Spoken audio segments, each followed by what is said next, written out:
This is Noise. Listener, can you hear me? Kept you waiting, huh? Looks like there's more content at pixelbenders.com. You'll have to click the link in the description below to access the site. You can send your questions to info@pixel-benders.com. If you would like to leave us a message, our frequency is 209-791-0995. Got it? Okay, you're ready to go.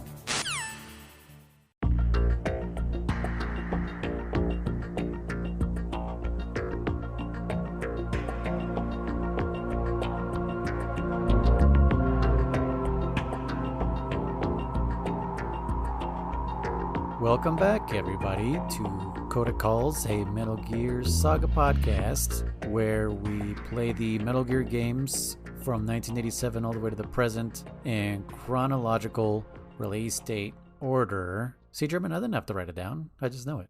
Okay. I know it. I am one of your hosts, Luis, a.k.a. Noise, and I'm accompanied by my two... Hold on. Let me think of something. My two AIs. Okay. I was going to say something like maybe S3 subjects or something. I don't know. Yes, my other two, my S2 and my S3. I am S1. German. Hey, guys. A.k.a. Contra. And then we also have Kriss. Hello. A.k.a. God damn it, Kriss. GDK. If you don't know, watch the streams. Trust me. It'll naturally come to you. Yeah. Yeah, it's real crazy that you had such a hard time with easy parts, but you just flew right through all the difficult parts. Except this last Metal Gear fight. We'll get to that. But I'm pretty sure you probably struggled as hard as we did probably our first time. Yeah, possibly. I don't remember my first time, but during the stream, I remember someone, I don't know if it was you, I wasn't there live, I was watching the recording. Someone chatted, they were like, oh man, like I love the endurance test, like just trying to see how many you can take out, or it's limited, but just pretty much keeping them all stunned one by one, not letting them do any attacks on you. That's so once Kriss was getting to that point to where he was just like, how many of these do I have to take out? That's all I was like, okay, just keep them from getting on the platform. That's all you really have to do, because by the time one of them jumps onto the platform, you can pretty much one shot them. Yeah, you hit the last, one shot them and then they leave. Yeah, Kriss was accidentally doing the legit strategy and didn't really understand what the hell he was doing. He even reverted back to just shooting him straight in the face. But yep. Yeah, we'll get to that. How you guys been?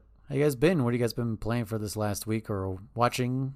I did not have a crazy eventful week this time. I had a pretty normal week. Well, I'm still trying to do the 100%. So that, remember, it's going to take a while. There's fucking like 700 Korok Seas or so, 900 or something like that. Damn, is it the same amount as the first one? Yeah, the same amount.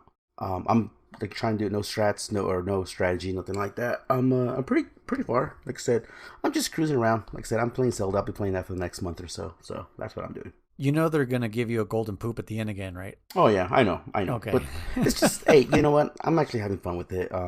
Other than that, nothing else for me. Just Zelda. Yeah, I didn't mind collecting them. I knew there was a golden poop at the end. I think I only got halfway through on Breath of the Wild. Like, I got pretty damn far, and then I was just like, you know what? I just can't anymore.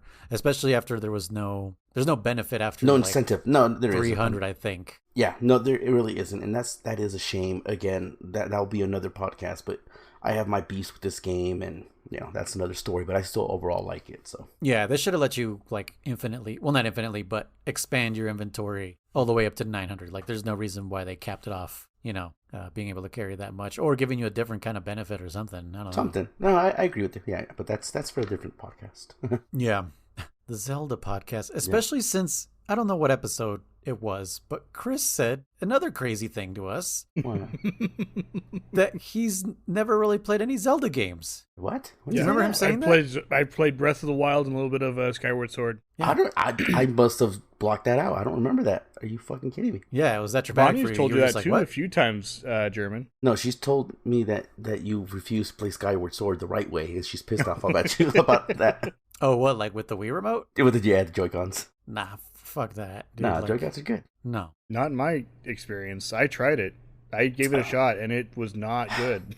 Well, hold on. So this is coming from you, Kriss. So you're saying Joy-Cons. That's different than the Wii remote and Nunchuk, because that one is way more accurate. than but what's funny, Joy-Cons. again, what do you call it, rose-tinted glasses, but I remember it being pretty accurate for me. I remember enjoying it back in the Wii.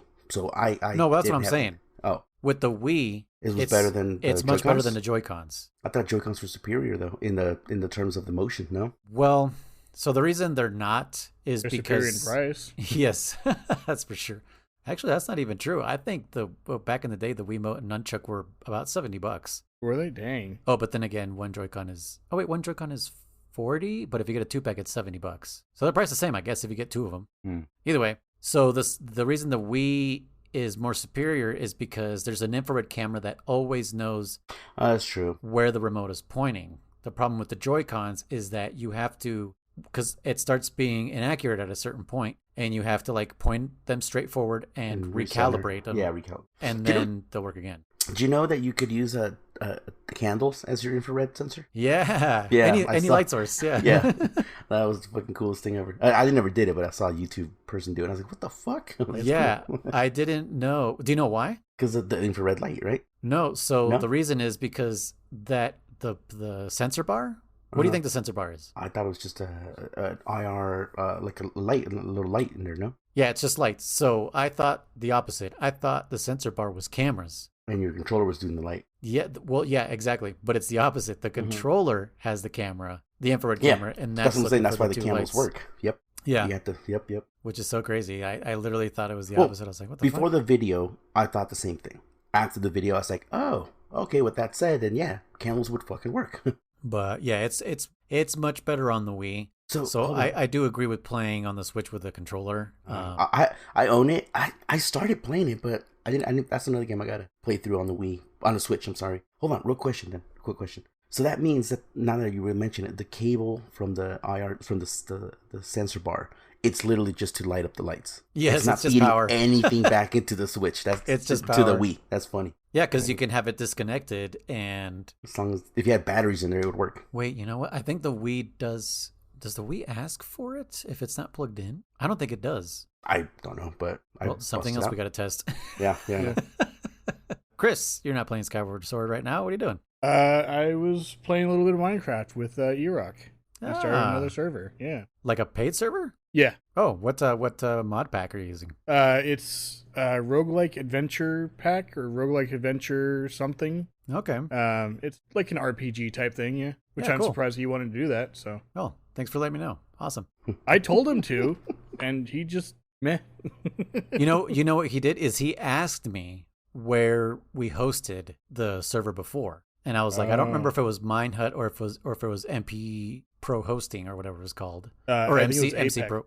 Was it Apex? Yeah, Okay. Apex hosting. Oh, okay. And I was like, you know what? I don't remember because I have accounts on both of those. I was like, you should talk to Chris because you took over our server Yeah, with the email and the payment, and then everyone stopped playing, and so I was just like, well, cancel it, I guess. yeah. But yeah, not like I expected him to be like, oh yeah, I set up a server, but I thought he just asking, and then it never happened. Yeah. So 2 thumbs up to you, Iraq, if you're listening.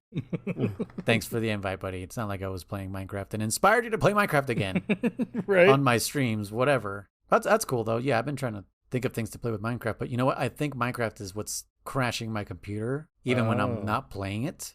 So I Do you think think it's the Java install?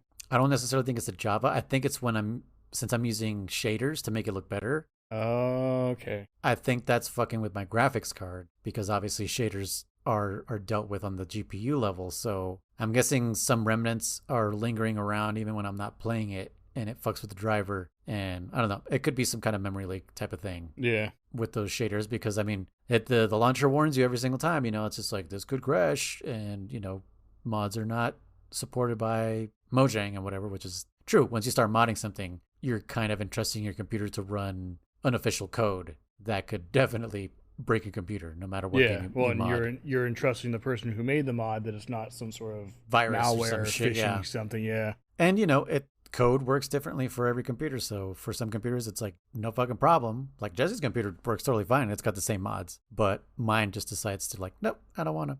Yep. Another one of my theories too is that the card I bought it used. And it was the guy said that he used it for mining a little bit, which means I'm sure this motherfucker had this thing running 24/7 mining crypto for like a month, which is a huge strain. Yeah, it's a huge strain on a GPU, and I'm surprised it's lasted this long. To be honest, I expected it to shit out like years ago, but it might be time for a new GPU later on. Like, it's not pertinent. It's whatever's. A 4090 perhaps? No.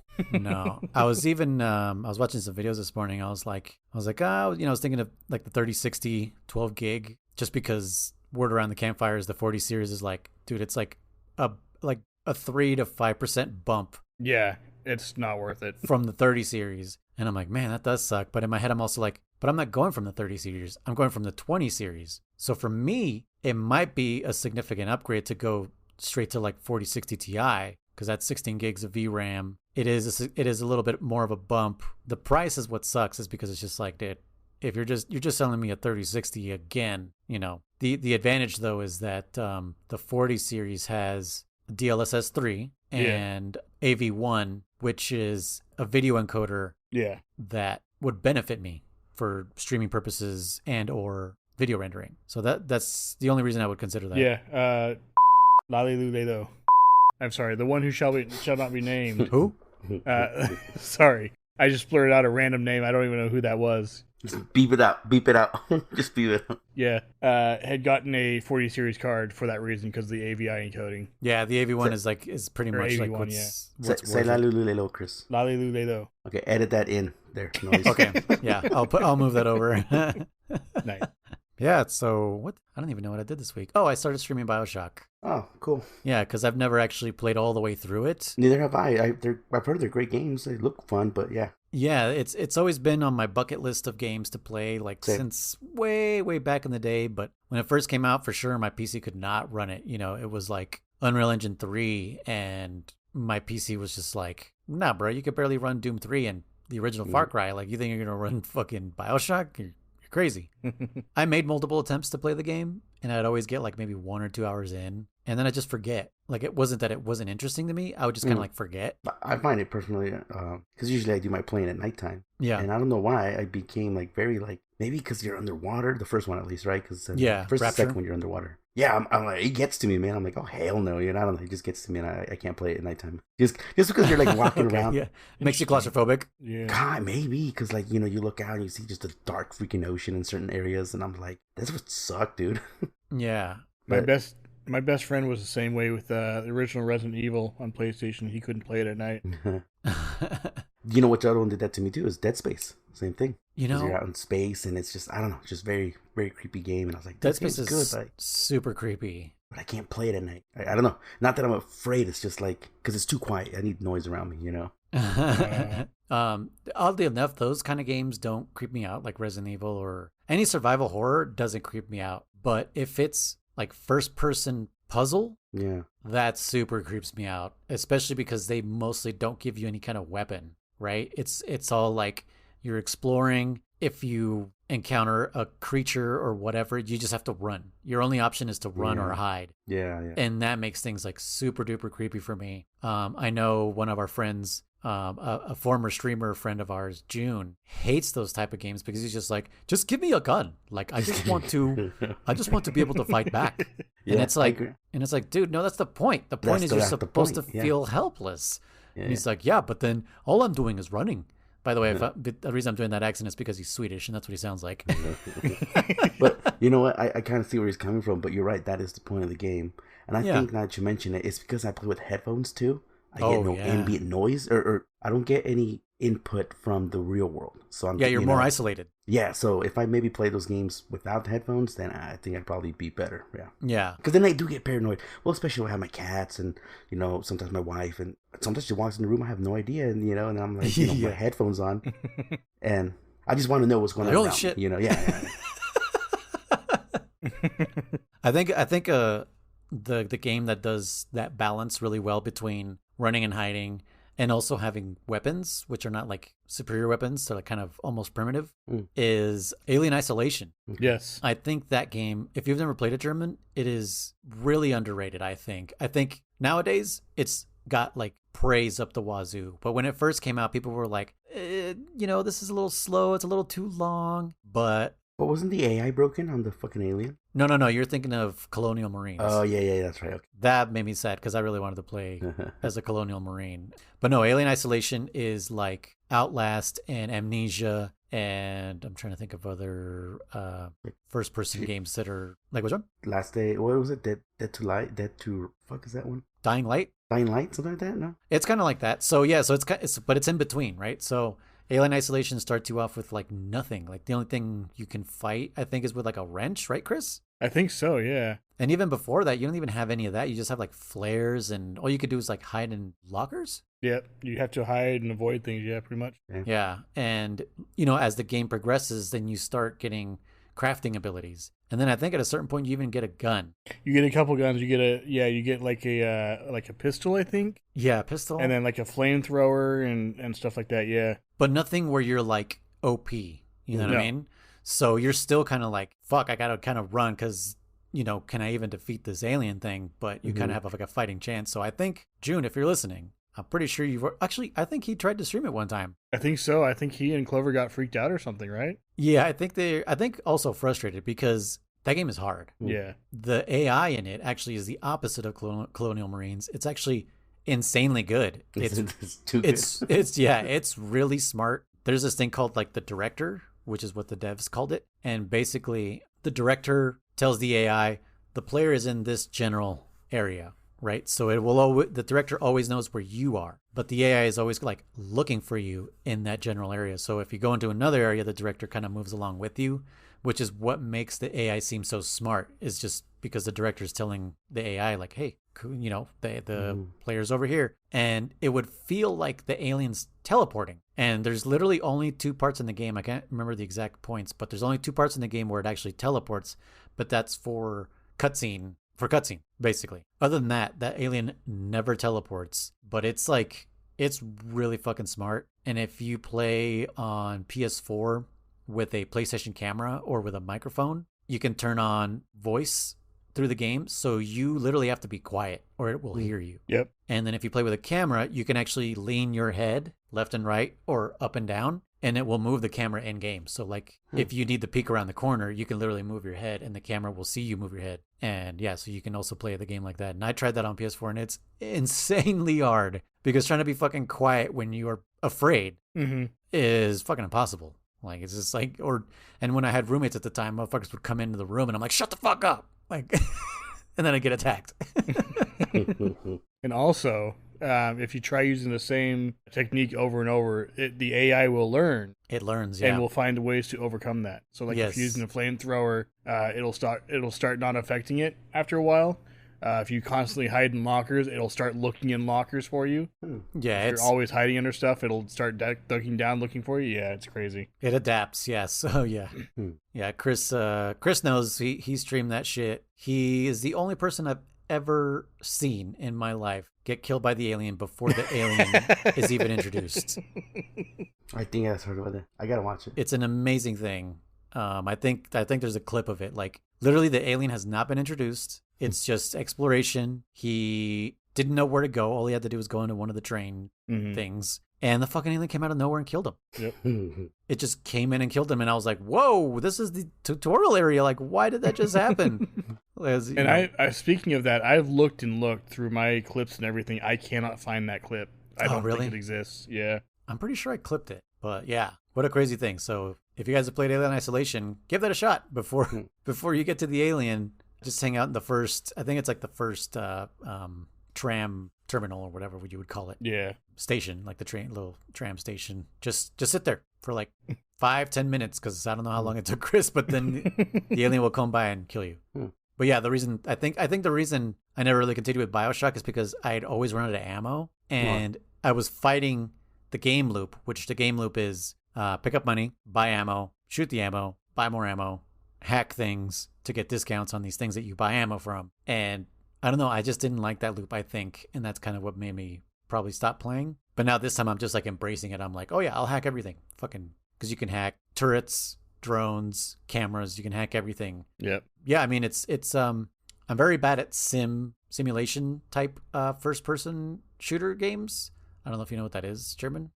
So simulation means like the game gives you a bunch of tools, pretty much, like abilities or whatever, and you have to figure out how to advance in the game, how to progress, pretty much. So there's no like, there's always a set way for you to do something. It's almost kind of like how Breath of the Wild and Tears of the Kingdom is. You know, Breath of the Wild and Tears of the Kingdom is it's a sandbox simulation game when you think about it, because there's no like go that way, you know, and there's no like ice arrow defeats whatever, or you need fire arrow to defeat this boss and anything like that. It's always like, here's a bunch of fucking abilities, you figure it out. Right? So you're put into a simulation and you have to figure out how to get through it. Okay. And that's what like BioShock, System Shock, Dishonored, Prey, that's what all those games are. They're all about like, here's a bunch of tools and you go have fun. Which it really becomes that. You become OP and then you're just like, I'm just going to start levitating people just for shits and giggles, you know? Yeah, speaking of simulations, let's get to the meat of this last part of Metal Gear Solid 2.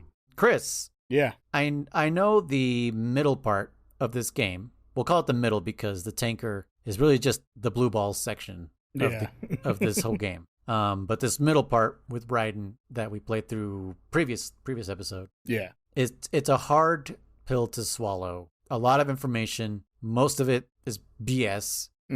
But pretty much right at the end of that, you are kind of being fed information that is somewhat interesting finally. Yeah. And it's like, okay, now what? You know, now you've defeated Vamp. You've been given information that the president was working with the quote unquote terrorists because he wanted to become one of the Patriots. And this is where the game becomes interesting, in my opinion, because I know I've been pouring lots of haterade all over this game up until this point. Well deserved, by the way, because it just takes too long to get to this point. Yeah. It should have been interesting earlier. 100%. I was saying the same thing in my stream, that like, why couldn't the rest of the game be this interesting? It would have held my attention much more and overall been a better experience. But yeah, I 100% agree. Yeah, I did hear you say that because it was. Yeah, once it got to like the AI weird stuff, you were like, wait a minute, this is actually interesting now. Yeah. Like, what the fuck is going on? Kriss, what if I told you all of that shit was on purpose? The whole beginning of the game with Raiden, all of that shit is supposed to be repetitive, redundant, tedious, and just frustrating on purpose. I would say, well, I'm not going to say that, but if you need to say the word cunt, it's okay. This is a podcast. People won't come after us. No, I was going to say, screw you, Hideo. Hideo Kojima. But no, it's I can see if he did that for the purpose of making the ending that much more of a twist, I guess, of a spectacular or something. I can't think of the right word. Like worth it, pretty much. Yeah. Like the ending is more of a payoff now that you're like, oh, that's why the whole beginning is like this. Like if it's one of those things where it's like, oh, you know, normally this ending wouldn't be great, but because we put them through so much shit and so much dumb stuff that, oh my gosh, it's finally good and it's, you know, it's the best part and everything. It's like when you go to a restaurant, right? And you order a pie and the pie is not that good, but everything else is garbage, so the pie tastes great. Yes. Is kind of what I equate it to. Yeah. So if that's why I kind of see that, I don't know. I don't like it. No, I don't either. But I can kind of understand why he would do something like that if that's the case. Yeah. So yes, all of that is on purpose. I don't know if we'll be able to get into it on this episode. Maybe on the next one when we reminisce about this wonderful game with hopefully a guest. I haven't heard back. I just messaged him today. But yes, everything is on purpose, as they kind of told you a little bit at the end. But let's continue from here, right? So we've defeated Vamp, who can float on super oxygenated water. For some reason. Yeah. Well, and well, what? Well, no, I was going to say nanomachines. That's the reason for everything. Oh, yeah. Yeah. You know why. You're right. I'm sorry. Hold on.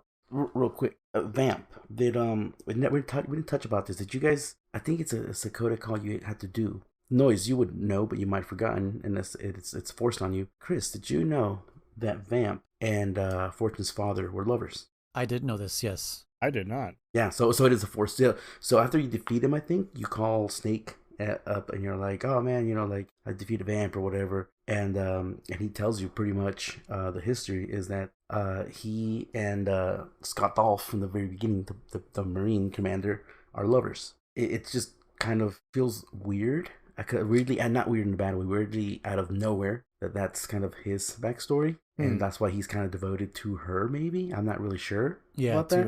To Fortune. Fortune. Yeah. But there's one line that makes me laugh because Raiden's all like, "What the fuck?" You know, like, and she's cool with it. She's like, he's like, "Yeah, whatever, I don't know," and he's like, "But he's her father's lover," and Snake's like, "Would it have been better if it was her mother's lover?" And he's like, "Anyways, I don't think they care about what you think." And it's like, yeah. So he's like, "Now go get Emma, hurry up," you know. So I wrote that down because I got that Codec Call. And again, I don't remember, and I got to start writing down which ones I forced myself to experience versus which ones are given to you. But yeah, that's a little bit more lore. I'm glad you found that because I couldn't remember where I learned that from. Mm-hmm. Yeah, it's a Codec Call. Yeah, and I guess that's the reason why he's called Vamp, not because he's a vampire. Oh yeah, he says that. Yeah, but Vamp is, I guess, bisexual or something. I don't know. I guess in the 2000s, I don't know if it's still a term, but back in the 2000s, Vamp meant bisexual. Yeah. I guess it was a term they used, or who knows if it's still used that way. If you're bisexual, let us know. Who knows if it's even real? For all we fucking know, they'll just kind of, or maybe not even they'll. For all we know, freaking the translator just pulled it out of their ass. But yeah. But that's maybe what starts Japan. it. Who knows? Yeah, exactly. That's what starts it. Yeah, he says like, "Where did he get the name Vamp or something?" He's like, "For his blood sucking." He's like, "No." Snake's like, "No, he's bisexual." It's like, "What?" Yeah. He's like, "You didn't know?" His father were lovers. There was that scene in the beginning where he was clearly sucking on the guy's neck. So was that just? Are you sure he was sucking on a guy's neck? I mean, he was doing something to his neck. How do you know the Patriots didn't control you to make you think he was sucking on his neck? Man, we'll get to that. Anyway, one other thing I wanted to talk about and I know this was a forced call. I'm 90% sure this one I forced it early in the game because I just goofing around. They actually tell you Raiden's blood has been swapped out. He doesn't have his own original blood right now. I don't remember that. Yeah, it's somewhere early. Literally, he's all like, I don't know if Colonel or Rosemary, one or the other, you know, it's like, yeah, it's like your blood's been swapped out with some new blah blah blah, you know, blood with the latest nano machine. It's like, what did you do with my regular blood or my original blood? And Colonel's like, don't worry, it's being kept safe. You'll get it back once you complete the mission. So I think it's fucking hilarious. Yes. So holding his blood for ransom, basically. No, not for ransom, but like they're gonna put it back in him. I mean, I guess yeah, because if he doesn't complete the mission, hostage, I guess, yeah. It's silly, but that and supposedly that's why. Now this makes me question about Snake's blood because supposedly that's why Colonel tells you that when you're bleeding, crouching down makes it so that the nanomachines rush to the wounded area and release platelets or whatever the fuck it is to clot the wound. So that's what supposedly stops your bleeding. You know, it's the special blood and nanomachines. So what you're telling me is in Monster Hunter we also have nanomachines. Maybe. I mean, you got some kind of enzymes in you, I'm sure. Monster Gear Solid. But yeah, so I want to throw that out there. So because just keep that in mind. You know, this is the first mention of swapping out blood. So yeah. Actually, I did forget to mention some stuff from the previous episode while I was editing. I don't know why I wrote Venus and Cancer. I have some shit I wrote down. I'm like, what the fuck does that mean? I'm like, fuck. That's my first note. I don't know why. But the one for sure is, because I showed you guys in a text message, he does repeat, "Are you Ames?" the parrot. Yeah. Mm-hmm. So yeah, if you if you continue to interrogate the parrot and say, "Are you Ames? Are you Ames?" he'll repeat it back to you. He'll repeat everything back apparently. So yes, if you freeze, hold up guard. Yeah, freeze. Ooh. And are you going to shoot me and all that stuff? He will repeat all that stuff because I remember, I didn't do it this time, but I remember in the past, if I'm in that room, the parrot will go freeze and alert one of the guards, but like it won't go into a full alert. He'll just be like, "Huh?" And he'll hold his fucking arms up and then he'll put him back down. Like, what the hell was that? You know what? No, again, I go back to the point that I've played this one so goddamn. I'm pretty sure I've done that too. Yeah. I'm pretty sure I've done just about everything there's in this game. But again, that was 25 years ago. So for this one parrot, they put so much detail into this one parrot. That's what I'm telling you, Kriss. Like, obviously, we don't expect you to know everything And honestly, I don't expect you if you never want to play this game again. Yeah, there's I don't blame so you. much shit in I mean, just we're mind blown by this one. Like I said, there's just so many details, so many little things you can find and do, and so many codec calls. That's Luis pointed it out a couple episodes ago or something whatnot. That's like there's so much recording in these codec calls that a majority of people will never hear. Yeah. Because unless you're calling them, you'll never hear this stuff. Yeah. Yeah, like I said, for MGS1, I heard a codec call that I'd never heard before. I don't remember what it was, but I was like, where did this come from? I've never heard this before. I thought I heard everything. But yeah, so you're right about the soldiers being asleep for the retinal scan. Doesn't work. I did get a phone call that was just like, hey, he's asleep, dumbass. You can't scan his eyes. Which is like, but I can peel his eyelids open. What do you mean I can't do it? Anyways. Right. The soldier with aims, remember we were like, what happens if you shoot him or try to stick him up? Like, so I did the stick up thing or hold up, and immediately the radio was like, hey, why don't you check in for your report? And I did it right after he reported in. Okay. So it just immediately triggers like, hey, why haven't you reported in? And then it just says that little game over screen where you're just like on the floor in the middle of that room. Okay. Dead, I'm guessing. So aims is not in a different spot depending on difficulty. It's just there's more or less people depending on the difficulty. Oh, okay. Yeah, and then I don't know if you noticed, but all the models are pretty much the same, like the 3D models. All the people are just, there's like maybe 3 or 4 different variations of people besides aims and another woman, actually. So all the women in there are usually just like older women in their like 40s or 50s.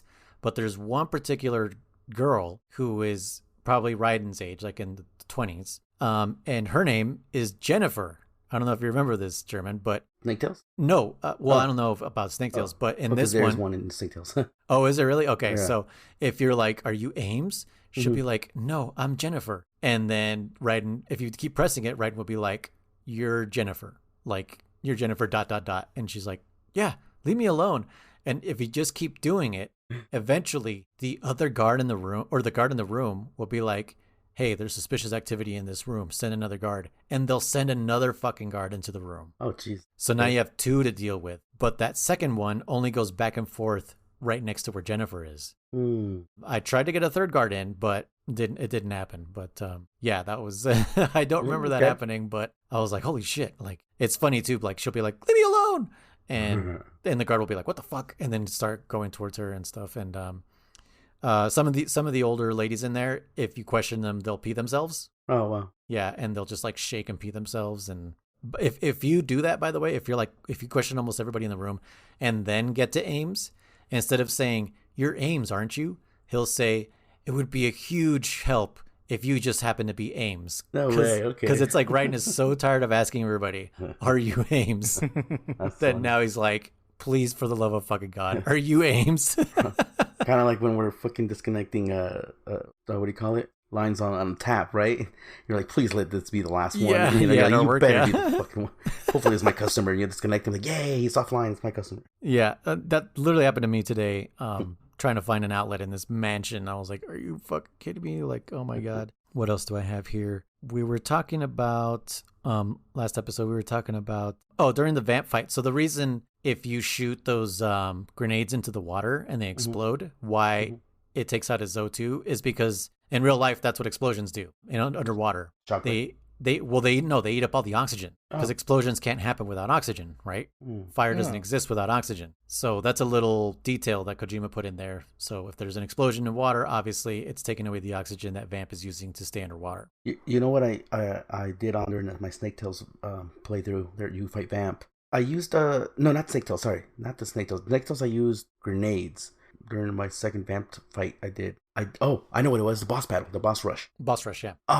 Stinger missiles. You can just shoot them in the water too. You could just fucking shoot a stinger missile in the water and it explodes. Oh, so they give you like every weapon during boss rush? No, you start off with whatever weapon you would be using there. Yeah. So you get stinger missiles for the Harrier, and then you'll have them for the next section, and so forth and so on. I don't even. Oh yeah, because the Harrier's before Vamp. Which, by the way, did you know, Luis? I'm pretty sure you do know, Kriss. You know how the stinger missiles are already in first-person view? Yeah. If you actually push the first-person view button, you kind of go into like weird like third person view of the gun of the Stinger Oh, missile. really? Yeah. Okay. So I guess not really third person, but it's more like what first person looks like now to us, where you could actually see the weapon in your hand. Okay, Yeah, that's what I mean. yeah. Yeah. It's kind of like a weird, yeah. Yeah. I don't think it has lock-on capabilities when you're in that mode, though. It does. You just It have does? to listen for it. Oh, okay. Because So you'd have no visual clues. So with that, when doing R1, you can kind of move around a little faster than within the first person. But it's just a Okay. little detail that, like, why would you ever push first person when you're in first person? But it does something. I think you can do the same thing with the sniper. Really? Interesting. I haven't Yes. tried that. Yeah. Oh shit! I don't think I've tried that. And the Okay. Nikita. So anything that what's it called? Anything that has like that first person view, if you press R1, it'll do that same thing. What if you press R1 after you fire the missile? Huh. I don't think it does anything because I think you're Well, stuck in the okay. camera. In the old ones, you used to go into in Metal Gear Solid 1, you would go into first person view with the Nikita. Oh, 'Cause wait. No, you have to press R1 because if you just shoot the missile. Wait, does the missile go into first person view automatically? I want to say, I don't know. In 2, In I don't 2, know. it does. It does? Yeah. Really? See, I don't remember because we just did this by Ah, shit, I didn't even by think about that. fucking muscle memory. But in the first one, it was you the would just opposite. see your missile, and you Yeah. would push R1 to look into the missile. Yeah, because Chris didn't know. He was. We had to tell him like, did you know you go to first person with the Nikita? Yeah. Oh, okay. That's now I want to know. I wonder if it lets you go I know. into the old school third person if you do that. That'd be kind of cool. Let's see. We were talking about when Foxhound was disbanded. So it was disbanded 4 years ago after the incident of Shadow Moses. Remember, because Raiden's like, I'm in Foxhound. And fucking Pliskin at the time was like, that shit was disbanded, but Okay. they never said when. Uh-huh. But in, I guess, the last section, they did. So Now that I finally saw the Moses is what- cutscenes. Yeah, Yeah, that's Shadow Moses incident in 2005. this is what caused the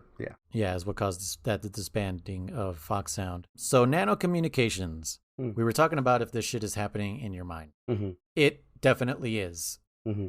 I hadn't seen the cutscenes when we did last episode. I was behind because of obvious reasons. Mm-hmm. But Ames is the one who confirms that because he says, I forget exactly what he says, but he says that silence is better Oh yeah, when they start talking. So it is something that's happening in your just head. your thought Okay. process, I guess. Yeah. Yeah, in your thought process. So, which is weird because you see Raiden speaking out loud right after meeting Pliskin, because that's why Pliskin, Snake, says the kid's wired with nanomachines, Yeah. because he's talking to himself. So I'm wondering if there's like a dual version where it's just like, okay, I can talk normally out loud, but then I also have the option to just speak Think with it. my mind. Yeah. You're right. Well, I mean, I kind of think like you can have an inner monologue, and you can also talk to yourself that same inner monologue. If you're just thinking it, it can happen quickly. Sure. Because you can think a lot faster than you can actually talk. Yeah. So maybe it's that idea where it's like you can choose to talk out loud if you choose to, Okay. but you don't have to. It's not required. It's like and that's reading, why right? Yeah, It's like you can read out loud to yourself or you can read in your mind. exactly. Yeah. Did you know that? Now it's not officially proven yet, but there's a thought process going around or whatever that some people don't have an inner fucking dialogue. They don't have an. Oh, inner... it's been proven. Yeah, Is it Some people proven? don't- Okay. yeah. Really? And Yeah. I think, well, I've seen one recent report that says like we don't really have the data, but the point being is it would make sense why some people just blurt shit out without thinking because they don't have the don't ability have a to filter. think. Yeah, in their fucking head. I think it's crazy. Man, that makes a lot of sense. It's not so much that they can't think; it's they don't have an inner voice. That's what I'm Like- saying. Yeah. Like when we think to ourselves, we have an inner voice that's actually talking for us, whether it's your own voice, someone else's voice, whatever it may be. Some people don't have that. Mm-hmm. Another example of that is something called aphantasia, which I actually have. It's the inability to picture something in your mind. Okay. Ooh, okay. Yeah. So, for example, I'm working on this D&D this next big campaign I'm working on for D&D. Yeah, how the hell are which you will- a fucking DM, bro?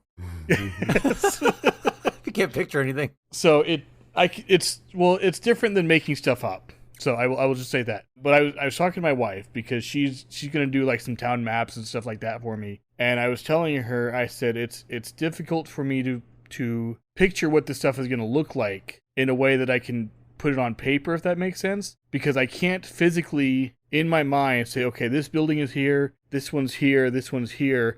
I can decide like, okay, if you walk out of this building, if you look right, there's going to be another building there and it's going to look like this. But I cannot actually picture like where they go and everything. And I had a conversation with her earlier that made it more clear, but I can't think of what I was saying. But yeah, I basically can't like picture 3D stuff in my mind. You need physical objects to take place, right? Yeah, pretty much. I wonder if that's what is going on with my wife because when I say things to her, she tells me I can't picture it. That's probably what it is, yeah. And in my brain, I'm like, what do you mean? Like, fucking, I'm Like, telling you this, and I'm like using landmarks like that. And I guess it's not until I start placing landmarks and Like shit that physical she's already placeholders. seen. Yeah, because memory, we can recall memories Yeah. and stuff like that and replay that in our head. But But picturing we cannot something, picture new things, yeah. Yes, new things. That's when it's like where she struggles. So I wonder. Yep, aphantasia, yeah. Weird. I guess Well, I mean, about- not weird, but I mean, it's Yeah, weird to me. Interesting. Yeah, interesting. Yeah,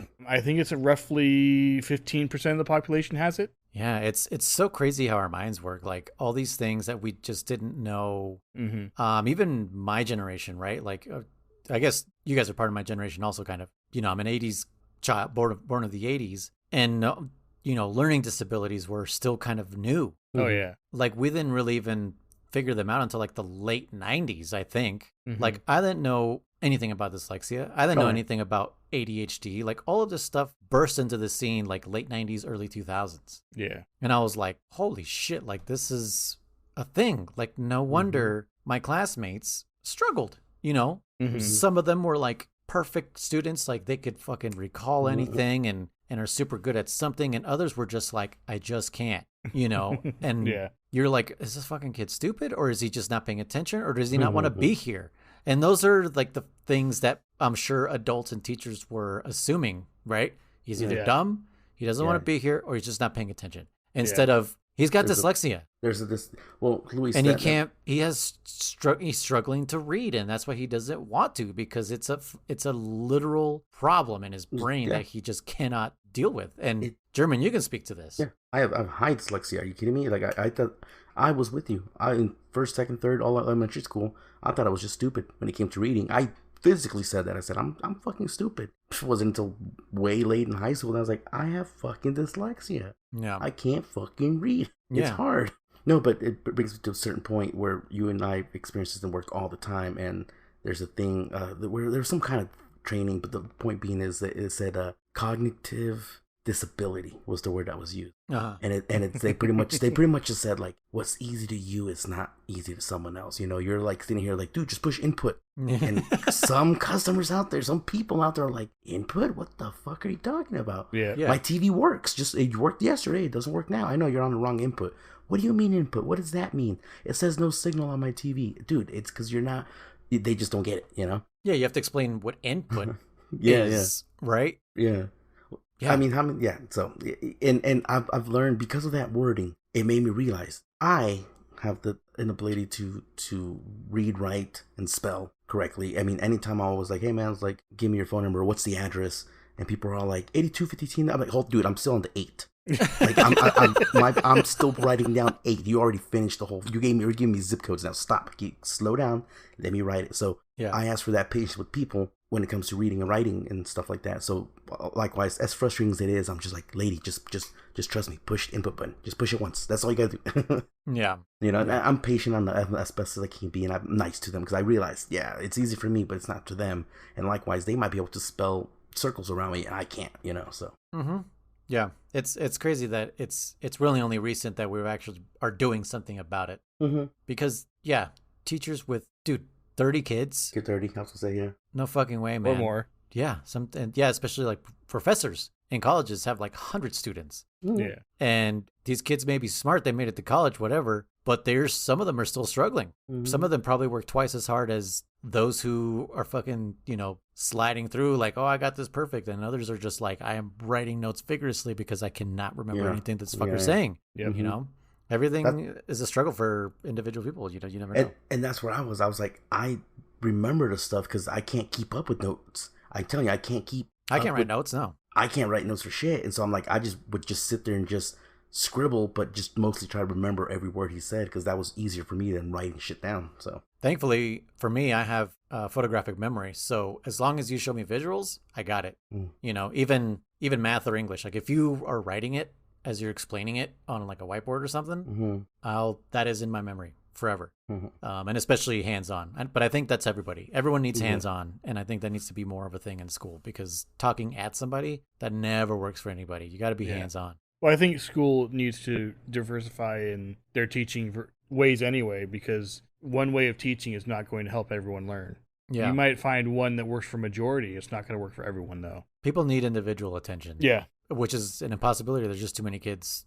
Kids to Yeah. teacher ratio is just fucking impossible. Anyways, Back to Metal Gear. Welcome to the Metal Gear podcast where we talk about everything but Metal Everything, but yeah.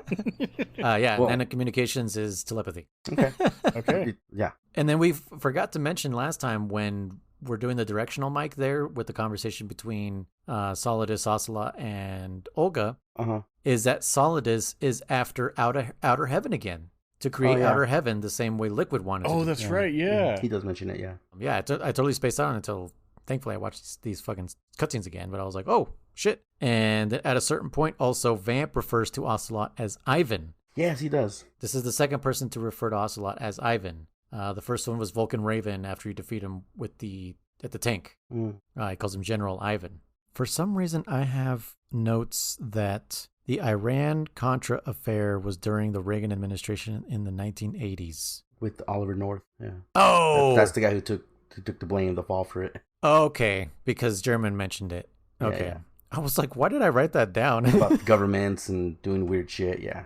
Something along those lines, yeah. Okay. I just remember that because it's Contra. Yeah, that's fucking, Well, we were trying to remember during which administration. We were like, what Oh, okay, president? that- And I was like, was it Johnson? Like after So it was Kennedy? Reagan? So it was Reagan, the Reagan Okay. administration. Okay. I'm surprised Spy didn't correct us. We said Nixon, and I was like, maybe, but that Nixon. I didn't say you're Nixon, I Right. said Yeah, it was Johnson. Reagan. Oh, someone said Nixon, didn't we? I don't know. Okay, well. Yeah, so there's those people. There's no bullet drop, by the way, in this game. There's No. a spot, the spot where all the claymores are, where the Oh, bridge that falls the apart, guard that's whatever. up there. Uh-huh. Yeah, there's a guard that's up there that can spot you with his binoculars. Yeah. You can literally headshot him with a pistol. Yeah. Oh. Because Yeah, there's you no didn't do bullet that, drop. Chris? Oh, yeah, you I can do didn't that. try, no. Oh, Yeah, yeah, you yeah. can have it. Now, there is time. Like, it takes a minute to get there, but yeah. Yes, there's Not bullet. a full minute. I mean, like a second or two. Yeah, there's Yeah. bullet travel, but there's no bullet drop. So, Mm-hmm. yeah, which is why you can shoot those control panels for the Semtex with any fucking weapon you want.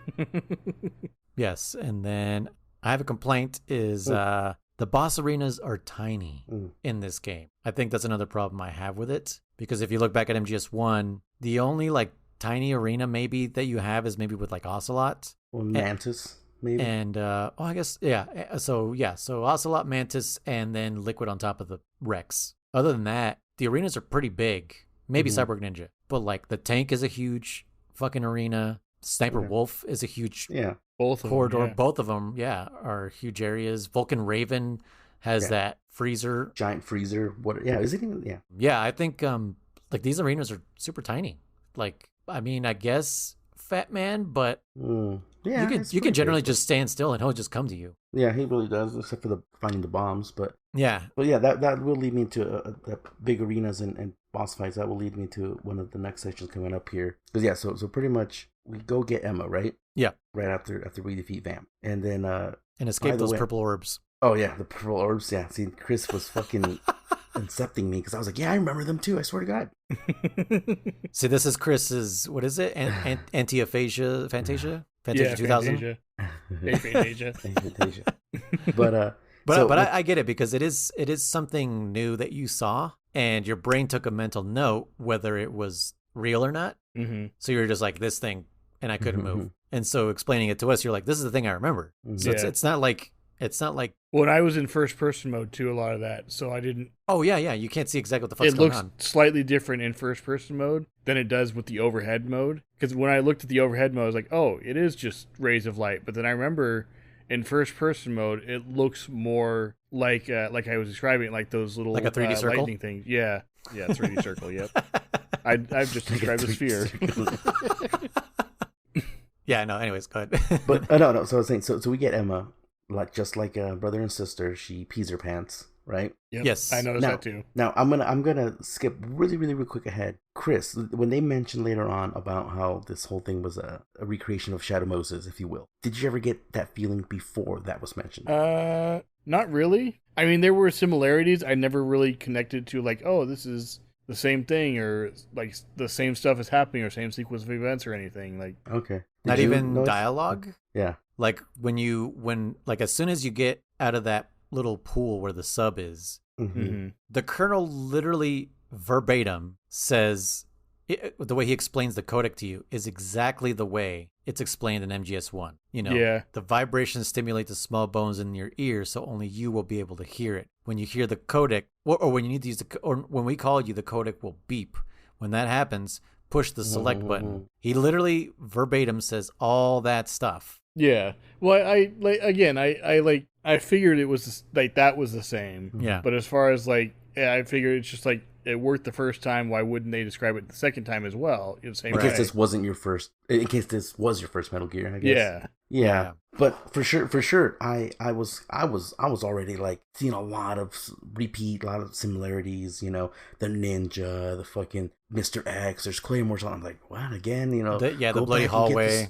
Go back. Yeah, the bloody hallway. Go back and get the sniper rifle. Like a lot of stuff was matching. You know.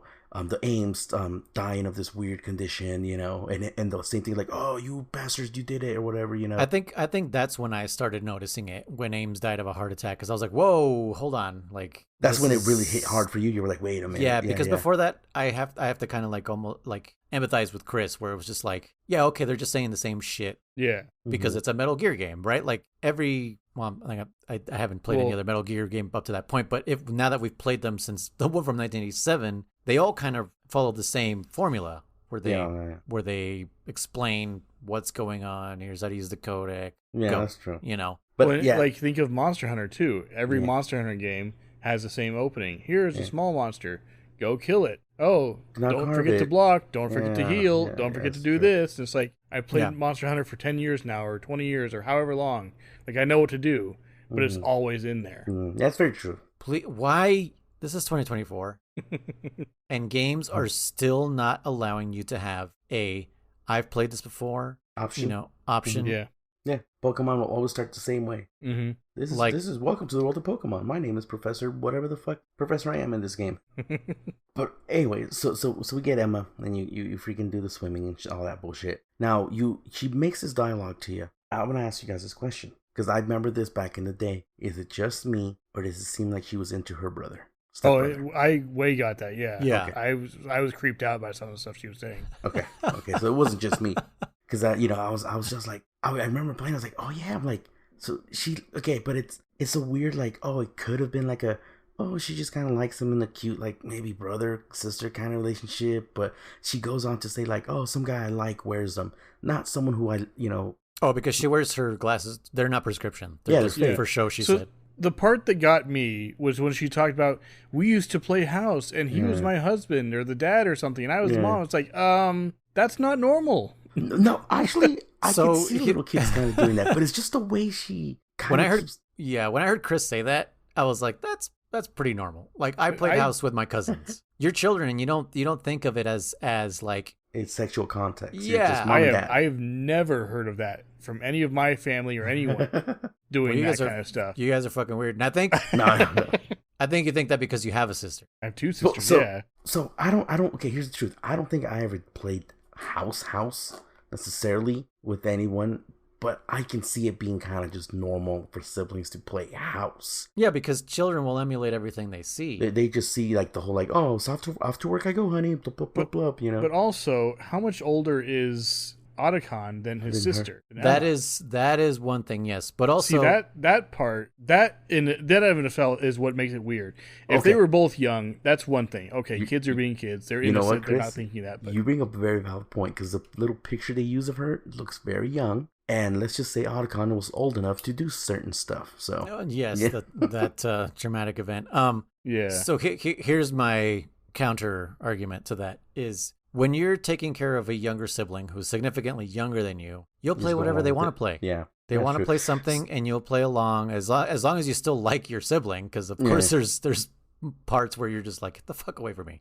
But yeah, you'll just play along with whatever they want, and it's, maybe you as the older sibling are like, this is kind of weird, but they don't know. They see, yeah. They're innocent still, thankfully. So I think 100% then you're right. Otacon was probably playing along with her. She was just a young girl, and here's some new male figure, and she's like, oh, I'm just, isn't there an old saying or some thought process says that, like, every young girl's first crush will be her dad or some bullshit like that? I don't know if it's true. I don't know if I'm making that up. Yeah, it's yeah. But not like a full-blown crush, just like, because it's a male role model, if you will. But yes, nonetheless, she was like, at oh, that age, you don't know what a crush is, but yeah, I see what you're saying. Just like an impression, like, oh, I really like this person, this male. I like this male because he's nice to me or whatever. But it's kind of like what I'm sure it happens to guys also. That becomes your standard, the bar for all women for the rest of your life. Sure. If you're a boy with your mom, and if you're a girl with your dad. There's all kinds of psychological things there. You measure everybody else to that standard. Yeah, but so I think you're right. I think she kind of did have a small little crush on him, and it probably the fact that the way he was left unresolved, and that's why she's still, because I don't think Otacon's into her at all. It doesn't seem like that to me. It's all her. Not. So yeah, which by the way, like I still like, I think it's so stupid and what's the word, not patriotic, patronizing of Otacon to be like Emma, you know our family's history. How could you get involved? Like, dude, you literally were making Rex 4 or 5 years ago. You did the same thing, yeah.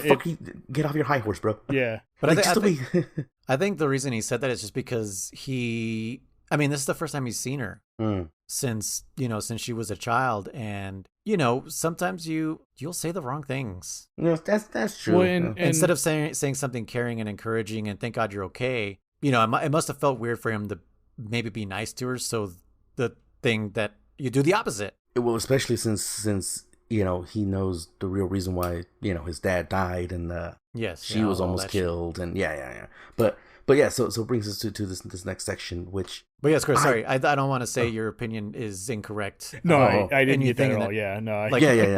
Everybody obviously can have whatever reaction they can have to that because Let us know in the comments. Did you ever play house with your sibling or cousins? Yeah. Was it normal or was it weird? And if so, what was the age difference? Because were you 30 and your sister was 6?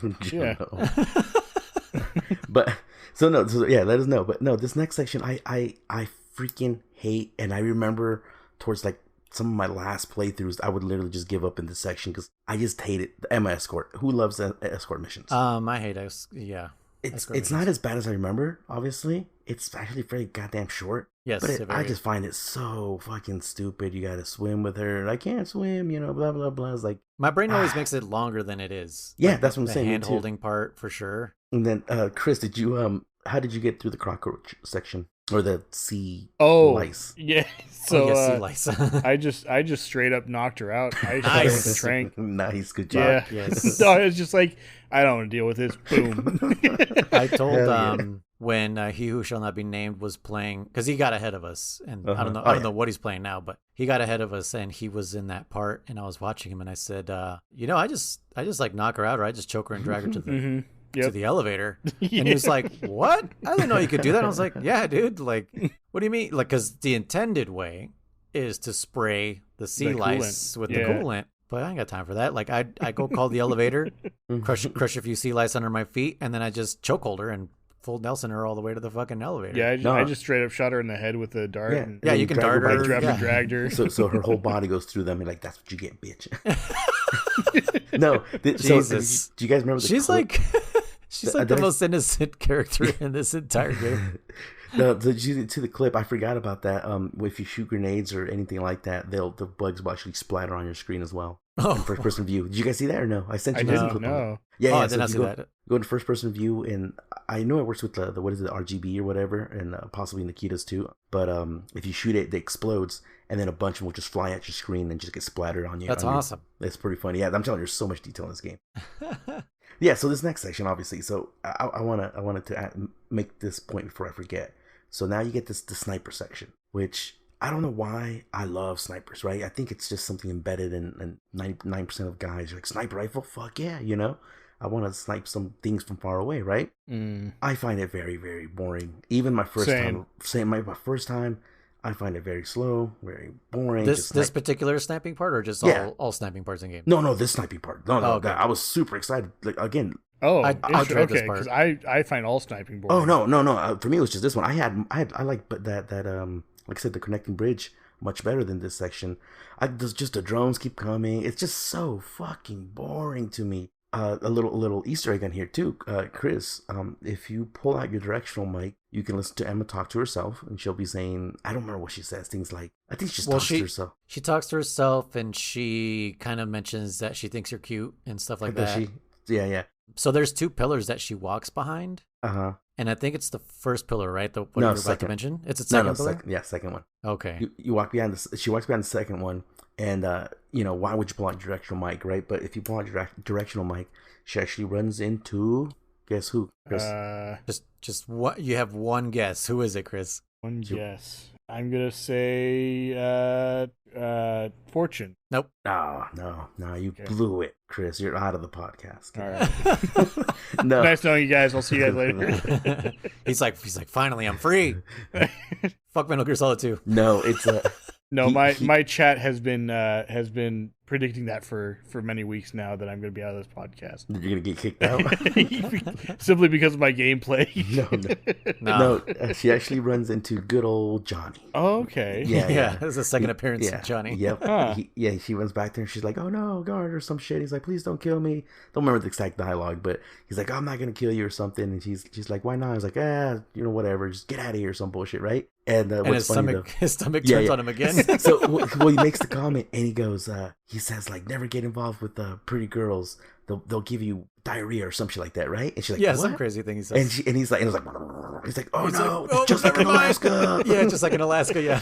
And I forgot. I was like, why did he say that, right? Because I was like, pretty girls. I'm like, Meryl. I'm like, oh yeah, I forget. Like, it never really is established if I remember correctly. But Johnny's the one that gets beat up earlier. When Meryl escapes, right? Yes, that's him. Yeah. So, because I only remember really remember Johnny from the escape, but he's the original guard too. Because again, is that something we made up from the escape when the cell? Sorry, not the escape. The escape from the cell. Yeah. But is it actually told? Is it specifically said that Johnny is the one that Meryl beat up, like in game, or is it something we've kind of? When she stole the uniform? Yeah. Because he says, "Cut a damn cold." That witch. Oh, okay. She took my clothes. Oh, okay. He does. Okay, I couldn't remember 100%, but yeah. So, anyways, that's Johnny. So it's just funny that he says. So the naked butt up guy is Johnny. Yeah. Yes. Yeah, that's Johnny. That's okay. Johnny. And oh my God, Chris didn't make that connection. I did not at all. Okay, I mean it makes sense now. Yes. There was a one guard there, and there's that scene where he says, "Hey, shut up in there, will ya?" That's him. That's him too. Yeah, but. Okay, I didn't realize it was him that was ass up. All right, cool. All right, yeah, because he says "shut up in there, will ya?" when you're talking to DARPA chief. Yeah, and then he says it again when you're fucking annoying him. When I'm constantly knocking on the walls. Yeah, that's super fun. Who doesn't do that? Dude, who doesn't do that? But no, so this section here, I find it super boring. And I saw Chris. I think I was watching the recordings, or maybe I might have been lurking. But the point is, I saw you called fucking Snake or help. I don't know if you needed it. How many times did it take you to do this part, Chris? I think I got through on the second try. Second try? Or third try. Second, okay, so it wasn't too much. Yeah. See, this part, like, I feel like this is also, like, a really hard part when I played it. Because, if you... Well, I did see actually the beginning. I did see that she ran into a claymore, and Chris was like, what? Who shot her? Yeah. Actually, I was so confused. You are right, Noise. First time this was a hard part. It's for hard me when I did at the beginning. But after your second playthrough, you're like, yep, shoot the mines, shoot the guards, shoot the fucking cypher. Yeah, because you know where everything is. Yeah, and so then it just becomes very, very fucking slow and repetitive. But this brings me to my point when you said about boss arenas. My second try, it makes me. It brings me to the boss arena section. Conversation is Vamp comes out again. Oh, he's not dead, right? I was excited. I remember going like, hell yes, Vamp. We're gonna actually fight him again, and because remember Vamp was my favorite character. I think coming into this series, Yeah. We were shown that he can fucking run on water and swim pretty damn good in this non-buoyancy water, whatever that means. And he just stands there and is choking Emma, and you just snipe him in the head a few times. Well, the funny thing is when he talks about the non-buoyancy water, that's an actual thing. Like if you put a bunch of bubbles in water, it lowers the amount of water, it lowers its viscosity, so you aren't buoyant anymore. You will sink. Yeah. No, I know. I was just saying, like the fact that he can swim in it is kind of like, sure, that didn't make sense at all. But like again, I remember watching you play this section, and I remember I played this section. I was like, dude, how disappointed I remember being that we didn't get to have like an actual sniper fight in this game. Yeah. There was no, I mean, imagine Vamp running across the water, diving into it, jumping out, throwing knives at Emma or something. I really don't know what else you could have done, but I thought he was going to be like, you're going to fight him and because they even give you boss music and he's just literally just standing still and just twitching Emma around. Yeah. That's the big disappointment of this game, especially, I mean, the entire game, because you get one boss fight with Snake, and then three. I don't even know if I'll call them three. Well, I guess three. Yeah, three boss fights with Raiden plus a Metal Gear. But it's like the first game had fucking 9 boss fights. Yeah, well, dude, even the freaking the MSX versions and the Ghost Babel and everything, there was like fucking 7-8 boss fights in there. You Was know? it really? Oh yeah, I guess yeah, because there's the 4 main dudes. Yeah, and then the main, and then Viper, and then Metal Gear. Yeah. Yeah. 9D. Oh yeah, Hind 9D. That's right. Yeah, but yeah, it's very disappointing, this section. I don't know. I guess with the Harrier, that's another one, but I don't know. Everything felt so oddly paced. I think that's my biggest complaint about this game is like everything's so oddly paced. Like not just codec calls and cutscenes, but also gameplay. Like there's a lot of long stretches of fucking just you walking. You know what I mean? Like it's not like you're walking towards another boss fight. You're just walking to advance the fucking cutscenes and everything, and none of them feel rewarding. With not until after this section. Yes, again, yeah. Everything up to here, you're just kind of like, okay, sure, whatever. Yeah, because MGS1 was like same thing, but everything was paced. Everything was like, okay, the first part you get to do a shootout with a bunch of soldiers. That's your first mini boss fight, and then right after that you face Ocelot. And when you break down MGS1, the space between boss fights is super tiny. Like it's 5 minutes of gameplay, and then you're at another boss and another cutscene. But it felt good. Everything felt well paced, and it wasn't like Kriss. I think Kriss, the only cutscene he complained about was Otacon's, and that was the one he was supposed to fucking actually pay attention to. But that's the only one that I heard Kriss be like, yeah, that super long cutscene. And I was like, that is nothing. That is a super short cutscene. I look back now, and it was, not that bad at all. Yeah, and but anyways. So Emma gets stabbed, whatever. This next section here is I think where I was watching Chris's recording, and I wish I could have been there live for his reactions, because I would have I didn't watch, so are you talking about Emma? Yeah, well, no, well, so after she dies, yeah. So wait, hold on. So I do want to another Easter egg with the sniping part. Oh, what's up? So you can call Snake, right? Because he's there. Yeah. Do you know that he's physically there? Oh, you can shoot him, yeah. You can shoot him. Yeah, you can put him to sleep. Yeah. Because you could totally trank Snake, or you can fucking kill him and end the game. You get a game over. Yeah, you can kill Emma too and get a game over. Yeah, that too. Yeah, I did that. I did. Well, I didn't kill her directly. She got killed, but yeah. Yeah. But yeah, Kriss. Oh, by the way, on Extreme, this part is bonkers. It's like a shooting range. I can imagine, yeah. It's like a shooting range, dude. There's way more claymores, like not just that beginning part, but on the other parts too that she's walking across between those pillars. I'm doing it on hard or whatever. And the drones come like crazy, and soldiers. It's so fucking nuts on Extreme. I bet it is. But yeah, Kriss, what did you think of Emma dying? You barely knew her. I'm not gonna lie, that hit me hard. You know what? I thought I kind of saw you like get teary. I was like, oh no, Kriss is sad. I don't know if I quite got teary eyed, but it was close. It was close. Well, I will admit it does kind of suck that when she does die, because I remember actually I wrote this down in my notes. She tells Otacon, she says, "Please call me Emma." Oh, dude, that's the part that broke my heart. He just says, "Why?" Not even like no. He says, "What's wrong with EE?" Oh yeah. Okay, and then that's when she fades away. That's it. Yeah. Oh man. Yeah. It's like just give her last wish, damn it. Yeah, and you're an asshole. And he couldn't. Yeah. Like I don't think I've ever actually felt that part as much as I did today, because I just watched all this shit today. Yeah.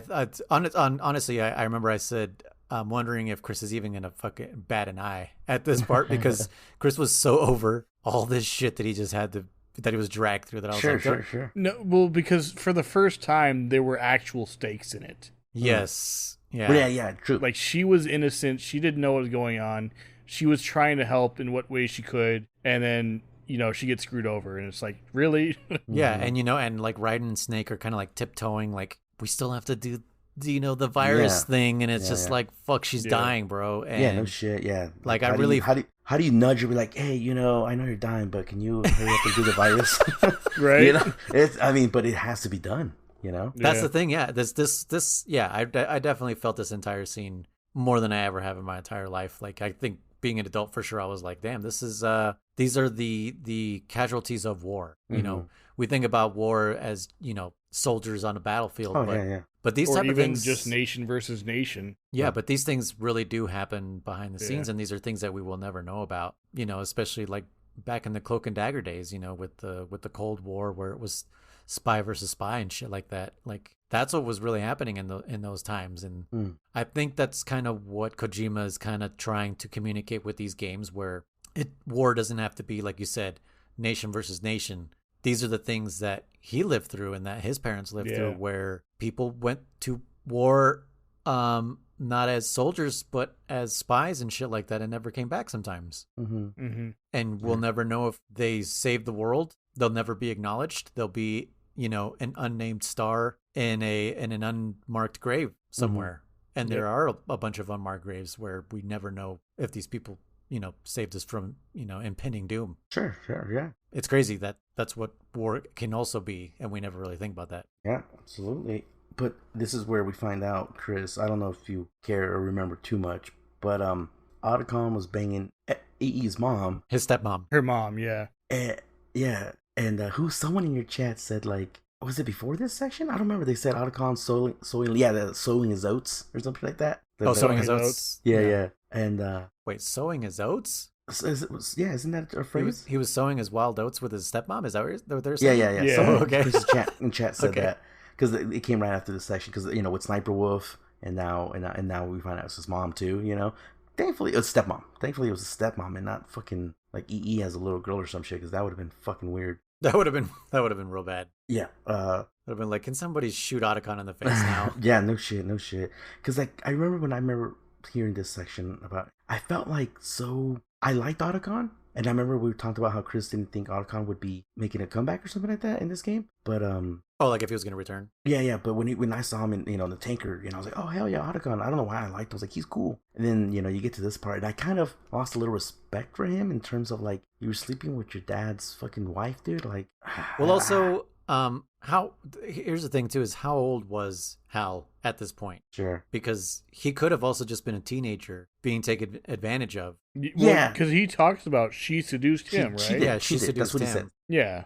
So that's kind of what I thought it was that it was basically rape, and he just didn't want to admit it was rape, because there's that stigmatism with guys that it's not rape, it can't be rape because you like it. No, right. and you're very right about Stupid. that. But I think at the time I was just thinking, like, he was going along with it and more to that's what I was kind of thinking. But you're absolutely right. The way he said it is, yeah, if you're a teenager, you're 15, 16, I mean, you don't really fucking know, you're just like, oh, okay. You kind of get what I'm saying. You're like, yeah, you're not thinking about the repercussions because you're still too young and your brain isn't processing, like, wait a minute, I shouldn't be doing this, or I shouldn't let her be doing this to me, or whatever, Did you, I'm going to kind of bring us into a dark place, but did you watch the Nickelodeon documentary? I haven't seen it, but I've heard a lot about it. Yeah, like, I won't spoil anything for you because it's really impactful, and it's crazy. It immediately made me think of that, because I kind of forgot that Otacon was most likely a teenager when this happened.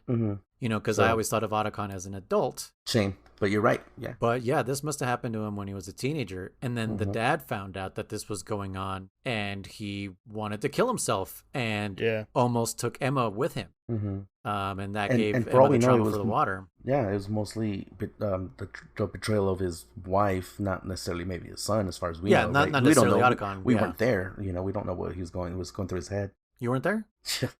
Kriss, were you there? I don't travel through time and space like Herman does. Oh, okay. No, I don't have. I wasn't physically there. I can't. Did these people have yellow lips, German? Yeah. Dude, you guys are. How do you? Please, guys. They are like pinkish, like glossy in the fortune cutscene that we get later on in the near future here. Anyways, let's go back to this. So the knife was not shot. I was gonna try and misprove you on that one, but I couldn't. I'm gonna stick with my guns and say it was fucking shot. Okay. You're gonna stick to your tranquilizers. What you're gonna do? Get it? His guns. Dude. This magic tranquilizer that can shoot a knife out of the air. You can shoot bottles, dude. You can shoot bottles and light bulbs. Why can't Snake shoot a knife? That's how fast he is. He turned back and shot where she was holding the knife, i.e., shot the knife. Okay. But anyway, let's move on. Snake and Otacon do this cool handshake that that Kriss was like all into. He felt left out. I know you did, Kriss. You wanted that cool handshake. It reminded me. It reminded me of those like '80s movies that we talked about, where it's like you have the two main guys, and they got that secret handshake or greeting or whatever. That's exactly what I thought of when I saw that. I was like, oh, that's so cool. I thought it was kind of weird that that's like, I get they're kind of homies and they're part of philanthropy, but like, since when are they this close to have a secret handshake? You know, whatever. I just thought it was funny as hell. Even my first playthrough, I was like, this is super corny. That's what I'm saying. I was like, okay, really? sure, whatever. Yeah, I didn't think it was fair cool. enough. I was like, this was insanely corny. I was like, very unnecessary. Well, and it comes right after doesn't it come right after the scene where they're all three are walking away from Emma's body, which, by the way, you mentioned that they leave there. But again, what else were they going to do? They explained that the chopper... That part was also pretty brutal when they were talking about, we got to get all the hostages and we're not going to fit them all in the chopper. And then Otacon goes like, my sister will not be coming with us. Yeah. And I was made like, that call. Oh, like, it's a tough decision, yeah. She just died, and he's like, I have to leave her behind. Like, priorities again. Yeah. Can't even bury her, dude. They had to prioritize the people who are living, Yeah, literally exactly. couldn't even bury her, just had to leave her there. Nope. It's just like the concept of like we said earlier, she's dying, but you're like, please hurry up and do the virus, like this is an important thing, There's no time to sit here and that's got to be something real that happens on the battlefield. Oh, absolutely. It's just like, we can't take this fucking body back. Like, we have to leave him here right now. Like, if maybe we can come back later, but right now, fucking bury his ass. Mm-hmm. And not just because like he's dead, but also a body above ground starts, decomposing animals, starts causing a stink, and you can't give your position away. Like, there's so many things. Awful. Yeah, war is the worst. But Chris, so this next section, here's where you officially, I remember seeing me too. Okay, so Ninja comes in, right, and reveals that it is Olga the whole time. And I remember, I thought you were kind of fucking around at first. You're like, what? You did your classic what? Yeah. And then you're like, I'm blown away. And I thought you were like fucking around with this. No, you're like, I'm fucking blown. And your chat said it, and it's funny. Play this game the second time, and you hear the accent. Clearly, fucking obviously, it's her, dude. Because someone says like, "Dude, her fucking Russian accent." You're like, does she have an accent? Like, yes, it's a fucking clearly it's her. The Russian accent, yeah. So there are minds there. I remember not being mind blown that it was her, but I was kind of like, oh, okay. I was disappointed because yes, like you, I was kind of hoping it was maybe not Gray Fox, but someone cooler than Olga, in my opinion. I was like, I don't know who, but Because, by the way, this is the second time that we've had someone who supposedly died in a past return as a ninja. Mm-hmm. Yeah. Because the first time it was... Fuck, what was his name? He comes back as... No. Before him. He comes back as Black Ninja in Metal Gear 2. It's James, I don't know. It starts with an S or something, like... Smith. Steiner? Steiner, something like that. Steiner? No, Steiner's from Final Fantasy 9, but something like that. It's like, you don't remember, Chris? Yeah, he comes back, but it's Black Ninja, right? Something like that, Black Ninja, or yeah, he's the first boss you fight in Metal Gear 2, and he tells you, he's like, I was left for dead, and big boss found me and some shit like that. Oh right, okay, yeah, the one you have to have the grenades for because he's on the wall and you can't. No. No. It's like it's just a pistol fight that you have with him, and he's like throwing ninja stars at you. Fuck, what is his name? I know I can hear German typing. I know. I can't recall. Then I don't know. He was one of your codec homies in the first game. He's the one who goes like, oh, I can't believe it. The leader of the resistance is, and then it cuts off, and that's the last time we hear from him until Metal Gear 2, where he comes back as Black Ninja. Black Ninja. His name was Black Ninja, but who the fuck was he? Does it tell you already? Schneider. There you go. See, it wasn't that. Schneider. Yeah, Schneider was his name. You'll remember again, Chris, later. Okay. Anyways, so I wasn't that mind blown for that section. For Olga, I'm sorry. I honestly, I was in the same boat as Chris. I didn't pay attention to the accent. Yeah. I was like, what the hell? In my head. I was definitely blown away. And then I was even more blown away when she fucking stuns you, knocks you out. Or before that, he goes, Snake, you're switching sides? Yeah. And Snake's like, I don't remember ever saying I was on yours. Yeah. That part was the one that hit me hard. Yeah, I was like, whoa, is Snake really I got a double bad guy? whammy there, yeah. I was sad. I was hurt. I was like, because he's right. You've just been thinking he's on your side the whole time, right? Raiden is the most gullible son of a bitch. He's like Snake in Metal Gear 1. Okay, so with that said, I kind of freaking wish they would have let that linger a little longer, whether Snake or not was on your side. I don't know. I think the abruptness of just like hearing that and then Olga knocking you out, you're just kind of left to your own thoughts. Like, Well, yeah, especially since he's been supporting you. It's not just a situation of, hey, I'm here too. Let's try to get through this. He's been actively supporting you through Codec Calls and everything like that. So he never explicitly said, I'm on your side, I'm here to help you, but it was never, he never gave any signs of like, I'm here for my own reason, we're just both happen to be going in the same direction, that's why it seems like I'm helping you. Well, no, there was times where you would say, like, our priority is to save the president. It's like, your orders, not mine. He would say stuff like that. And also, there was times where, especially when he reveals that he knew about Arsenal gear and these other things, and he's like, why didn't you tell me? And he's like, you never asked. Yeah. And he says it twice, which was fucking hilarious to me. I was just like, God damn it, Snake, you're still a piece of shit. You're still like the worst person ever. Yeah. Well, that's what I'm saying. I wish it would have lingered longer, because immediately after this, you're again reminiscing of Metal Gear 1. You're tied up to this weird thing with even the same kind of light pattern. So I think, because I was watching it and I was like, I think it's just video of the first one. That's because when it comes down, it looks like it's liquid. Yeah. And then it cuts away, and that's what I thought too. And now you're looking up, right? You're raising your head instead of your head coming down like in the video, because now you're looking from the floor up to reveal Solidus in his Dr. Octopus suit. Yeah. Solidus with Ocelot there. Tentacle Man, yeah.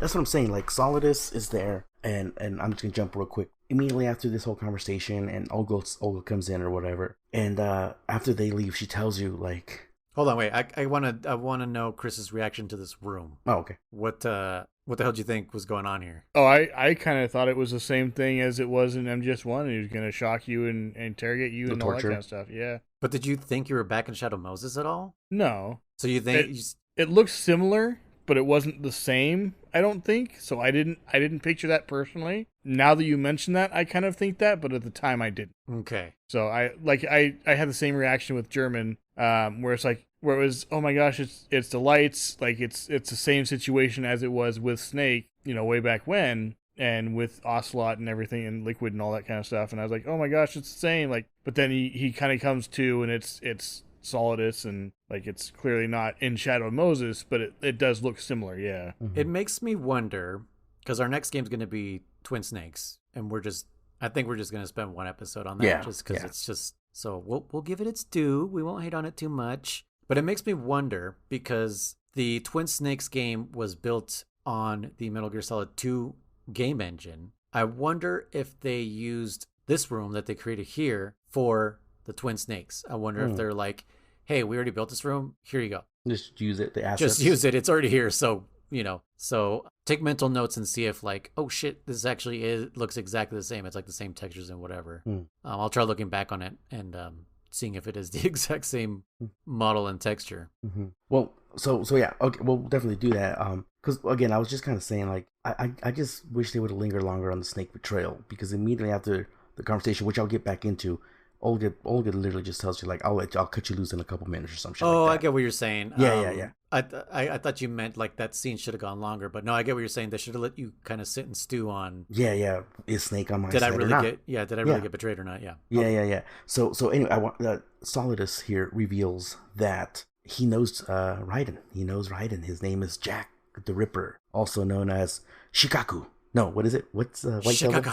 No. What is White Devil's Shikaku? Was the bat. Iquinsuorcha.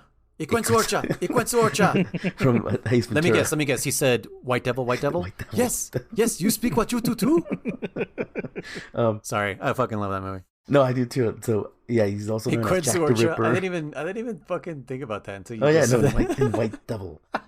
And here's something that I didn't think about this back in the day, but it really recently clicked in my head just this playthrough. He says in the 80s, Jack was, a child soldier, okay? And let's do some math real quick. If you counted 1989 as still being the 80s, which it totally is, by all means, it's 89 as being the 80s. But he's not a child soldier in the 80s in that case. Who? If he was born in 1989, he's no, not born in 89, but let's just say he met him in 89. Okay, right? yeah. Okay, he met him in 89.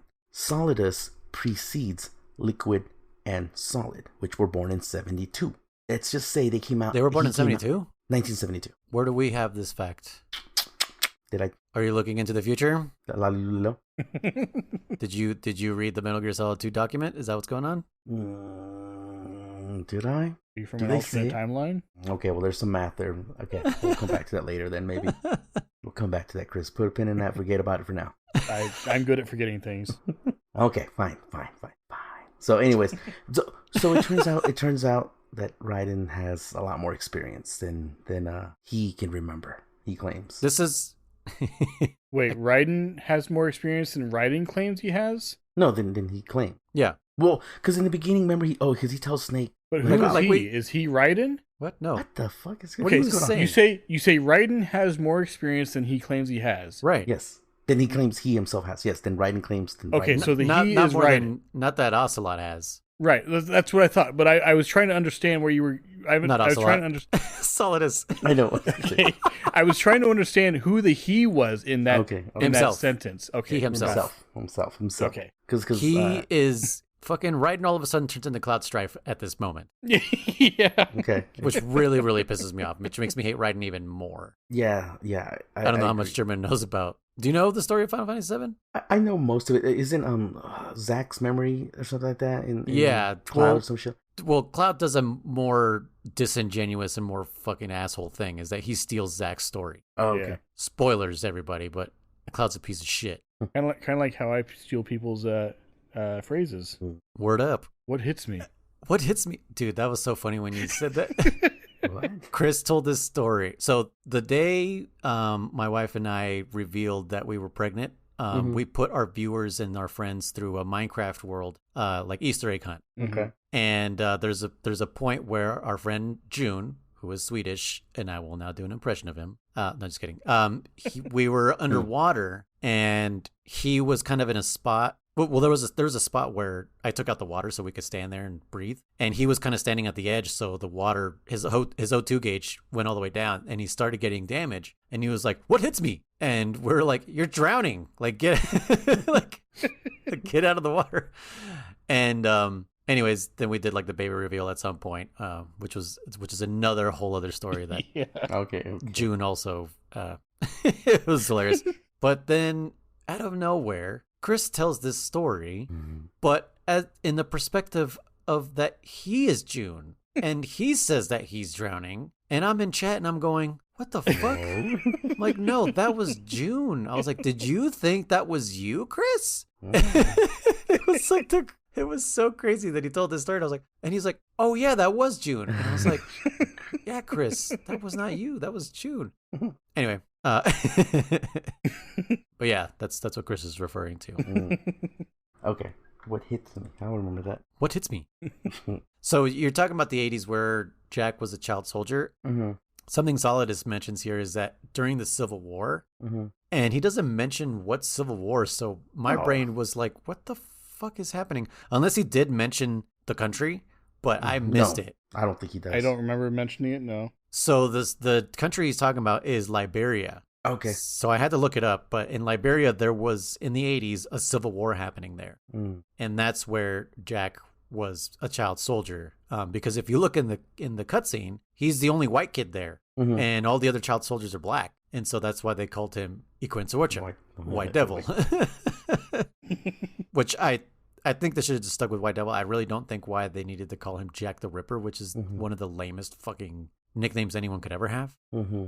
White Devil, yeah. You're literally just stealing from Jack, the famous, Killer. British killer Jack the Ripper Yeah. from the 1800s. Anyway, continue. No. So I was gonna say, so not to make any light of his situation, it is kind of weird. It comes out of fucking nowhere, and he suppressed these memories. Because after this, you get a codec call with Rose, and she goes on. She's like, "Is it true?" And he's like, "Yeah." He's like, I suppressed all those memories or whatever, But She's like, "No wonder you're a fucking yeah, soulless dick." yeah. Well, that's why he says like he didn't want to sleep in the bed with her because he can't sleep. He fucking he has nightmares of all that shit. Yeah, he's like a war vet. Yeah, he's not normal anymore. He's affected. He's traumatized. No, and the stuff he says it does hit pretty hard because he says like they were fed fucking gunpowder in their food.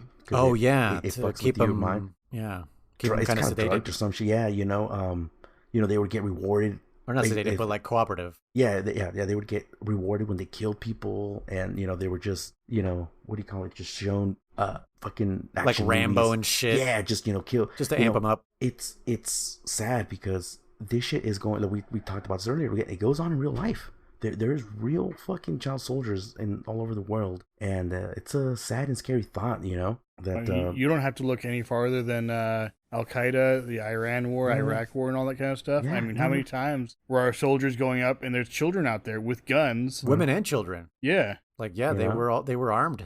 And it's who do you shoot? You can't just shoot the kids; they're innocent. At the same time, they're coming after you. So what are you supposed to do? You know? No, 100%. But yeah, so Jack reveals his history here, and so this next section here was by far my favorite, and Kriss, I want you to kind of explain to us what your first playthrough when you noticed it right off the bat. I think Colonel calls you, and he glitches out really quick. I mean, it's super quick, and you caught on. And you said, "What was that? Did you guys want to see that? What was that? What was going through your mind when all of a sudden Colonel is glitching out here?" At first, I thought it was some sort of interception or interference. Okay. So my initial thought, and I don't think I said anything, but my initial thought was, is someone else listening on this, or is there some sort of are they jamming the signal? Yeah, well, not necessarily jamming the signal, but like is someone pretending to be the Colonel and intercepting, and then at times where he's talking, either interrupting him or something like that. If that makes sense. Okay. Yeah, my initial thought was not oh, he's AI, or there's it's someone's jamming the signal. My initial thought was someone's hijacking the signal. Okay. And trying to impersonate or play as the Colonel to give me false information or something. So that was my initial thought. Okay. Because in this section here's another. I mean, all this was so cool, and again, I wish this would have gone on a little longer. It's literally you get the first phone call with Raiden, right? With the Colonel, and he's like, Raiden's kind of questioning Colonel at this point, right? You get the second one immediately a couple steps later or something like that, and Raiden questions. He says, "What does he say?" He goes, "Oh wait, also by the way, Olga freed you." Yeah, Olga frees you. Oh yeah, she punches you in the gut. She breaks herself. Bam, inches away from your bare balls and nuts. Sorry, balls and nuts are the same. Balls and dick. And then also now you are naked. Yeah, you're butt naked. Yeah, which I'll touch about this. Good. And by the way, you don't have a butthole. You don't have. You're a Ken doll, by the way. Yeah. If you do a cartwheel and you pause it at the right moment, you do not have a butthole. Oh, not only that, I did a cartweel actually because I wanted to see. Yeah. Yeah. You can actually. Everybody's curiosity gets the best of them. Does this fool have a butthole? Did they actually put it in the model? No, he does not. You can. I was never mind. I did Game Shark's code in this section here. He lifted his arms. The code to lift his arms. Not the code to lift his arms. No, the code was T-pose. all weapons at all times or some shit like that. Oh, so he's holding a gun. But because he was never programmed to be able to have a gun in this section, he literally just puts his hands up, I think, but you can't move him, and he's completely nothing there. So yes, so he is holding his hands up. Yeah. So yeah, he literally just puts his hands up, and you can't move at all. So he's got nothing. Yeah, nope, nothing there. He's a Ken doll. A Ken doll, 100%. Not even some blonde pubes. Nope, nothing. Just a little. Which, by the way, I hate Raiden's haircut. Anybody else? Just me? I feel like he could have used. I think they were just like, we need to do hair physics. We haven't done hair physics yet, and I think that's the only reason. They gave Snake longer hair, and I don't know, but no, but it doesn't wave in the wind like the way his bandana does. You know what I mean? I feel like this is the first time they were like, we need to do. I was thinking the tanker maybe, but no. Like clot stimulation. Well, that's what I mean in the tanker. He doesn't have hair that blows in the wind. It's just his bandana. So I think this was like some of the first generation like clot sim type of stuff. So they're like, also, let's do hair. I don't remember when exactly it happens, but when he rereferences his bandana and says unlimited ammo, I was like, yes, that's so cool. Like that's breaking the fourth wall, but I love it. Oh boy. I mean, this is what Germans go into is the fourth wall is about to be shattered through this whole part. Again, I wish this went on a little. Again, my memories are that this part went longer than it really does because I was a kid. But like I said, you get the first force call, and you're like, hey man, like what's going on? And you're like, oh, go take out Arsenal gear. He even says that like recover Arsenal gear intact again. And Raiden asks him, are you working for the Patriots or some shit like that? Yeah. And it's like, no, he's like, your role is to do this. He's like, what do you mean? You know, My role. Yeah, literally, Like you take like fucking 10, 15 steps. And well, no, wait. calls you again. In that same call, he says, "Well, this is a role type playing game, isn't it?" Yes. He says that again, and that's where my complaint is because you're like, what the fuck is going on? When that happened to me the first time, I looked at a camera that wasn't there, and I was like, "Oh, Kojima."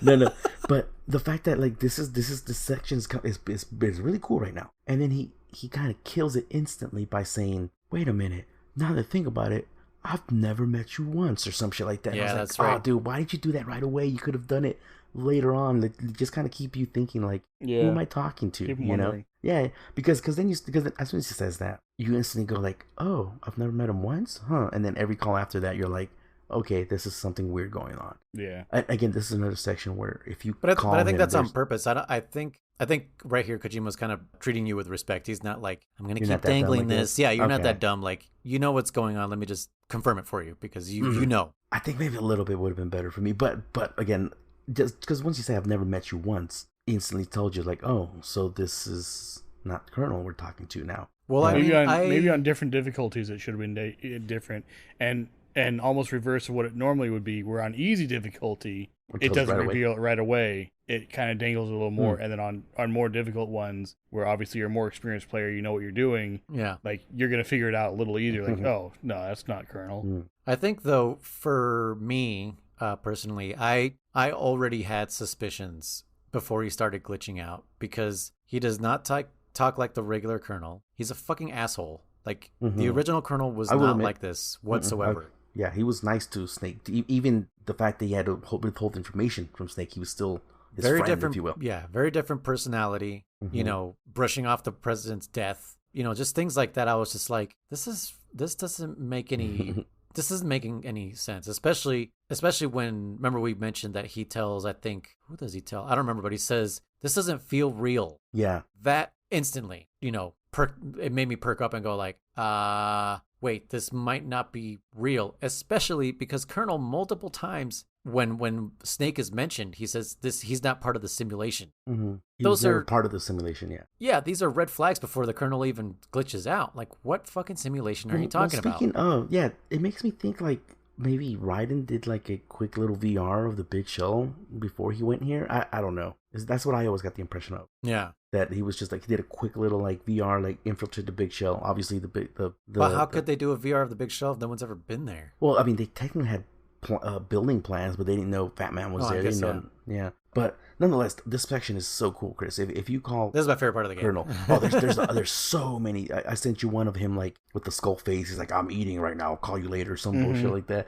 There's a million things that Colonel will say to you. His actual picture will be backwards, up, you know, I noticed sideways, that one. Yep. all kinds of shit. It's super funny. One of the lines that he says that I do love. He goes, "I think you got it in your playthrough." And he says, honestly, he goes, even my patience has its limits. I just can't leave this thing up to you any longer. I'll do the fighting. You can just go home. Yeah. And everyone was giving you shit because you're like, damn, even the Colonel's fucking tired of your ass. I think everybody's favorite line though is I hear it's amazing when the famous purple stuffed worm in Flapjaw space with the tuning fork does a raw blink on Harry Carey rock. I need scissors. 61. Yeah, I was like, what the hell is that? Yeah. That's my favorite fucking line. The Scissor 61. There's one section where he talks about he used to be a fucking caterpillar in his previous life or something like that. Oh yeah. He's like, what were you in your previous life, right? And he's like, what the fuck are you talking? Oh, because if you click on the R2, he's like, what are you talking about? You don't make any sense. He's just constantly like, what the fuck is going on? You know. Oh, speaking on that, you know how you can, like you said, you can press the shoulder buttons and get like different thoughts and stuff. Did you? So remember when we were talking about how like the codec calls are in your mind? Is that your mind in your mind? Mindception? Yeah. Like your mind thinking your mind is Mind's thinking mind? I guess. Your eyes mind? Yeah. Did you notice one of the things that the Colonel says? Now this makes sense to me. Before I was like, what the hell are they talking about? Is, oh shit, where is it? Your mission is to infiltrate the Fortress Galluade. rescue the hostages, and neutralize Metal Gear before its assembly is complete. Oh yeah. Yep. So a straight reference to Ghost Babel. Yep, yeah. yep. I mentioned that in my stream, yeah. Which now that you mentioned it, when you mentioned to Kriss I think it was last episode, maybe 2 episodes ago, we ended Ghost Babel saying that those special VR missions you were playing as some guy named Jack the whole time. Mm-hmm. Remember that, Kriss? Yep. That it ends with like saying like, "Oh, get some rest now, Jack." And it again, I asked this: is Ghost Babel an alternate timeline, or was it the VR missions the whole time? It's kind of still the question for me, at least. Is it a timeline or is it VR missions only? But yeah, that Galloway, I remember the first time playing this, I had no idea what the fuck he was talking about. I thought he was just glitching out, obviously. Wow, damn, I don't know where I was going with this. But yeah, the point being is the Galloway mission is Ghost Babel. Right? Yeah. Yep. So it's like, okay, yeah, Ghost Babel is came out before. this just meta or is this canon? That's what I'm saying. That's what I'm trying to get to. Right. So is it canon? Is it just a little Easter egg for everyone who played Ghost Babel before this game came out? Well, I mean, not? there was the game poster in there too, so maybe it was just it could have been just a reference. Okay. Yeah. Okay. So yeah, because I mean he'll reference. I mean, Police Knots. Meryl. I don't know if we mentioned this before, but Meryl originally is from Police Knots. Mm-hmm. Like she's a character in those games, and Kojima liked her so much that he brought her over to Metal Gear Solid 1. Mm-hmm.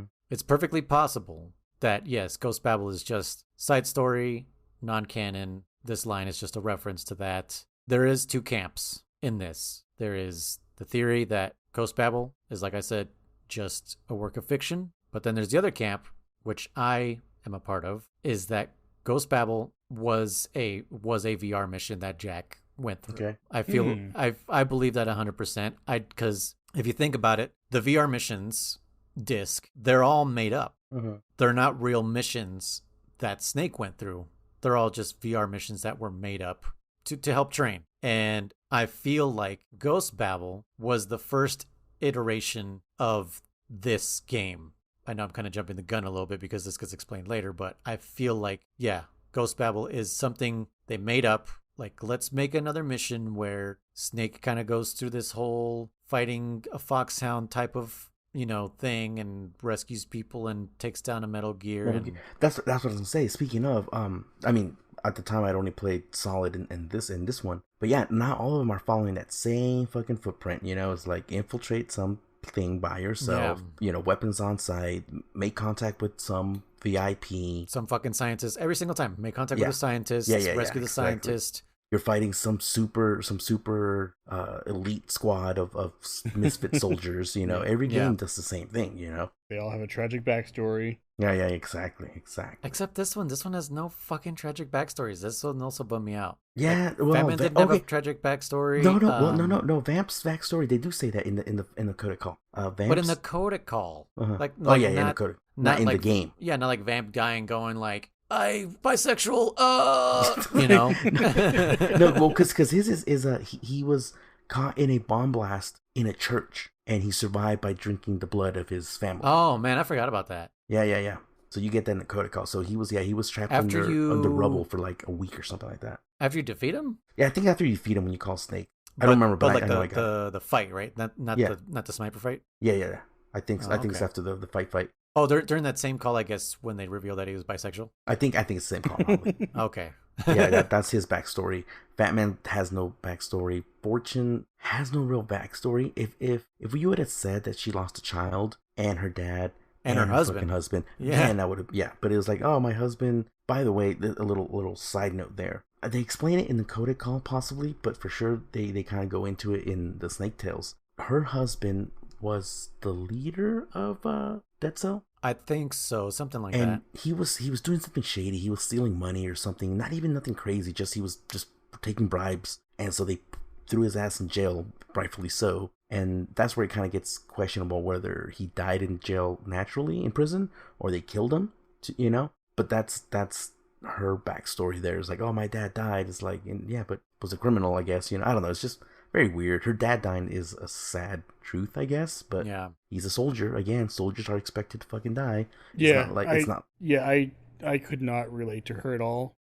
And I'm glad you say that, because I didn't know if it was just me or not. Mm-hmm. I didn't want to just be like, oh, yeah, that's not a tragic backstory, and then have someone, watching or hearing this and like, oh, my parent just died. It sucks. Like, it sucks. I get it. but it's not like I want to die myself now kind of sucks. I wouldn't think anyway, you know. No. I'm fortunate both of my parents are still alive, but again, like I would think you, at a certain point, especially as an adult, you expect your parents are going to die before you. So, well, being a soldier, even more so. And being a fucking commander, whatever he was, you know? Yeah. I think it's just not delivered. They didn't like Build you it said, not build it up, but they didn't make it relatable. Like you said, Chris, like this whole thing that happened with Emma, like I don't relate to it. Like none of that shit happened to me. But the way it was delivered, you're right, was very heartfelt. Yeah. Yeah. You know, even though Otacon is like the biggest crybaby in the world, like they even you know, showed a flashback to Wolf. You know? Yeah, they did. And I remember for that one, Chris was like, "What the fuck? He barely knew her." Yeah. And for sure, that one wasn't sad for me. I was like, "What the fuck?" Like, yeah, I don't feel for Otacon right here. Like, she was a psycho. You know, I don't relate to Sniper Wolf, and I didn't relate to Otacon in that moment in MGS1. But for this one, obviously, I didn't relate, but I was empathetic for sure. I did feel this one. With Emma, yeah. But yeah, I don't feel anything for Fortune. I do like Fortune. I do like her. I just don't care for her backstory. Again, I'm on the Fortune Plus train. The Ford train? The Fortune 4 train, yes. I think she's cool, man. I think she's fucking dope. I like her, man. I like her. Yeah. Her and her regular colored lips. Yeah. It's all good. She's from your world, so it makes sense.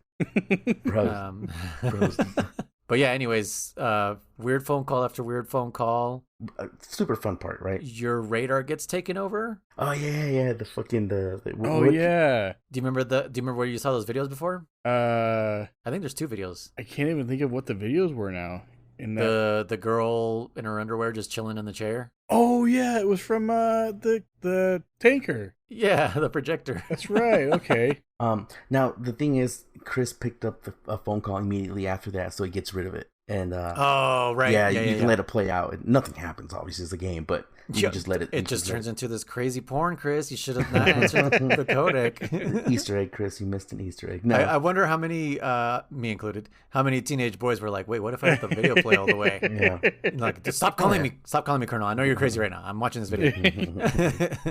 Yeah, I was way more interested in Colonel glitching out and everything than any of that stuff it was showing. Yeah. It's so hilarious. This is shit that he said. He like names like the train stations in Japan. He's like,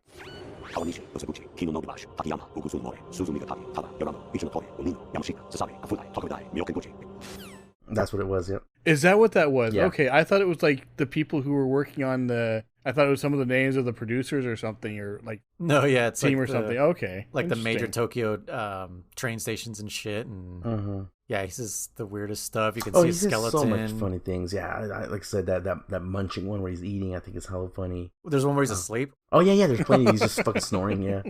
But yeah, I remember this part being really hard for me when I first played through it. Like just having no weapon, no rations. No, I think you find one ration maybe. Maybe yeah, one, but like yeah, you have no way to defend yourself. But like nowadays, just stick to the right side. I know, right? You can just fly right by them, and you can like there's a gap in the floor. You could cartwheel over that thing. Yeah, Kriss, you didn't cartwheel over many gaps. There's a lot of times like I saw you were like avoiding certain areas. Just jump over it, Kriss. Just fucking jump over it. Yeah. No, yeah. So then you get this section which I kind of forgot about. I won't lie to you, but so then Rose does call you, and that's the last call. Yeah. Is it the last one? Okay, yeah. Because then you're wondering, you get to the room that's called, Kriss pointed out, Arsenal : right? I was just about to say, yeah, ascending : yeah. There you go. All the parts of where you are inside Arsenal gear, they're body parts. Okay. So it's like, well, actually, I think you start out in like the intestine. You start in the stomach, and then you go into the ascending colon. Okay, yeah. So they're all like parts of. Yeah, you're making your. It's like you're making your way to the fucking sphincter. Yeah, that's what I thought. I was like, am I gonna come? But yeah, so Rose calls you, and you answer in the most nonchalant way. She's like, "Jack," and you're just like, "Hi, Rose." No, oh yeah. It's so like matter of fact, like, hey. Yeah. I did forget. You've been annoying me all day, but anyways, hi. I did forget to mention one little section about being like nonchalant. When you fucking you call Colonel after you get Emma through the first section. Colonel goes, "What's your status report?" He goes, "Colonel, yes. We've managed to avoid drowning." Just so good fucking job, yeah. so fucking weird, dude. I was when I was thinking about us recording today, I was like, oh man, when we get past that part where Kriss tells us that he made it through the water. I was going to ask Kriss, did you manage to avoid drowning? And I completely forgot. But yes, that is one of the best lines ever. I was actually going to bring it up earlier too, and I hella forgot. It's so funny, especially since there's still another underwater section coming up, a longer one, I think, right? I think yeah. I think on the way to Vamp, between the elevator and Vamp is the longer one. Yeah, I think it is. That's when you find Stillman and you had to open up the door underneath, I believe. Yeah. So I think that's funny because you're like, there's still a longer one coming up. So whatever. Managed to avoid drowning. But it's just so funny. Like, we managed to avoid drowning. Good job. Yeah, he does just say good job. I know, as a younger child, I listened to before memes were memes. And dreams were dreams. Yeah, I know there was a video I listened to or watched, and I know it had that clip in there. Oh, really? And as soon as I heard it, I was like, it brought me back immediately. I was like, oh my gosh, that's part of this video. And I do not remember what that video was or what it was about or anything, but I know that clip was in there. Okay. Yeah, that's pretty funny. Pretty sure people quoted that for sure. But yeah, it's super memeable. Yeah, I mean, it's like Raiden is very he's very childlike. Well, remember we said this is Olga's child, maybe. Yeah. Because he calls for approval for everything, It's not only just them calling you nonstop, but he also calls to be like, "Hey, I disarmed the first bomb." Yeah. Oh shit. Yeah. Like, okay, dude. Keep going. So do the rest of them. Good job. Yeah. No shit. Well, maybe he's looking for that. Yeah, for that approval because. Oh yeah, I guess yeah. Maybe, but because mentally he could still just be a child because. Oh yeah, that's true. I forgot when about that, right? I don't. This is probably an article somewhere. I don't know if it's scientifically proven, but when you have a trauma in your life, your brain kind of just stops there. Reverse, yeah, it stops growing. Yep, it stops growing, and so you never really get past that, and so you're just kind of stuck there forever, and it's harder for you to. You're in arrested development, basically mentally, and so life becomes difficult for you to learn anything new. So without going into any detail about it, my wife struggles with that, where she has the emotional capacity of a younger child. Mm-hmm. And obviously she's found ways to work around that and everything. But yeah, emotionally, she was stunted as a child. And there are certainly times where it shows. Yeah. And like I said, we found ways to work around that and deal with it and everything. I mean, mentally, she's not a child. Mentally, she's an adult. But there are definitely moments or situations we go through where if something's triggered or something like that, she goes back to a child again. Yeah. Yeah. Yeah. I think everyone, again, if we all went to therapy, I think it would help us out grow. And I think many of us don't seek it out. Some of us can't go to it for whatever reasons, But I think we all suffer from childhood traumas, Yeah, things that we would finally understand, like why do we do this? Like I know for sure there's a bunch that I'm like, oh, that's why I do that. After 20 years. Like for me, it's I can snap into a fit of rage and go quiet. And I don't know why. I wish I could know why, but I'm well aware of it, even while it's happening, but I can't stop it. Mm-hmm. I don't get violent or anything, but it's just my anger becomes the number one thing in my brain. And I know I don't want to be angry, but I can't help it. And then I'm stuck being angry and pissed off. And I know all I need to do is let go, and I can't. It's interesting you bring that up because I've always said that I struggle with anger issues, not in the sense that I get angry a lot, but when I do get angry, I don't know how to handle it. I cannot. I'm one of those, I'm with you. I just can't let it go. I know I need to. I know this is not that important, in the end. Over small shit. Yeah. Small shit you should just let go of. For me, it's usually when stuff is building up and I don't let it go over time. It's the whole analogy of this is the last straw, It's so for me, that's kind of what it's like. There's no really, as far as I can think of anyway, there's never really been a situation where one thing has gotten me so upset that it's I'm so angry about this one thing, It's usually stuff is building up and it kind of happens over time. But I've always said I totally believe that I have anger issues, not in the common sense that people need to go to anger management stuff. Not that I'm saying I wouldn't benefit from that. Right. But when I do get angry, I don't know what to do, Yeah. Mm-hmm. So. Yeah, you're trapped in your own anger. Mm-hmm. And the worst part is when I hurt people around me, because I know, especially my wife, because I've told her, I was like, can you kind of make the first move if I'm pissed? Because I don't know how to get out of it, Yeah. And she'll do it and she'll try, and I'm still I'm stuck. Mm-hmm. And I'm I know she's trying to help me and I just need to let go and we need to move on, but I can't. And it's like, it's the worst, man. Like, yeah. So one time that like, and this is something that actually happened with me. And I don't remember why I was upset. I think it was a miscommunication or I wasn't understanding or something was going on. And I took a piece of paper because I was always taught as a child, like if you're angry, beat your pillow, throw little pieces of paper, stuff like that. That's not going to hurt anyone. It's not going to hurt anything. It's not going to do any damage. It's a way to get your anger out. Mm-hmm. So that's what I've always stuck with. And there was one time and I just balled up a piece of garbage and I threw it on the ground as hard as I could. And my cat Isaiah was there. Oh. And she freaked out. And at that moment going on for her, I was like, okay, I can't do that anymore because I cannot explain to her what's going on. Yeah, she does not understand. As far as she knows, I'm upset and I'm a danger to her now. And I was like, I can't have that happen anymore. That was the last time I did anything like that. Yeah. So that was one time where it like clicked in my head, like, nope, no more. Mm-hmm.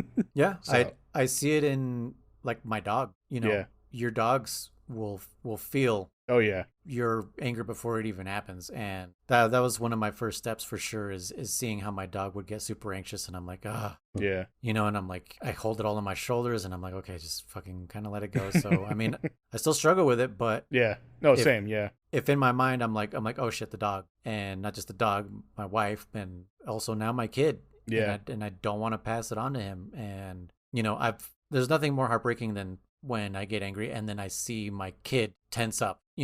He's only 2 years old. Yeah. And I've already seen him tense up. And I'm like, fuck. I'm already fucking him up, And anyways, that was some good therapy.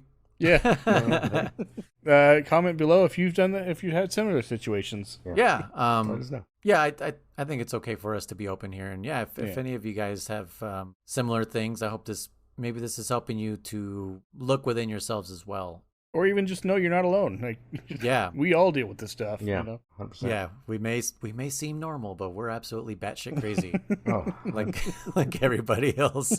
Anyways, we're talking about Jack being stunted because of the trauma. Oh yeah, that's what it was. I was like, how did we get here? Yes, that's what it was. Yeah. Well, because that's when you're playing this by yourself, you miss things, but when you start talking to people, you're like, oh, that's why that happened. So that could be why he was acting very childish with the. Remember, there was a lot in the beginning of the game. There's just did you say nerd? It seems super childish, but maybe he is. Oh man, I didn't even think about that. Oh, we're over here. We're over here picking on him like this fucking nerd. Yeah, maybe he's this. He's an adult and he's doing this super secret mission and blah blah blah. Like in his head, he's still kind of 12 or something, So he's like, "Ha, you said nerd." Yeah, you said doo doo. You said doo doo. Your duty is to. You said duty. You said duty. Yeah. No. So we got on this because I forgot about this. Now Rose calls you and she tells you that it was all fake, that she was shown up, she was sent there by the Patriots to make you fall in love with her, right? Right. Mm-hmm. She's a plant. She tells you, the plant. Just kidding. She tells you that she was groomed or whatever to like him 100%, or not like him, to be everything he liked. Yeah. Yes, like according to his psych profile, she was made to look that way and everything. Yeah, personality. Yeah. She says hair color and eye color, everything. Yeah. And I'm not trying to be a dick here, but personally, I was kind of like, right, and that's what you like, man. I was like, this is the best you can do, bro. Like, she's kind of just a plain chick, dude. Like, but then again, yes, if he's childlike, this is his idea of the perfect woman for him. Maybe. Someone who wants his attention all the time. So you think that's why he didn't give a fuck that she's constantly calling him necessarily about tomorrow, because he likes, he wants that attention, that mother-like instinct, like, don't forget to brush your teeth, don't forget to fucking I guess you bring up an interesting thing there, because at first he didn't seem to be bothered by that. I was, and I made it clear that I was bothered by that. That's true. He was kind of like oh, I don't know. And it wasn't until the very end that she was like really berating him, and even then he wasn't like as upset as I thought he would be. He's like, no, I like, this is just the reason, like, that's just it. And she was the one like breaking down, crying and everything. Yeah. And he was just kind of like it's not that big a deal. What's going on? At most, I think there's one section where he barely says like, now's not a good time or something like that. And that's about it. Like, he never says like, I mean, he'll be like, can we talk about this later? She's like, okay, fine. But he's never like, bitch, I'm fucking busy right now. Right, you know? Yeah. Like any normal fucking person would Like do. we're all thinking. Yeah. You're fucking taking bullets and fire. You're killing people, and you're struggling to comprehend if you know, and you're like, stop you know what? calling me. She also does pull a total mom move and invade his privacy. Mm-hmm. Oh yeah, in the room, going into his room and shit. That's like, like when your parents go into your room and you're like, stay out of my room, you know? Yeah. That's a very mom thing to do. And, you know, when your mom's like judging you on it, like, clean up your fucking room, man. It's like a goddamn minefield in here. Only his was the opposite, apparently. Yeah, no Yeah. shit. His was... Put some mines on the ground. But no, so she tells you everything was a fake or whatever. So Ryan's all pissed off and whatnot.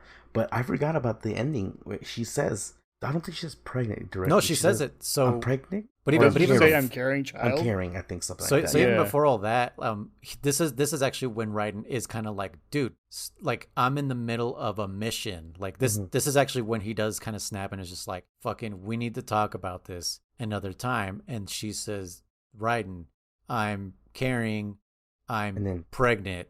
She does say I'm pregnant, and then it cuts off. Okay. And then it's just like, what the fuck? And then that's when Sneaky Snake comes out of nowhere. He was just chilling in that colon. Oh yeah. He just appears. He just manifests out of nowhere. Which, by the way, hold on. We forgot to mention that the Patriots have Olga's child. Oh yes, right, yeah. She does explain to Raiden why she's in this mission, why she's helping him to begin with, why she abandoned her comrades.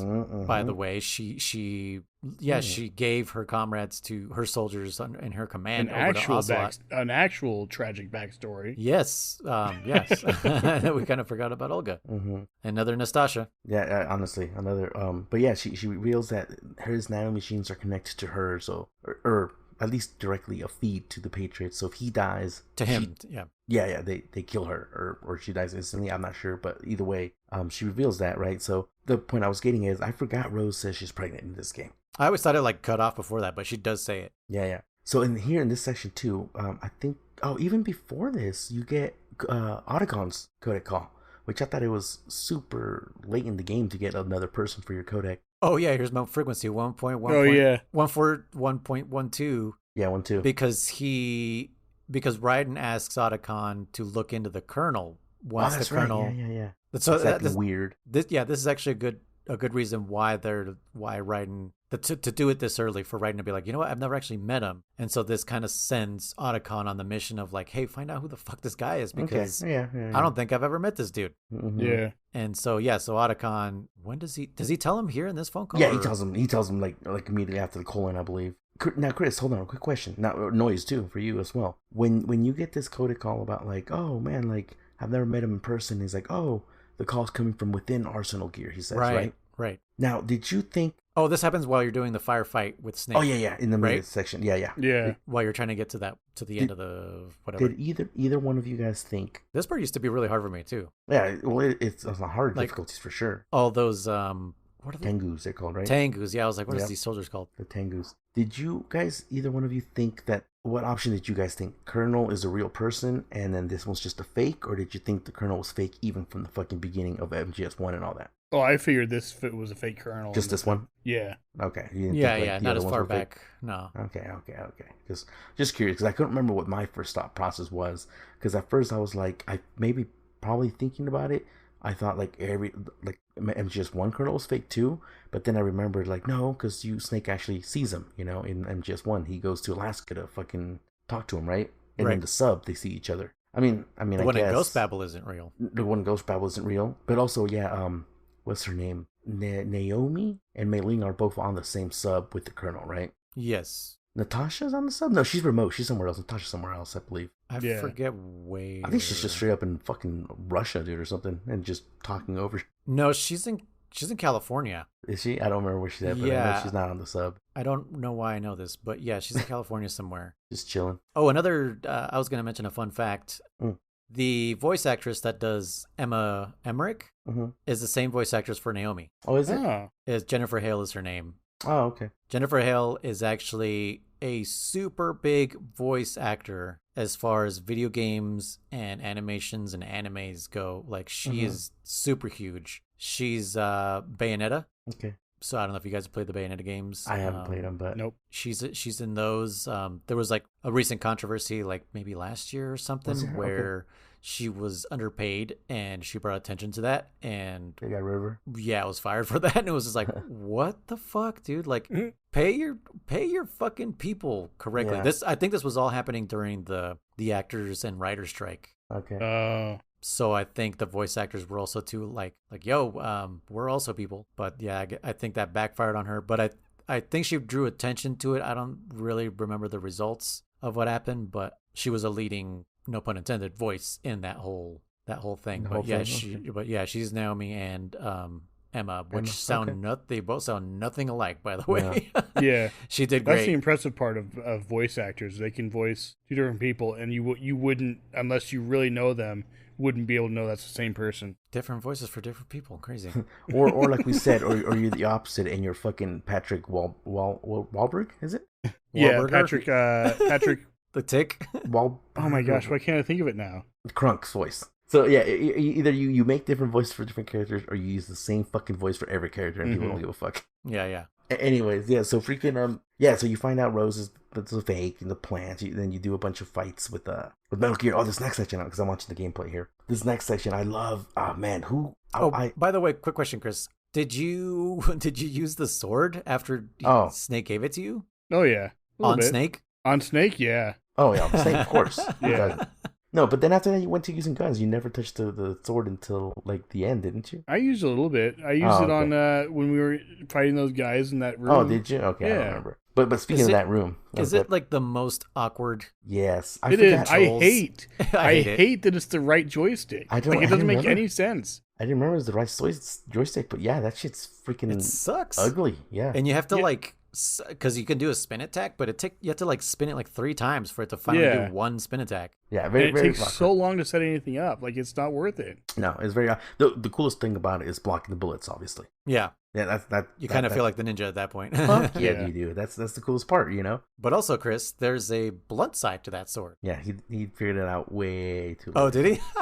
I never figured it out. Oh, you never straight up did? If I did, it was by accident. Oh, yeah, you just press square, and then it turns into the blunt side of the blade, and then you do stun damage, I guess. Stun damage instead of fatal damage. Yeah, it'll turn blue as well, so that way, because blue is like the trank color for non-lethal. Yes, did you notice that about the weapons? The red ones are lethal and the blue ones are non-lethal. I did not. All right, but now that I look back, it makes sense. Yeah, I see it now.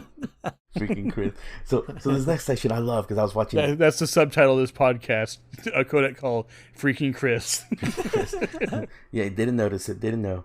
Kriss learned something new. Kriss didn't know. Kriss didn't know. But no. So this next section, who didn't fall for this? You're fucking battling these Tengus with Snake, and all of a sudden you get the mission failed screen. Fission mailed. Fission mailed. Yeah. Obviously, but I mean, I just about fell for it, but then I was like, I happened to move my joystick, and I saw he moved on there. I was like, wait, what? Yeah. And so I kept fighting. Yeah. Because you're like, what? How did I die? And then like I noticed that you're moving, and dude, I took a couple screenshots of it because your face was just like, what the fuck is going on? You're like, it's the just utter confusion. Yeah, it was so fun because this definitely reminds me, obviously, of a Psycho Mantis section of him just fucking with you, you know. Mm-hmm. But yeah, it happens once, and you're like, dude. And again, this was me playing this at freaking 1:00 in the morning. You know, probably dead tired from school and or work because I was playing, I think, working at the time, part time. But nonetheless, I was like, what the fuck, dude? Like, I was just so confused. Almost like, what's the word I'm looking for? Like, tripped out in the sense when he says those lines, like, this is a video game after all. Oh, because he does even say, he kind of turn off the console. Yes, he repeats that whole thing from fucking Big Boss from Metal Gear 1, which I didn't play at the time. But this is the first time I ever heard him say, turn off the console, right? And I was like, what the fuck is going on? I'm like, I forgot Big Boss says that. Yeah, I'm like, should I be playing this game? I'm like, dude, it's funny how many throwbacks there's in the series, man, you know? Some that we know from, obviously, but some are like, oh, the boxes, that's from Solid Snake. Oh, this section, that from that section, you know? Yeah. I love how it also says emit or continent. Yeah. They switch instead of continue and exit. Exit, yeah. Like, what? Yeah. I was wondering about that too. I was like, wait, what? That's not even spelled correct. Emit? What is emit? Yeah. Yeah. So this section here is pretty tough when you're trying to do a pacifist run. Yeah, I think you only knocking get all the dudes in that room. 5 stun grenades total for this section if you're maxed out. Yeah, so it honestly, I think it's kind of like the whole Meryl gunfight with Snake. I just kind of let Snake do most of it. You know, I get who I can, and I just hide in the corner and let him fucking kill everybody. Before this, you're talking about the circular room right now, right? Yeah. So before that, I did notice. Well, I didn't notice, but this is where you sent us an image or a text or something of how Snake was just feeding rations to Kriss. Yeah. Oh yeah. Because Kriss was shoving him down my throat. Yeah. yeah, you're just like standing, like you were not moving at all, and you're just like getting hit, and you just hear Snake like, take this, and he's like, here's ammo, and then here's another ration, and it's just like ammo and another ration. It's just like, oh my god. You would get a ration and it would get used up instantly. Instantly, yeah. It's just Snake like, here, like don't fucking die, goddammit, like here. Yeah, no shit. It was basically Snake was basically German in Monster Hunter. Yeah, that's what I said. That's what the message said. It's like even Snake has friendship level 3. Yeah, friendship level 3, keeping Kriss alive. That's our handicap when we play Monster Hunters. We have Kriss in the game, and we're just like, who's got friendship? Life powder. Yep. You know. So if there's 3 of us, it's really only one of us because I cancel someone out. Exactly. Yeah. But yeah, it's hard to pacifist run this room. Yeah. Yeah. So then this next section, I always feel sad too because it's like after you feed all the Tengus and shit, freaking Fortune comes in and you're like, oh yes, you know she's still alive. Because personally, I think I did forget my first playthrough around that she's still fucking alive. Yeah. Because you only fight her that one time, quote unquote, fight her that one time, and after that you don't see her until here. You know. Really? Yeah, you don't, because you only see Vamp. You see Vamp a bunch of times. You don't see her again. I guess. Right? I'm 99% sure. Yeah, I don't remember her in any other cutscenes after this. But anyway, so, you know, Snake's like, I got this and shit, you know? And again, my first playthrough, I was like, oh, maybe do I get to play a Snake? Yes, I get to take control of Snake. At least for this battle, let me do it. At least for this battle. And nope, he just cuts away, and then... Yeah, he just screams into oblivion while he's emptying his clip. Yep, exactly. And you just casually are going up a ladder. Yeah, just climb up. And then you get to this section here, which everyone debates on where exactly are you at, because you climb up, and then it seems like you're outside, but you're not really. It seems... So you're in the room where you take pictures of Naomi and Mei Ling in VR missions. Yeah. Yeah, I remember Noise had mentioned that in my stream, yeah. Well, it looks like, very... where the fuck is that? And the rooms before this have structure. There's actual crates and walls, and actually, like, the room before the colon, you can see the metal gears on the side kind of lined up in your Soliton. You can even see the heads popping out, if you will. But when you're in the ascending colon, you kind of start seeing, like, the Matrix. Yeah, you know what I mean? on the floor and stuff. Yeah, yeah, like on the walls and shit. Like you're starting to see the code. More neon or whatnot, right? And then so you get to this section here, and it looks like it's just like a glass surface with just some kind of, you know, neon lights on it. Like a radius, like an inner radius, a middle radius, and an outer radius. Yeah, it's like a little hexagon room, if you will, a pretty big one. Anyway, Solidus is here. So again, the debate is, and I guess we can get to it now. Is I was gonna say this a while back, and I said I'll wait till later on. And there's a part 2 to this, but my question is all of Metal Gear 2 a VR itself? Is my question, or at least this section here, because I've always kind of never believed everything that happens here. It felt too fake for me. Like I said, too controlled. You take on freaking 20 metal goddamn gears or whatever it is. Yeah, I don't know. It just felt very, especially because they're talking about control. They're talking about faking things or forcing certain actions to happen, if you will. And then right here also, Solidus mentions that the S3 program means Solid Snake simulation. Mm-hmm. So they're trying to create more Solid Snakes by forcing them through simulations. That's true, yeah. So the idea is not that this is a VR mission, but that this is a simulation. That is being controlled. Well, I think because... Which is 2 different things, obviously, right? Because VR is like you're strapped down. It's fake. But here, you're in a controlled environment, and we're seeing Well, the reason why I'm also saying that, because you're getting these... so, okay, one thing is to get fucked up codec calls. All right, yeah, so the AI is malfunctioning. But because of the virus, By the way, there's a virus. Uploaded, yeah.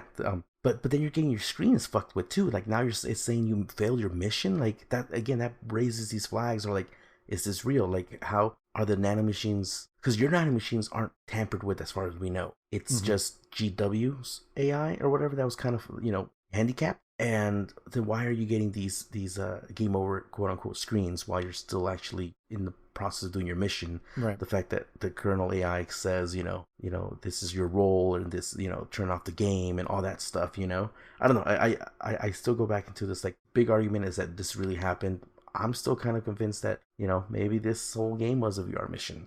Because Raiden does say he did a tanker VR mission, Yeah. Mm-hmm. So why wouldn't this whole plant be a VR mission? Especially when we talked about earlier too, the Colonel saying like Snake wasn't part of the simulation, like ignore him, or whatever. Yeah. So are you saying a simulation in the sense like the Matrix idea of the simulation where we're all part of the simulation, we don't realize it until No. something happens, or like No, just that this is a controlled simulation in order to train someone and duplicate a snake out of any. No, I'm talking Kriss. I'm talking like none of this is happening. Just like that's what what I thought he was making. Okay, that's what I'm making. But that's what German is saying. But the game is saying that this is a simulation, not a VR. Oh, yeah. That's what the game is saying. But I'm saying that it's actually full blown fake and VR. none of this happened. Yeah, that's what I'm saying for sure.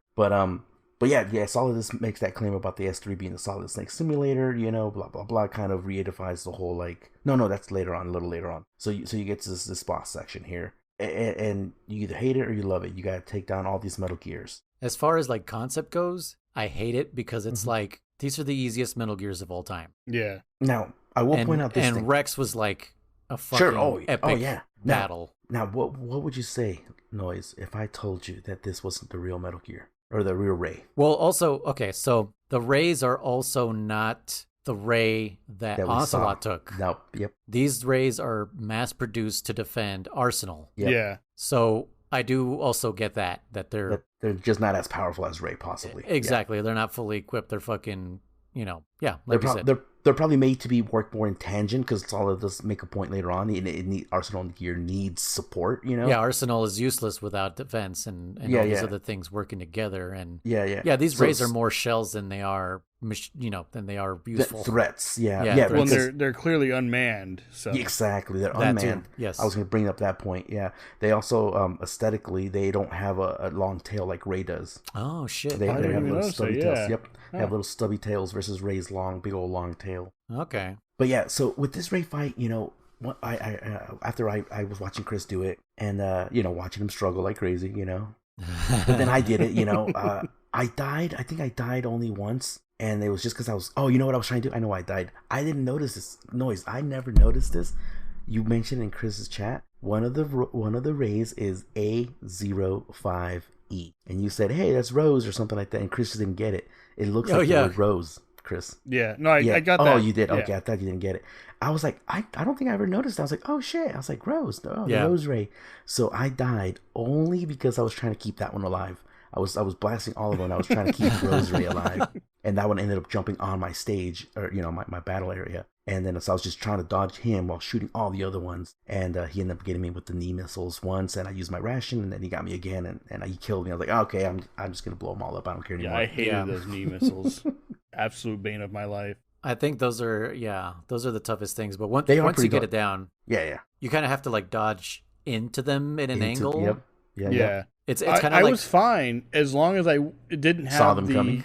Well, no, as long as I didn't have the freaking Stinger missile equipped, I was fine. I could dodge them just fine. Like I didn't get hit by them a lot. It's just I would wait and I'd equip the Stinger missile, and then immediately after that he would shoot his freaking missiles, and I would not have time. And I don't know if I should rephrase that. I know I was doing something wrong with the unequipped because I don't know if it's a pressure sensitive thing, but like sometimes it would work right away and other times it wouldn't. Yeah, you just don't. You don't have the. Yeah, you don't. Yeah, you also don't have like the muscle memory for it. So yeah, like German's saying, like speed. So you gotta like tap it. It's like, a quick tap. Okay. Yeah, I was gonna say that you guys probably saw there was times where I would equip it and then unequip it right away. I was like, no, I didn't mean to do that. And there was times you were. Well, I noticed there was times you were trying to unequip it, but it would actually bring up the menu really quickly. Yeah. And then you would let go, and you would still have them on. I unequipped it. I'm like, no, you gotta be faster, Kriss. I could in my mind's eye picture what your finger was doing. Oh yeah. And I was like, how do I communicate to this? they're because I know what he's doing. I've done this before, so I know what he's doing. They're quick taps. Loosen up your fingers, man. Just get them all warmed up before. And what's funny is that it's kind of like how you were saying, Kriss. So sometimes it was like you were pressing it twice, and that's kind of like what was happening to German and I when we were fighting Olga. Yeah, getting that muscle memory back. And we were accidentally tapping it 3 times, and you're like, oh no, I'm trying to put my gun away. Yeah. But yeah, this whole fight is, you have to be in the zone. Like even on easy, like if you don't get into that rhythm, one of them is gonna fuck up your entire program. And yeah, well, because then they won't stop shooting, and it does make it pretty fucking hard. yeah, and so from very easy to extreme, they increase in how many Metal Gears you fight by 5. So on extreme, you fight all 25, because remember, Ocelot says that there's 25. Ocelot says it? Somebody says that there's 25 of them defending Arsenal. And on extreme, you do fight them all. And then 5 less on hard and normal and whatever. And so Kriss, you only did 15. So it wasn't an insane amount, but I'm sure that felt like crazy. Yeah, I remember asking at one point, like, how many am I supposed to fight? And I remember someone said, like, oh, they said there was 25. I was like, yeah, but how many do I actually fight? Am I actually fighting that many? Because I didn't want someone to tell me if it was a spoiler or something. I just want to know, like, if I keep track, like, how close am I getting? Because what was it that you were doing recently, too, in our podcast, where you're like, Kriss, you were so close, you just had to survive for, like, 5 more seconds, and then the cutscene would have played or something like that? Oh, it was the, from MGS1, the Jeep scene. Oh, yeah, the Jeep, yeah. Yeah, likewise. You said I was, like, 10 frames away from getting there, through, dude. You were fucking there. Yeah, because did you play on normal or easy? Play that on normal. Yeah, that's right, because it depending on the difficulty is how many times you have to get or shoot and get shot by liquid at the end. And yeah, once I saw it, I was like, nope, he's not gonna make it. He's gonna get shot one more time and die. Yeah. I was like, fuck. Yeah, so in this section here, I could see how you're like, am I supposed to kill them all? Am I just supposed to survive? What the fuck? Yeah, it was one of those. Yeah, especially with this game, playing games with you with Fortune. Oh, yeah. What do I do? Oh, yeah, the Fortune. Yeah. I can't believe I never noticed a health bar was just one little pip or whatever you want to call it. It's the biggest fucking clue. Like, wow, what the hell? No, this is obviously going back to that, but yeah, I noticed her health bar was tiny. I just figured there was something you need to do. Like I figured the main part of the fight was getting to be able to hit her or something. So I just But anyway. But yeah, this Ray fight, the real strategy is that if you hit them in the knees and it brings their head down, and they open up their mouth. They open up their mouths. Remember when you had to wait for Ray to throw? Wasn't it on Ray? I'm sorry, on Rex. Rex. You had to shoot the fucking. To shoot the face. The radome. The radome, right? Yeah, so then the cockpit would open up or some shit like that? Yeah, so same thing. So they take extra damage, like maybe 3 times more damage. Oh, tons more, yeah. It was significant, yeah. Yeah. I mean, I guess in theory you could kill him with not doing that and just hitting him head only. Yeah, but like, I remember Kriss didn't notice like that all of a sudden he was doing more damage. Yeah. And then, because he didn't realize the pattern, and then he reverted back to just shooting him in the face. And I forget, if, like, it was me and it was you. Yeah, you're like, but no, somebody else too was like, it's funny how he just like went right back to what he was doing. Like he was doing the combo and now he's not doing the combo anymore. I think X was also saying in Hey Jay, and we were all just kind of like, God damn it, we thought he figured it out, but he didn't.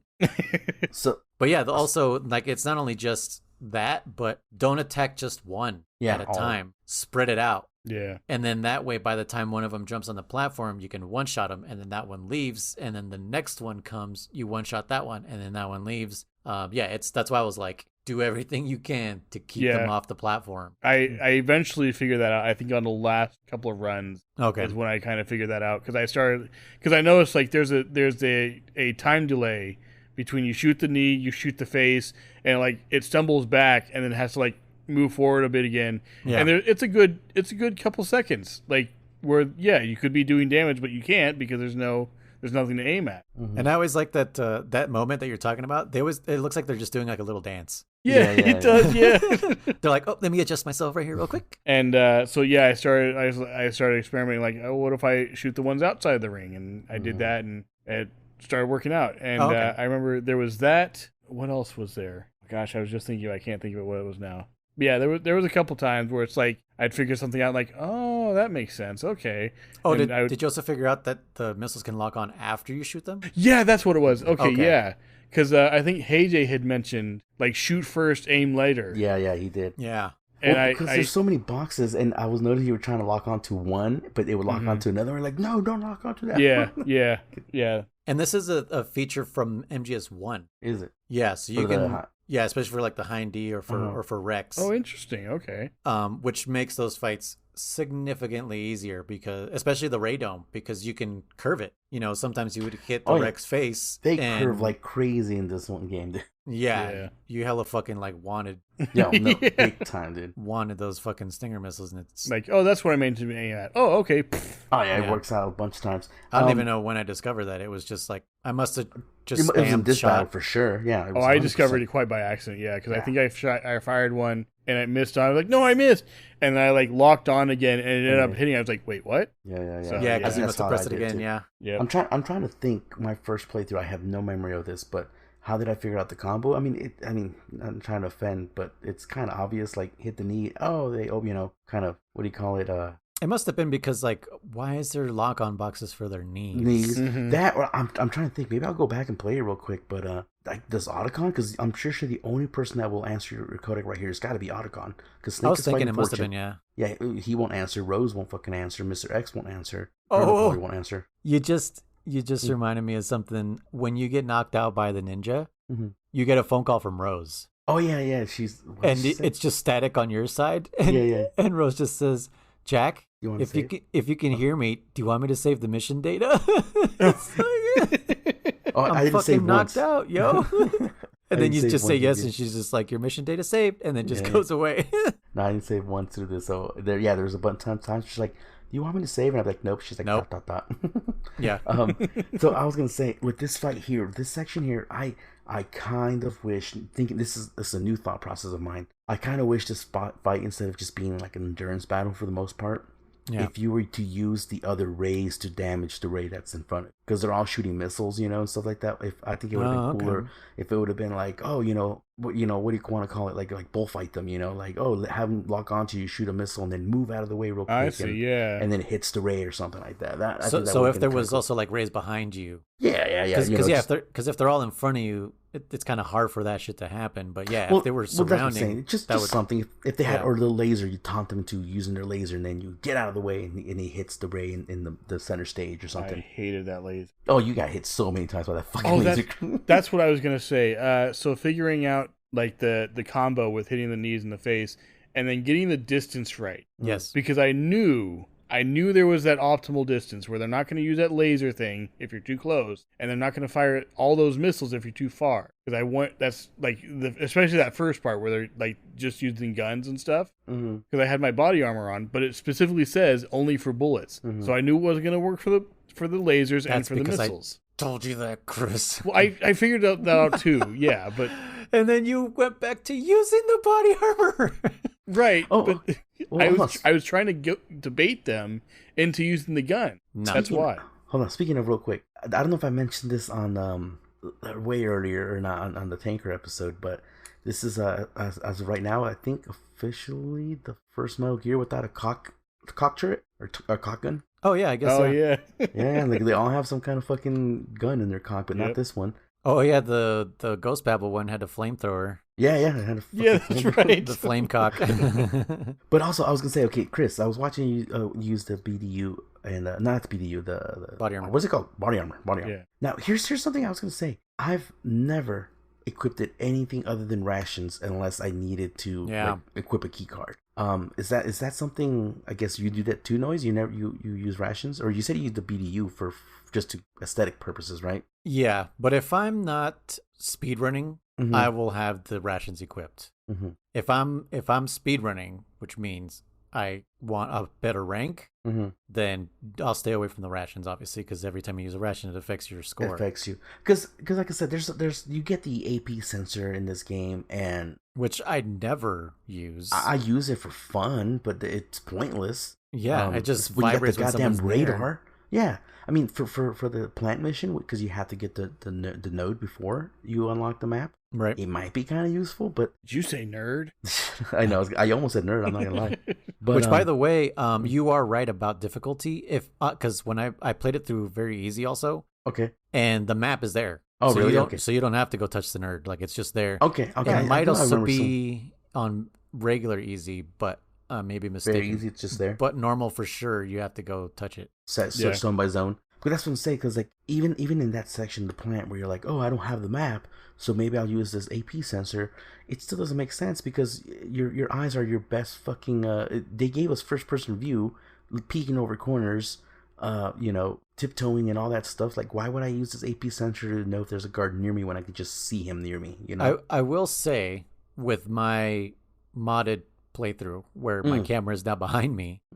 Had I remembered about the AP sensor, that might have helped me a bit. Okay. Because the camera angle changes. It's not top down anymore where you can see everybody. Now you're kind of like, okay, I know there's a soldier here. And so now I started using my ears more and kind of trying to remember routes and stuff. And also after cutscenes, the camera's in a really weird spot when it's modded. Yeah, like it'll just be like, it'll point me in such a weird direction that I'm like, where am I? Like I wouldn't even know where I literally am like the first bridge, like the AB connecting bridge. And you get that phone call where it's like, use the hanging mode or whatever. As soon as that cutscene ended, it pointed me like back to the door that I came in from. Okay. And so I thought I was facing towards the bridge. Oh, so you just went back. So I went back and I went into, and I was like, oh fuck, no, this is a door. And I went through it and I was like, God damn it. I was like, where the fuck am I? I can see that. And yeah, because we know these maps by heart just because of the static camera angles, So yeah, if you see it from a different angle, yeah. Yeah, and my muscle memory is I'm already pressing in a certain direction. Because my memory is like, okay, after this Codec call, you're in this spot, you go in this direction. But yeah, with the camera mod, I literally had to kind of wait a couple seconds to reorient myself, and I was like, where am I? And even the radar wouldn't help because I don't know, like it doesn't. The radar usually matches the top-down camera angle. Yeah. So your radar doesn't spin with you, right? No, it doesn't spin with me. Okay. So I'm that's like, gotta be hella confusing. Yeah, it's hella fucking me up. I don't know how people do that. Like, there are people that play with a non-spinning mini map. I don't get that. Like, it's always pointing north. Yeah. They just have that mentality. They have it in their head. Yeah, that always north. Yeah, I know. I like it to spin with me too. I do too. I don't like it fixed. I think that's like a default thing for like battle royale games, right? Where it's always pointing north. I think so, and I always get rid of it too. Yeah. Okay. But so like I said, I wish this boss battle would have been a little bit more interesting personally. But yeah, it is what it is. And by the way, Chris, I think it's got to be hard and above where the bullets will actually hit you. Oh, really? Because did you notice? I remember at one point you like sat there and he machine guns at you. And you're like, oh, it missed. It will always miss for some reason on normal. Really? I could have sworn it hit me before, though. Yeah, it's because you're dodging into him. Oh. So Chris jumped into the bullets. Yes, he jumped into the bullets. It's kind of the same thing on the Rex fight from, I guess, only easy, because very easy only exists on integral. But easy, if you stand still when he machine guns at you, the bullets go around you.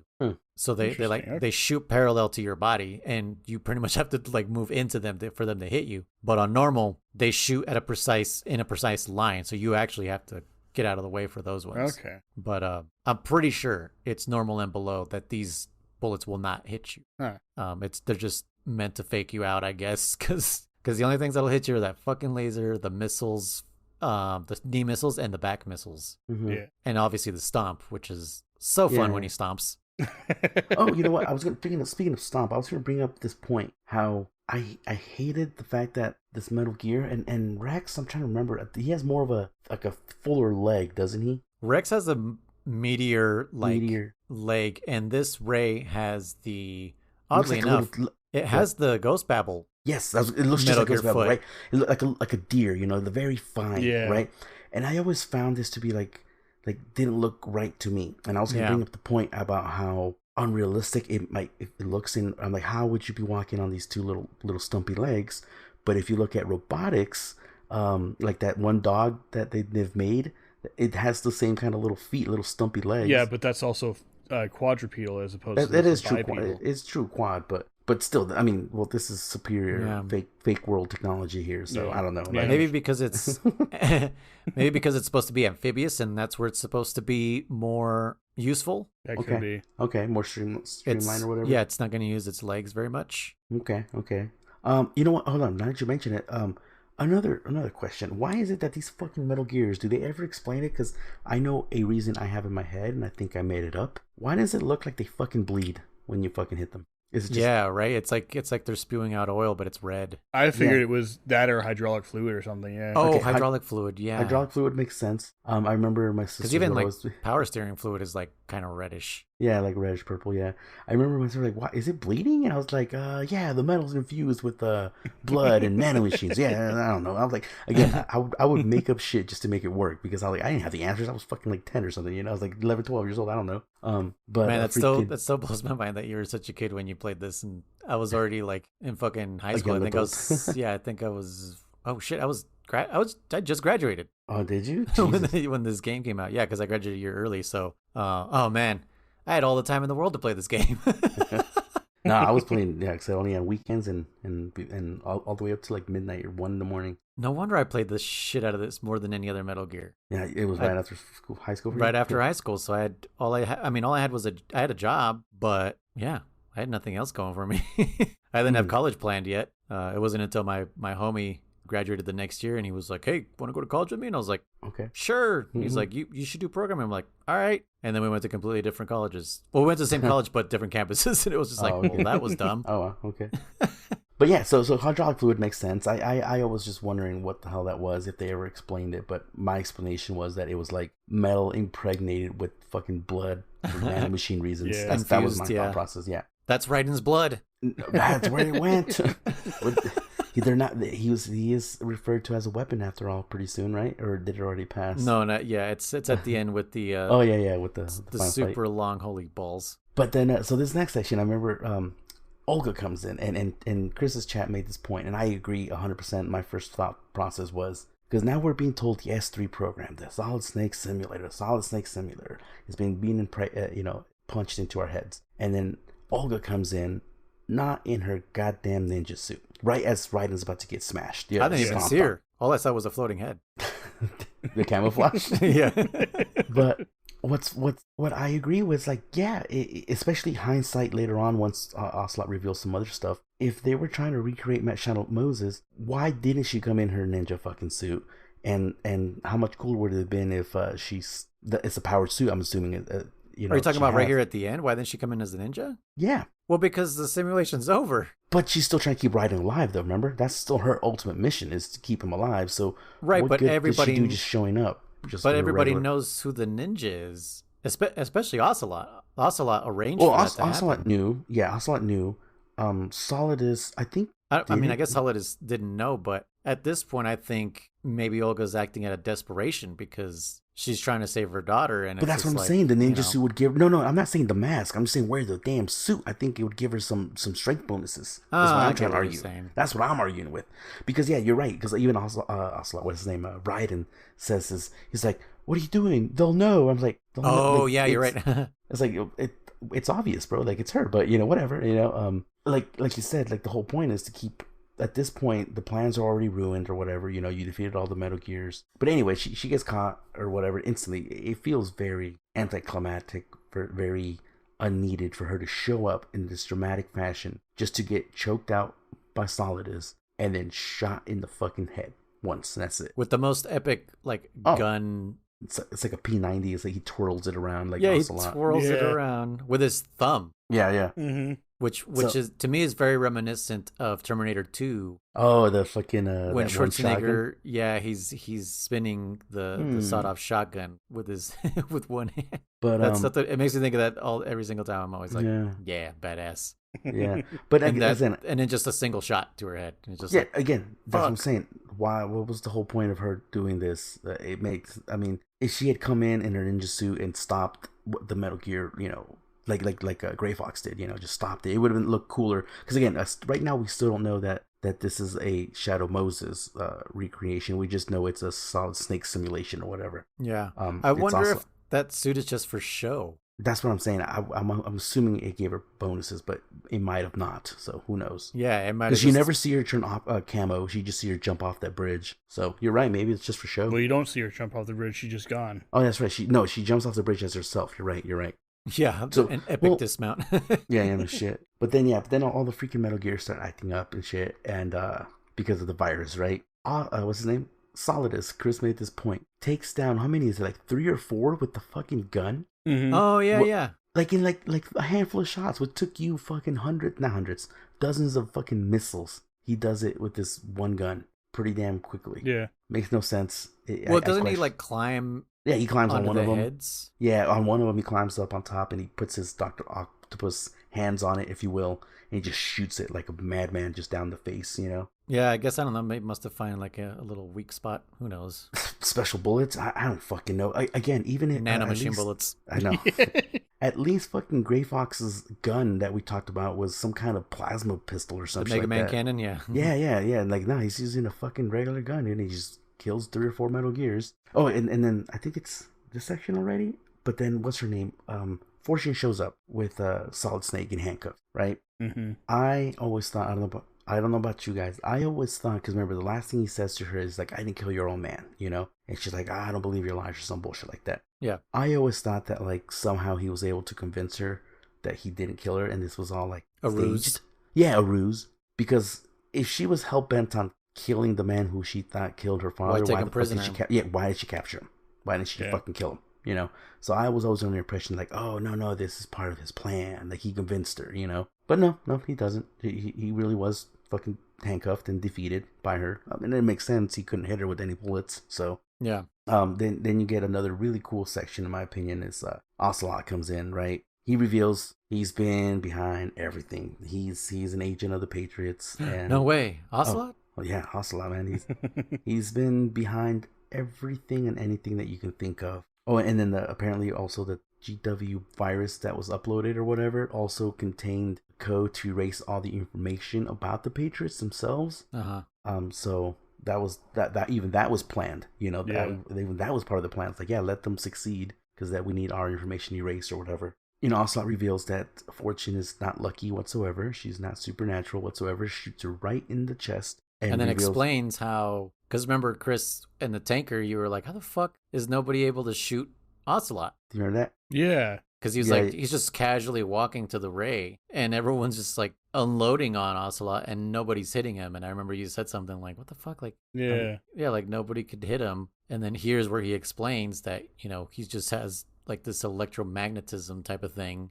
Yeah, which that cool. Still doesn't explain the grenade. Well, the grenade is a plant. It was a fake. It was a dud.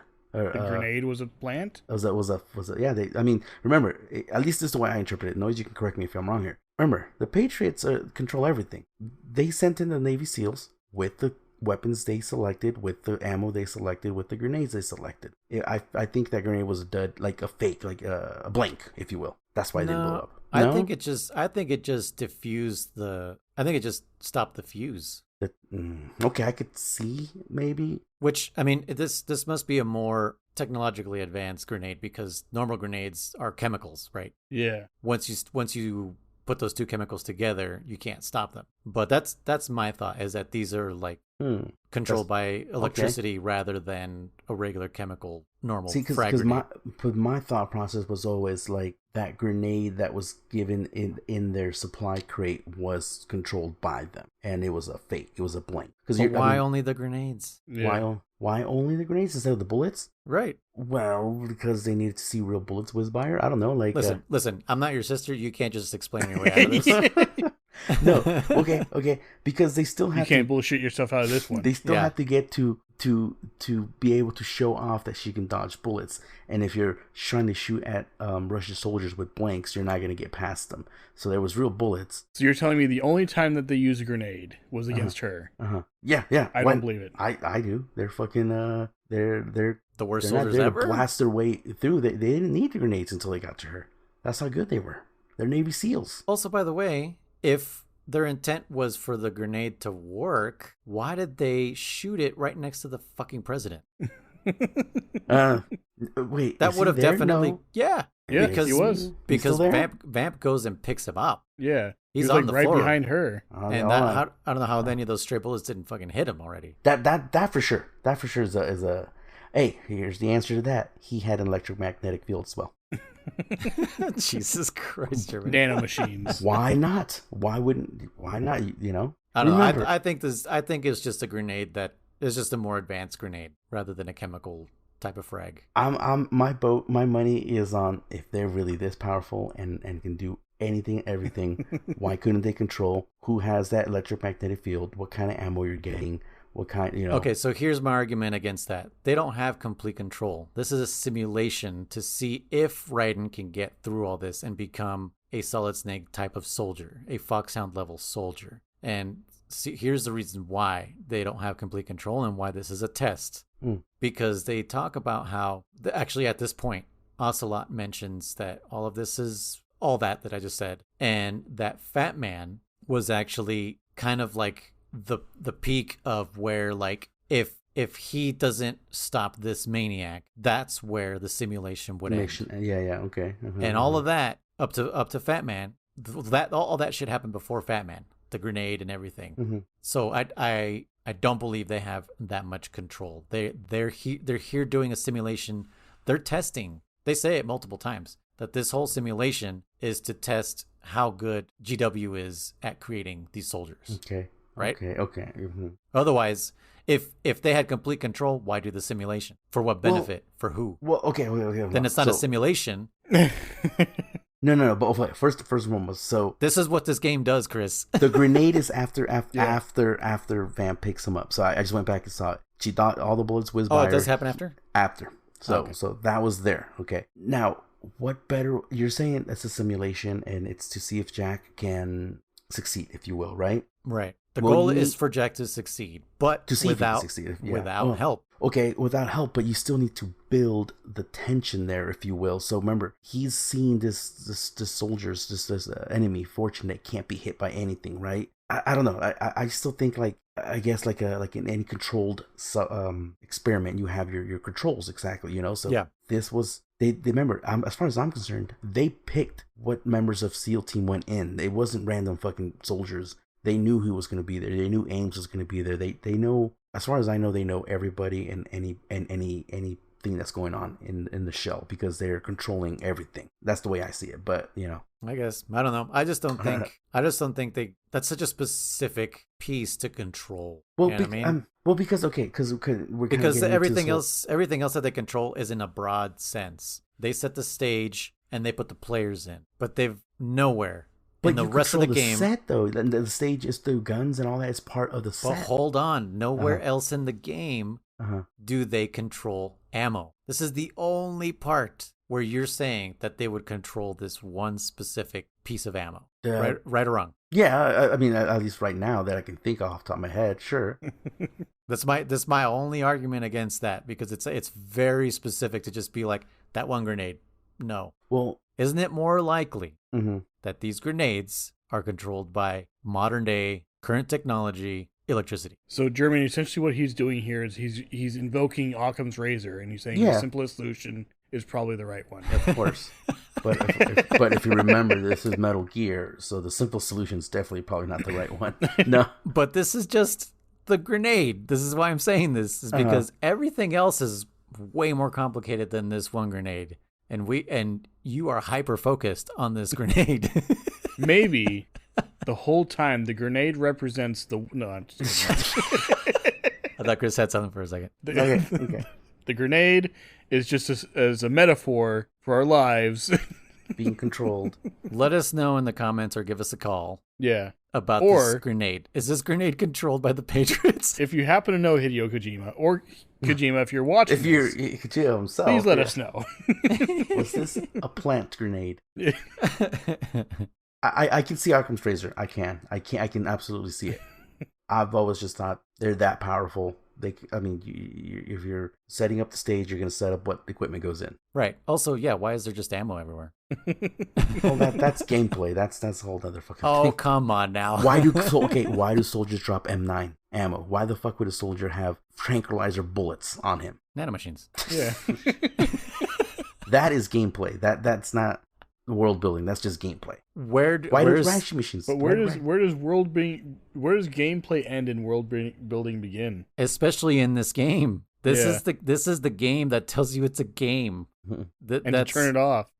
Yeah, no shit. This one does it worse than any other Metal Gear up to this point, for sure. Because like we said, was it the first Metal Gear or Metal Gear 2? Metal Gear 1. Okay. Wow, that's crazy. That even from the first one. Yep. Yeah. Okay. Anyways, let's move on from this grenade. That was like Yeah. 20 minutes on grenades. No, it wasn't 20, was it? No. It was at least. No way. Okay. It was a while, yeah. I'll let you know after I edit it. Yeah. No, it's probably like 10. Anyway, we got on that because of the bullet she shows fortune, up at the Lady end. Luck fortune. Yeah. Yeah, And she shoots finds her- out that, yep. she's not as fortunate as she thought she was. Yes. Yeah, she says, I could have died whenever I wanted. Even though you could have just slit your wrists at any point, which we don't encourage, but No, yeah, which makes me wonder, yeah, like she never tried to? Like she never tried to just, pills, yeah, something, you know, just step in put front of her head traffic. in a bucket of water. It brings me back to what I think I don't remember if I had mentioned this in the last one or when she was first brought up, but like her whole thing is like, I really want to die, so do it. Like, Yeah. And again, I don't want to condone that. I don't want to say like, if you're feeling suicidal, just get it over with. That's not the point. But like in this situation, she's so tired this of living. fictional character. Yeah, but she doesn't do anything about it. I think maybe And, she like- just wanted an honorable death I guess, yeah. because she's a soldier. I mean, was she a soldier before? No, that's the other thing too. She doesn't never say that she was a soldier as a, you know, following in her father's footprints. Nope, just her father died and then she joined Dead Cell, I think, and that's about it. Yeah, and the only evidence that maybe she was a soldier is just that she's got the Navy insignia Yeah. on her. Well, they do wetsuit. say that they noticed that there was a mission she would go on that would go well, and everyone started calling her Lady Luck. Oh, But then, again, she like- was a soldier. Yeah. But I don't think like a career soldier. I think she like maybe started late in her lifetime. I don't think she was, you know, right out of high school, you know, soldier. Kobe. At least it never felt like it. But yeah, so Lady Fortune gets shot. You find out, you know, Ocelot is being Ocelot, and that's going to come into play later on. Maybe Chris, maybe, who knows? Ocelot's being Ocelot. Let's just say that. Well, I mean, he's already kind of shown that to us in Shadow Moses, where Mhm. Yeah. you know he wasn't actually there to help Liquid; he was there to help Solidus. Mhm. And then Yeah, now yeah. we come to find out that he's not here to help Solidus.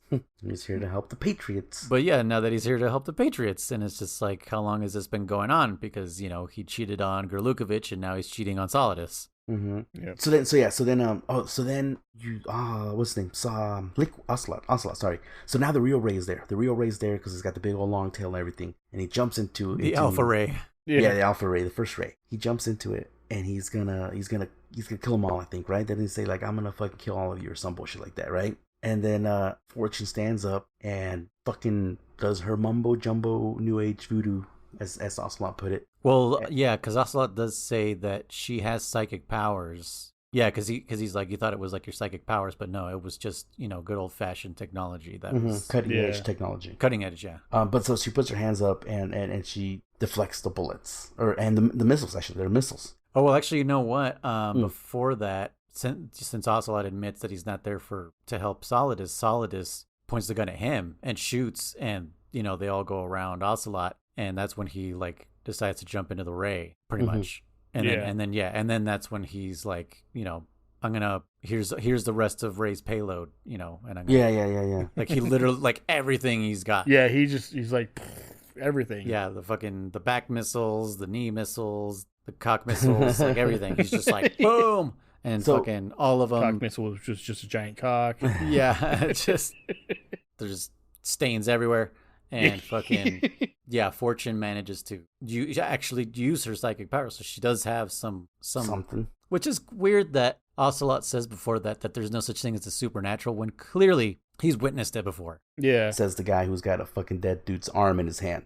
You know. Yes, he's got ghost arm, and Yeah, and he's claiming there's no such thing as supernatural. You know. you know that old fashioned ailment, ghost arm. I'd like to put a well actually moment in here. Oh, There have been studies on cellular memory. Now, it's not that where you have someone's heart and they're going to, you know, take over your body. But there have been studies and cases where people have had organ transplants or things like that. I don't think it's ever been with like a blood transfusion. I don't think it's ever done it with that. But like if they get an organ transplant, they will have like vague memories or like things happen, habits? like stuff like that. Yeah, habits, things like that. of things that they've never experienced, and they'll go talk to other people, and they come to find out like, oh, that was something they used to do, or oh, that was, you know, something they enjoyed or a fond memory of theirs or something. It makes sense because it's you have somebody else's genes in your body. Yeah. And that can never be changed. Right? Yeah. I mean, we're kind of starting to do that now. But yeah, it's something, you can't change that. So that does make sense. Yeah. So it's not on the same order of, you know, oh, my body's going to be possessed by this person because, you know, I have a part of them on me. So it's not to that extent. It's obviously exaggerated in that sense, but it is not unheard of to a certain extent. So imagine if like Liquid was like really good at like quarter flipping, right? You know how like they flip between the fingers and Ocelot never was, but all of a sudden Ocelot can do it. Like, oh, whose muscle memory is this? What? Yeah, must be Tube Sock Liquid. I know, I was just thinking about it. and then the other section where I kept calling Otacon Ocelot. Oh yeah. And then Kriss like, you mean Otacon? Yeah. I'm like, that's... By Ocelot, do you mean Otacon? And I was like, no, it's Ocelot pulls out his other hand and puts a sock on that one. Puts some glasses on it. I was laughing so hard while I was editing it. I was like, Jesus Christ, I forgot about this. Yeah. But so freaking Ocelot has the same technology, is betraying everybody. You know, a long time ago, someone asked me, I think it was like, I don't know who the fuck asked me like to describe this game, and I was just like pretty much like, I'm like, betrayal the fucking game. I'm like, cause dude, there's so many twists and like just within the last just this section that we're talking about. That's the thing though. That's what bugs me is like if the whole game was like this, it would have been so much more enjoyable. But it's just the last like 30 minutes of it. Yeah, and it's like, honestly, you're gonna take all the good stuff and put it at the end. Yeah, like I'm genuinely curious how many people started this game. Not necessarily as children, because as children we don't tend to judge games as much. It's entertainment only. You know, it's let me get through this because it's a challenge. How many like teenagers or young adults or whatever played this game, got tired of it, and just put it down, not knowing what was to come at the end? Sure, I'm sure it happened. I mean, I know there's plenty of other games out there. I'm sure it happened too. I just want to know how many. Yeah. An actual number? Let me look it up quick. Yeah, please. Yes. How many people stopped playing Metal Gear? Kriss, I want to know an actual number, damn it. Yeah. This is not rhetorical. This is a real question. Yeah. Because I think I would definitely been in that camp. If I was just playing this casually, I don't know that I would have made it through all of this, honestly. Yeah, because it starts kind of interesting where you're like, oh, there's Snake's butt, you know, and after that, it's never interesting again. Well, like I said, it starts off so epic because it was showing off the PlayStation's power. So you get this badass cutscene, you get this cool little, you know, intro of showing off Snake's face, you know, all the guards and all the little fine details. The tanker mission itself isn't all that epic, but it's a technological marvel. Like, the weather effects, the ocean simulation. It's a big step up from the PlayStation. Oh, 100%. But I'm saying, you start with this cool cutscene, then you're playing these really fine-tuned controls for the time. You know, you're like, wow, it's so responsive. You know, and then you end with the big bang, and the tanker holds. You know, and Ocelot blows it all up, and all that shit happens, right? So you leave off on a very high note just to start off the Raiden mission, and then just that low note just keeps getting lower and lower and lower until you're like, is something cool gonna happen? Again, there's cool stuff in there, for me at least, you know, like seeing Fortune, you know, like, oh, I want to fight this chick, seeing Vamp, ooh, I want to fight this guy. But there's so few that you don't really, Fat Man, you never see him until you fight him, so there was no tension build up to his fight, you know? Yeah, like I said, it's a pacing problem. You know, so not only that, but there is no other like I said, like a technological marvel that happens again. Like there's no cool effects or anything like that. Like the Tinker was just so fucking amazing. The way it looked and stuff. And this thing is like, here's this bland orange building. Yeah. Hexagons is the most interesting thing we can come up with. Well, because the color scheme also of the tanker just feels realistic, reminds you of Shadow Moses, you know. It's gritty. Yeah. There's grit to it, and this is all super clean and sanitized. Absolutely. Yeah, it feels controlled. Feels like a fucking, you know, a controlled environment. Here we go again. Even Snake as Pliskin just looks too clean, you know. I'm just like, what the fuck is this guy? This is not my Snake. Yeah, not my Snake. But anyway, so you get this next section. This part's hella funny. Oh my god, I was envisioning something in this section here. So then, you know, Fortune dodges makes all these fucking missiles miss, right? Which, by the way, in this cutscene, Olga's body's gone, so we've moved location. So that's another body that just kind of got left there. Never got a proper burial. None of that. She's just gone. Her body gibbed. Yeah. It gibbs. Gibbs? I don't know what that means. When when what's it called? An enemy or something. Yeah, pretty much it despawns. It gibbs. It Okay. explodes into oblivion. Okay. No, but yeah, in terms of like storyline, like we were kind of trying to be led to care about her, and then she just bye, see you later. Yeah. We're focused on Ocelot, which in all fairness is a more bigger threat. But anyways, fucking Ocelot's in Metal Gear, and then I think he's gonna shoot something else. Oh, the laser. He's gonna shoot the laser face, and then his arm starts twitching, right? And what happens? Yeah. Fucking you hear Metal Gear fucking stands up all nice and tall. And then you hear brothers, and I just imagine fucking Metal Gear himself like doing the arm motions, brothers, just talking like, because the way he stands like Liquid does in Metal Gear Solid 1, just kind of all Tall, yeah, tall and chest pumped out, so I thought that was the funniest thing. I don't know if we ever see Ray stand up that straight again, but he really stands up very weirdly in this section. But Yeah. But anyways, actually, I'm watching the video clips here, and Ocelot does say, he's like, not now. And then, like I said, then Metal Gear just stands up and brothers, and you get this cool fucking speech from Ocelot, about how he chose Liquidotl. Liquadle. Whatever his name is. Yeah, it's just Liquado. Yeah, no, freaking. He's a blended. Yeah, he's a Liquado.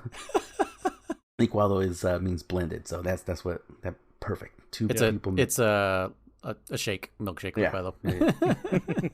So I like this part personally. I like how it's like Liquid, Solidus, and Snake. All three brothers are together. He's like he claims reunited, and it feels so good. I've been waiting for this. Blah blah blah. A bunch of dialogue that's whatever. But he says this line, and it always stuck to me. Why do you think I chose Ocelot? It's because that part confuses me. Yes. Oh, same here. You're dead. How the fuck did you choose to get your arm implanted on Ocelot? Unless it was in his will, and that's the law, So, it was like, sorry, Ocelot, you gotta come here, but I have both my arms. Doesn't matter. Chop. Yeah. He specifically said your right arm, so we gotta chop off the other Which one. brings up, does the last will and testament of a terrorist, is it honored? Yeah, right? No shit. So I agree with you.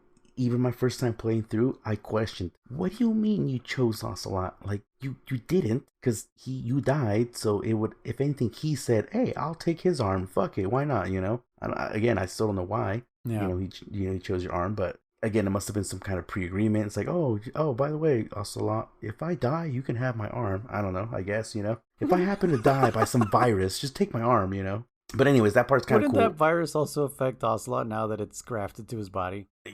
No, nanomachines. Oh, okay. Yeah, there you go. Never mind. My bad. Targeted. but Kriss, I think in your playthrough, you guys, I don't know if you were being serious or not. You guys were questioning that Snake broke his handcuffs, went Super Saiyan or whatever, and just snapped them off. Mm-hmm. Is that what you guys really think happened, or did you not see that one of the bullets kind of ricocheted and hit them and kind of weakened them up? Yeah. Is this another knife? No, blade? This really did happen. Wait, did it actually happen? Yeah. Because I missed it. I missed it entirely if that was the case. German, were Okay. you including me in that statement? No, you no, did say no. you guys. Yeah, you I said mean, you guys. your chat. Oh, okay. Yeah.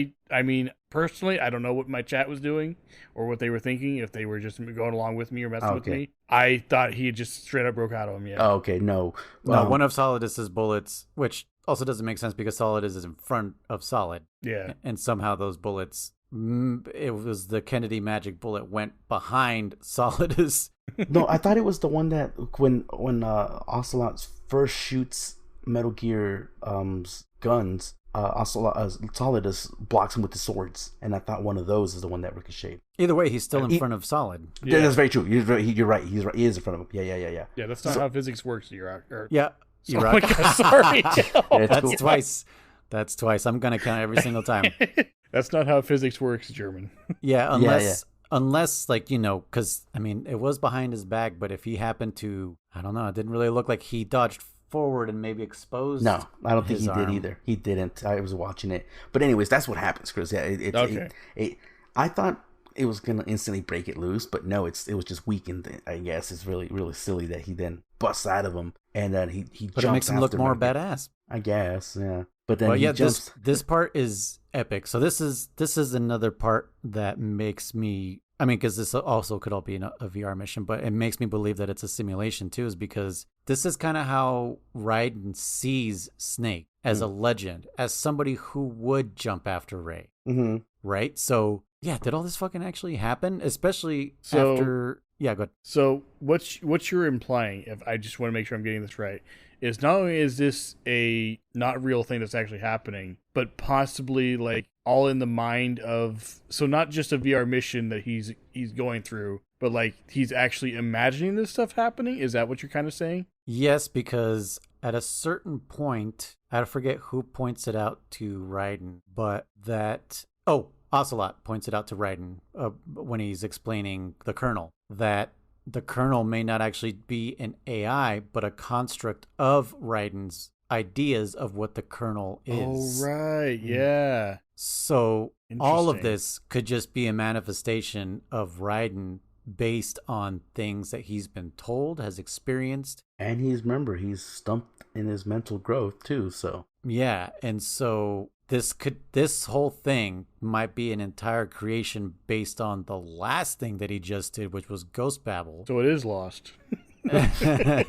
Yeah. So I don't even know how to comment on that, but yes. I mean, again, that's why this game, I loved it, what it did, but this game causes so much discussion. 100%. And it doesn't matter who you talk to. Everyone's going to stick to their guns. Yeah. Everyone's going to stick to their theory. So game theory. Sorry. Oh. Yeah, that's trademark, dude. We're gonna get fucking. Why you gotta hurt me in the heart, man? He's retired. I'm sorry. He's retired, bro. We're gonna get flagged or whatever. You know? I don't know how he's never covered Metal Gear. I know, right? I don't think he's ever done a single Metal Gear. I wonder if his other homies did at some point, because he wasn't the only one who did voiceover also before he retired. Like there was other people, because it was the game theorists. It's not just him. Yeah. I kind of want to search and see if they ever did, because this is a gold mine. Like not just like Five Nights at Freddy's, but this is Metal Gear's like the biggest gold mine for theory crafts of all time. Conspiracy theories, yeah. Anyways, yeah, when I watched this today, I was like, fuck, that is badass. That is how I see Snake. He would totally jump after a fucking Metal Gear into the ocean. Well, he was really jumping after fucking liquid. He's not even thinking. He's seeing red. Yeah, which is kind of interesting that he's only met liquid once technically in Shadow Moses. Not like it was a persistent thorn in his side, you know. Yeah. But it's just he hates him that much, I guess. I don't know, but I mean, I'm cool with it too. I think it's pretty epic. Which this is the last time that I still remember going like, do I please get to take down Metal Gear as Snake, please? Please, this was kind of where I for sure let go. It's like, now is the moment to say, okay, here you go. Yeah, but this is definitely when I definitely let it go, and I was like, no, I guess not. Yeah, well, I found it interesting last week when you guys asked me like, oh, do you think you'll ever get to play a Snake? And I was like, no, of course not. Like, I think they would have alluded to that by some point in the game. Now, knowing Kojima and the way he treats us and everything, I could very much also see if, the last battle you play as Snake, and all this time is Raiden means nothing, you know. Yeah, that's why when we asked it, I was kind of like, should we have asked? I'm like, no, because it's still like okay, we'll see. And then I knew you were like, then again, you know, for all I know, halfway through this session, Raiden will fucking die, and then you play a Snake, you know. I wouldn't put it past Kojima to do. Well, I wasn't even necessarily think that if Raiden dies, just like, okay, you're a Snake now, congratulations, good luck. Yeah, you know? Right. I like how you worded the way Kojima treats us, because we are like battered wives, and Kojima is and we go back abusing us. We just keep going back for more. That's he loves us, I swear. Seriously, that's Metal Gear fans in a nutshell. It's just like every game's gonna be epic, you know, and every game will disappoint some, and some will just be like, yes, more. Yeah, hurt me more. I know I'd fit that in somewhere. Oh man, there you go. But what the hell happens after this? After this is it. You get a very small cutscene of it like going underneath the bridge, and then you wake up inside of Federal Hall or Capital City. Is this Washington D.C., right, or Manhattan? No, it's Manhattan. Yeah. And so a certain part that was cut out of this game was that the Twin Towers actually get hit. Oh, really? Okay. So they went into more detail. There was a much bigger crash. I don't remember. Yeah, so that's why it's like it kind of just cuts to you guys waking up. Yeah, because I asked about that during my stream, and I was like, wait, when did all this happen? And then I think it was, it might have been X. had mentioned like, oh, well, 9/11 just happened. I was like, oh, right. Yeah. Yeah. So this was a much bigger ordeal and there was more shit. But they would probably show it, Arsenal crashing into way more buildings and stuff. Yeah. Yeah, and just to make it, maybe it didn't exactly hit the Twin Towers, but just to show that kind of a disaster again through Manhattan, would have been insensitive. Not great timing, according to them. Yeah, so they were like, no, that's kind of insensitive. Let's not do that. Mm-hmm.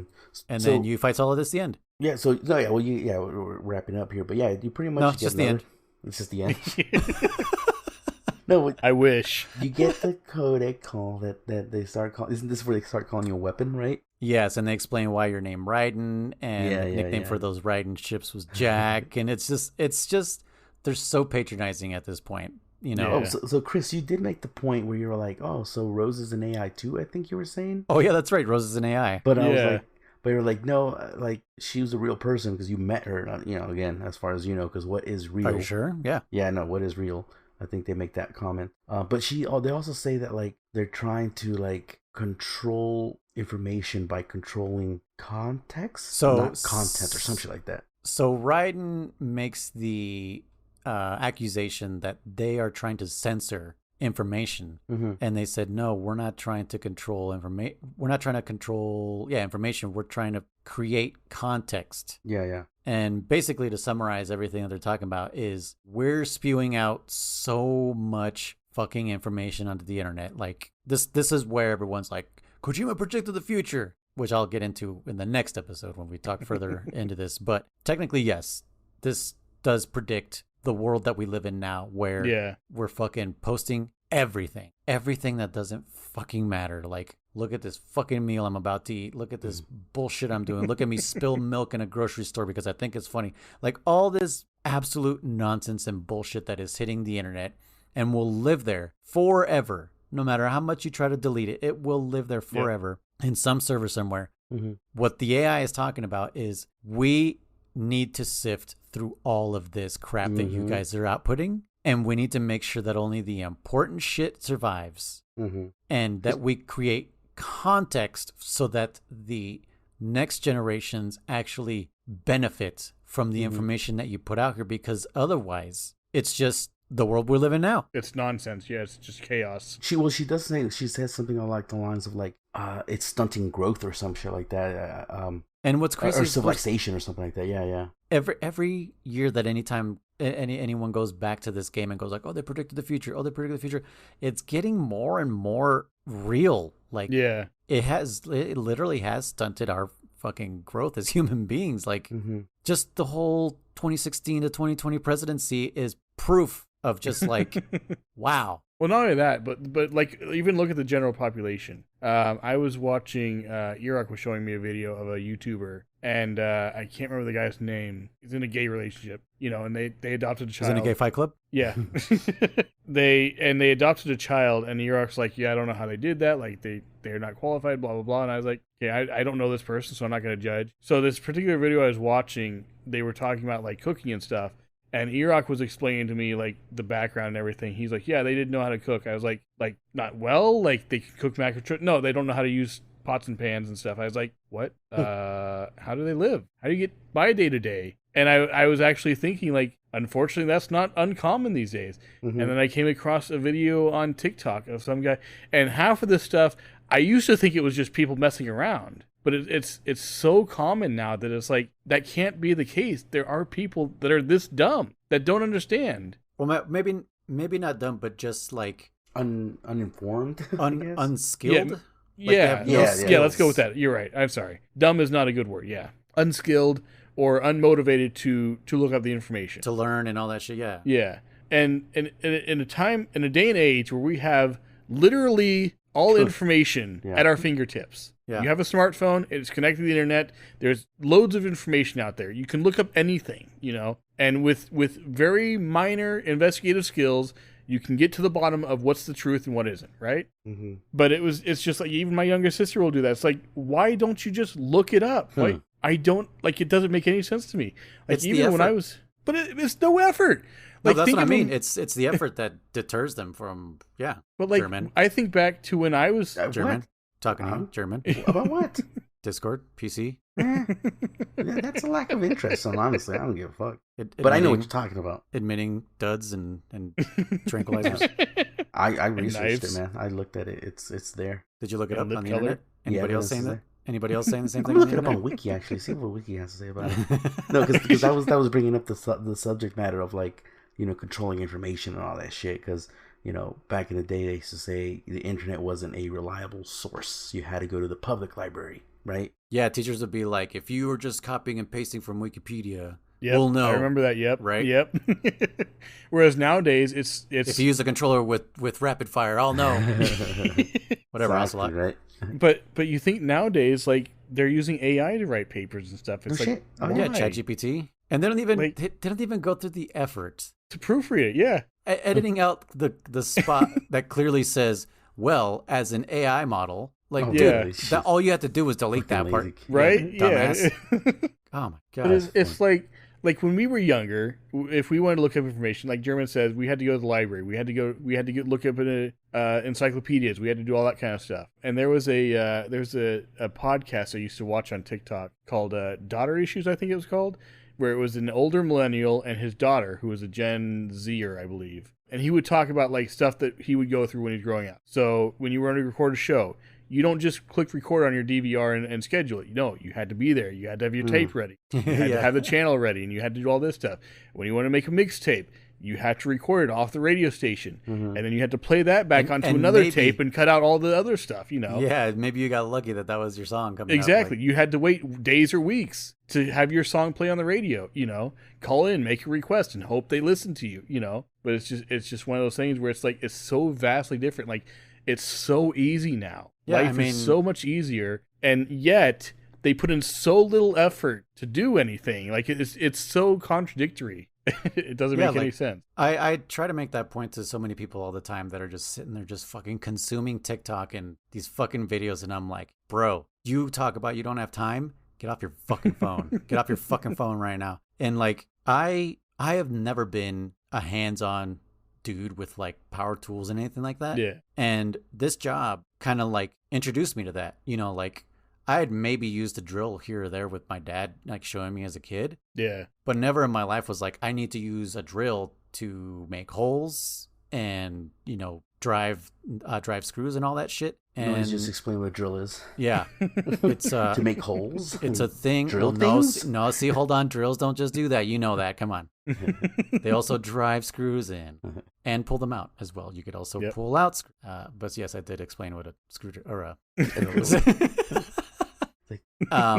But yeah, I mean, that was scary, was putting holes in people's walls as a job. And, once you kind of get past that, then I got a little braver. And I mean, the first power tool I bought for myself was a little electric screwdriver that I still have. And it's basically the same thing like a drill, but it's just smaller. Yeah. And it wasn't until last year that I actually started buying like real power tools. Like I bought like a circular saw. And I was like, I want to learn how to do this shit. And what did I do? I Googled that shit. I fucking YouTubed and I consumed all this information and like how to do it safely, by the way, too, because people just kind of just jump into tutorials and are like, I could do this, and then immediately hurt themselves. And it's like, bro, like, I don't know, common sense and motivation. And I understand. I have low motivation with some things, but I don't know. It's just I think we all struggle with low motivation at some point, or with certain subject or whatever. But it's like it's as if it's like you say, all they want to do is consume, and what they're consuming is so empty that it's like, why are you it's like it's the equivalent of like you're not supposed to feed ducks bread because it's empty calories to them. It fills them up, yes, and it's but they're not temporary getting dopamine the nutrients hits, they need. Yeah, right. Just dopamine hit after dopamine. Exactly. Hit. Yeah. Like, oh, I just learned something. Oh, I just learned something, and they may have learned something, but they're not applying it. Yeah. Well, are you retaining it? That's important too. And it fucking just flies forget right it out of their head immediately. after the next video because you move on starts. to the next thing, and then I need a bigger dopamine hit because I'm getting used to this now, so I need to watch my videos at 3 times speed. It's like, why? Yeah. If my videos can't be longer than 30 seconds, why? No shit, And by the way, we're not targeting like, oh, this is just a Gen Z thing. Oh, no, not at all. Our generation has the same problem. And Yeah. not only our generation, but previous generations have this same problem. Absolutely. It's a human thing. It's a human thing. Yeah. It's the mind. It's dopamine. Like I said, it could be any age. And if you get the older into that generations, cycle, it's their gonna hit problem is the news, Mhm. right? Oh. The news is rotting their brain. Yeah. Our generation is being rotted by video and social media and all that stuff, and that's being passed on as well. But yeah, it's this game literally outlined everything that, and the internet was pretty brand new when this game came out. It was Oh, 2001. Yeah. Barely anyone was fucking using it. You know, it was like 1998 when I was like in chat rooms that you had to like, I don't know. It was like, it almost felt like the dark web because it was like, Yep. do you know about this chat room? Yeah. You know, OptiChat. Yeah. Does anyone remember OptiChat? I remember that. It was just a chat room, and you made friends with people who the fuck they were. They were probably adults or other kids in pure anonymity. But that goes. It reminds me of my first chat room experience. You know, like I don't know how or why, but I got brave over the keyboards, and I told someone to fuck off or something like that. You know. Yeah. And you know, I remember feeling like, oh my god, like the internet was so new that I'm like, I'm gonna report you. Oh no, like fuck, I'm gonna. Mm-hmm. That doesn't mean shit. I mean, today's you report for other more offensive stuff, but I mean, like I said, it was so new that the idea of telling some stranger to go fuck off or something like that was unheard of. And you're like, oh my god, like there's repercussions. There might be repercussions to this. I'm gonna get in trouble. It's like, man, no, you know. Yeah. Nowadays, I mean, people live behind that anonymity. Yeah. And they will use that to their advantage, and they will go on and they will troll and they will say all sorts of things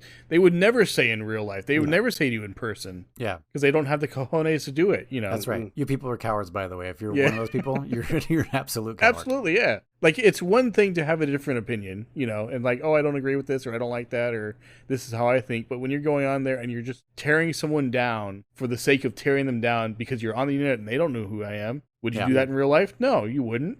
You're hiding behind your screen, you know? Yeah. So, what do they call them? Like keyboard warriors or whatever? Yeah, something like that. Keyboard warriors were like the ones that would try to, I don't know, but yeah, I know exactly what you're saying. I think keyboard warriors were the ones that were like try to, I don't know, defend someone or fight someone. No, I think you're talking about Captain Save-A-Hose.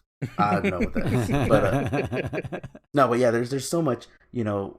Okay, kind of going back to the game now real quick, because you know, the AI kernel and AR rows, they say like, oh, so who's gonna fucking censor this shit or sift through all this information? Like, you are? He's like, yeah, of course we are. Like, we're the only ones capable of doing it, right? Or something like that. Which makes me think right now how, like, actually our, like, Wikipedia brought that up, but even if there's hundreds and thousands of people spewing bullshit onto the internet, there's just as many, if not more, people correcting out that information. Like, we've actually taken it upon ourselves as well to try to be like, help sift this misinformation, all this junk into useful information. You know what I'm saying? Yeah. Like I said, you go into Wikipedia and anyone can edit anything on there, but people are gonna fucking change it back. You know, they'll be like, nope, that didn't really happen. That's not how it goes. That's not moderators. Yeah. You know, I mean, look at forums for even something as so simple as a fucking video game. You know, the people are in there like, no, that's not how it happens. Nope, that's not what happened here. Nope, that's not how the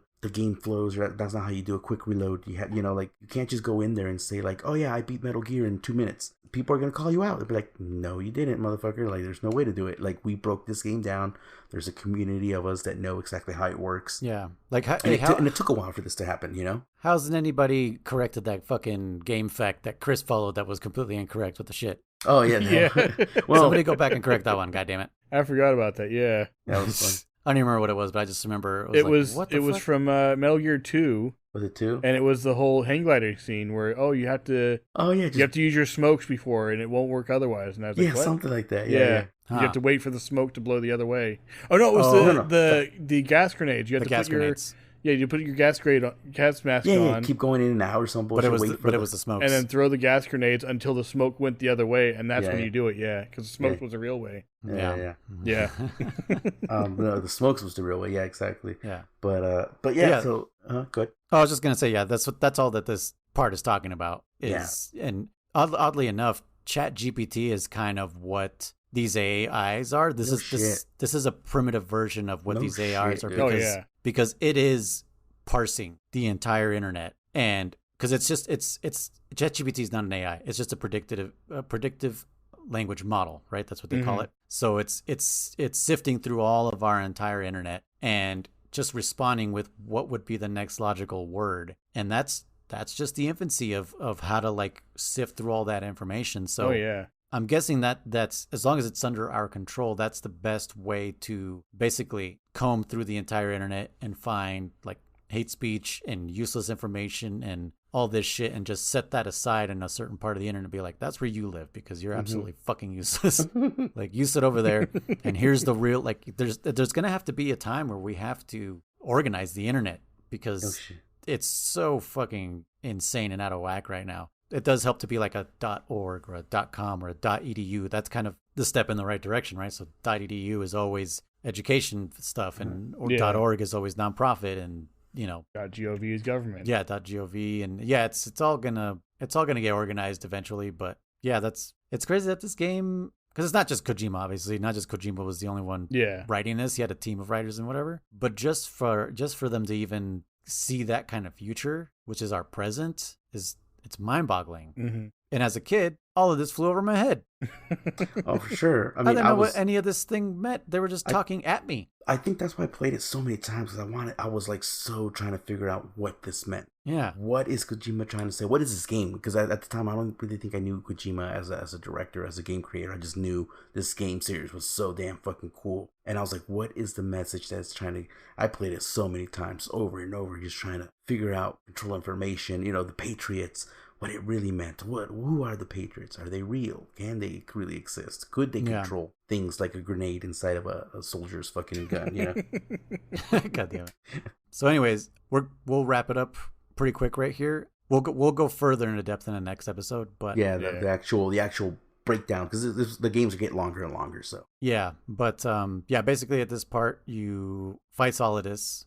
You can do it lethally or non-lethally depending on if you turn on your blunt weapon or not. And even if you do it non-lethally, you cut his back open. Mm-hmm.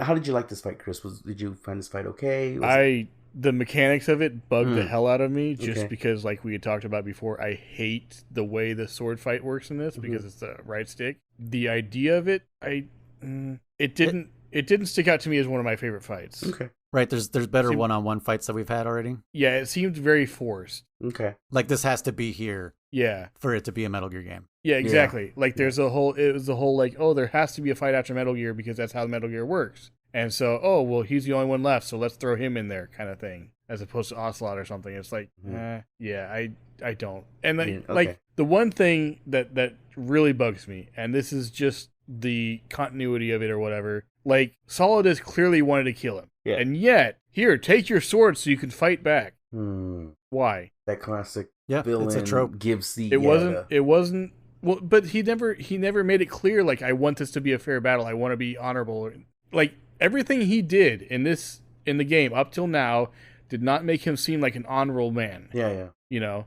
Ocelot seems more honorable than him because he at least uses a gun, you know? But it's like, no, there's nothing about anything he's done so far that makes it seem, oh, I have my own code of honor. Even if I'm an evil guy, I have my own code that I follow, and I will only fight you if you're fighting back, you know? Mm-hmm. Nowhere did it imply that or put it in there or anything. And all of a sudden at the end, oh, you don't have a weapon. Here, let me give it to you. Yeah. Maybe, and he frees him because he's still handcuffed. Yeah. Maybe because he was like, my plan is ruined. Like, everything's gone to shit, so I might as well just you and me duke it out. Just you and me. I don't know. got nothing left to fight. But if that's the case, why not fisticuffs? He doesn't want to get out of that suit, man. Yeah, that shit. Which, by the way, we didn't mention how like the tentacles only come out in the Arsenal Gear section. The first time he never had tentacles, right? It's just a power suit. Yeah. So those came after. Yeah. Which that seemed odd to me too. Like the whole phase 2 of the fight was, oh, let me get rid of these extra weapons. They were damaged though, because they're actually glitching a little bit. They're like sparking. Yeah. Oh, really? But yeah, so you beat him, he falls down. By the way, again, another reason why like it feels like a simulation is that we're wrapping it up, I know, guys, sorry, but all of a sudden people kind of manifest into the area. Oh, the whole time there's nothing, no ambulance, no nothing, whatever. You let's pretend you fought him really quick and you ended it in like 2 minutes. It was just a quick dodge and kill. But yes, there is like a quick scene of like cops kind of running up to the building and stuff like that. But there's plenty of people just casually walking by. Solid. They're not running. They're not screaming. Yeah, no one's in panic. Now, I did think about this. I said, what if that was changed because of what happened? what if in the original version people were running around and like, oh my god, there's people bleeding and shit like that. We don't know actually, but because the AIs do talk about how like they also want to show this simulation is also to see how well they can control information. Like, could they make all of this happen and then at the same time make people believe that it didn't? Yeah, exactly.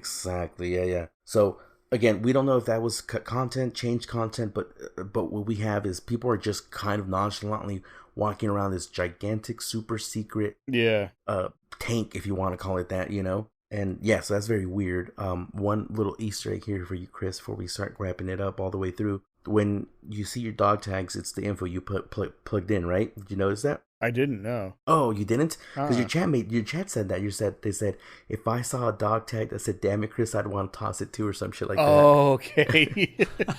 But yeah, it's the info you punched into the node. Okay. Yeah. And also, there's a nerd.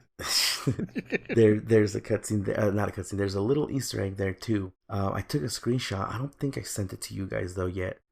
If you zoom, remember I told you you can zoom in with the R2 and all that stuff. Mm-hmm. In between Snake and Ocelot, oh my god, in between Snake and you love Ocelot. Raiden, there is someone in the background. I know there's someone in the background, and it 100% looks like Vamp. Oh, it is Vamp. Well, I know, but I'm just saying. I maybe it's not. No, we don't. No. I mean, it looks like, but it's small. It's not like a completely. It's Vamp because even the trophy tells you like I see you or some shit like that, and it's Vamp. But yeah, that's there, which is funny because in the PlayStation 2 there was no trophies. So like somebody, I know I didn't see that my first time. I'm sure someone told me somewhere. I read it somewhere on some forum, like, oh, you can see Vamp in the background, and yeah, he's back there. So Vamp is still back there according to the ending of this game. Yeah, he's still alive. Interesting. If this was or wasn't a simulation. And then you meet the real Rose, which well, again, you meet a physical form of Rose, and she's like, oh, he's like, yeah, I want to pass on my genes or some bullshit, blah blah blah. I'm surprised he still wanted to fucking see her after all the shit he's gone through, especially after finding out that she faked everything, Yeah, but she says, I didn't fake falling in love with you. That was real, but everything else was fake. So again, it's like, do I even know you then? Do I even know who you are? I lied about everything except for this one thing. Please believe me. Yeah, no shit. But yeah, then you get this lengthy little cutscene of New York or whatever fucking city they're at, and talking about people and the future, yada yada yada. And then finally we get the reveal of what today is. Oh, April 30th. And yeah. Do you remember this place? How coincidental is it that they end up where in the place they met? Yeah, in the place that they met, Jack and Rose, on April 30th. Serendipitous, some might say. Some might say controlled. But yeah. Here's another weird thing that also confirms for me that this whole thing was a simulation or / VR. Why is Snake there? Yeah. People always kind of said that too. I didn't even think about that. You know what's Snake funny? dove after Ray. What the fuck is he doing there? Yeah, and then Arsenal crashed into the city. Noise. I really didn't think you were gonna say that you also kind of believe this is all a simulation or whatever. Because I just didn't think so, and surprising me that you do think that. But yeah. So yeah. Snake is there. You get this whole long-winded speech. About how you are you. Everything that happened to you was real. Yeah, it kind of felt like an Evangelion ending, kind of like, you are who you are, and we love you or some shit like that. It's almost like the ending of Lost, where I don't know everything that did happen to you was real. All right, German, you need to watch Lost. Okay, and then come back to you. Yeah, but I will admit, 6 seasons, bro.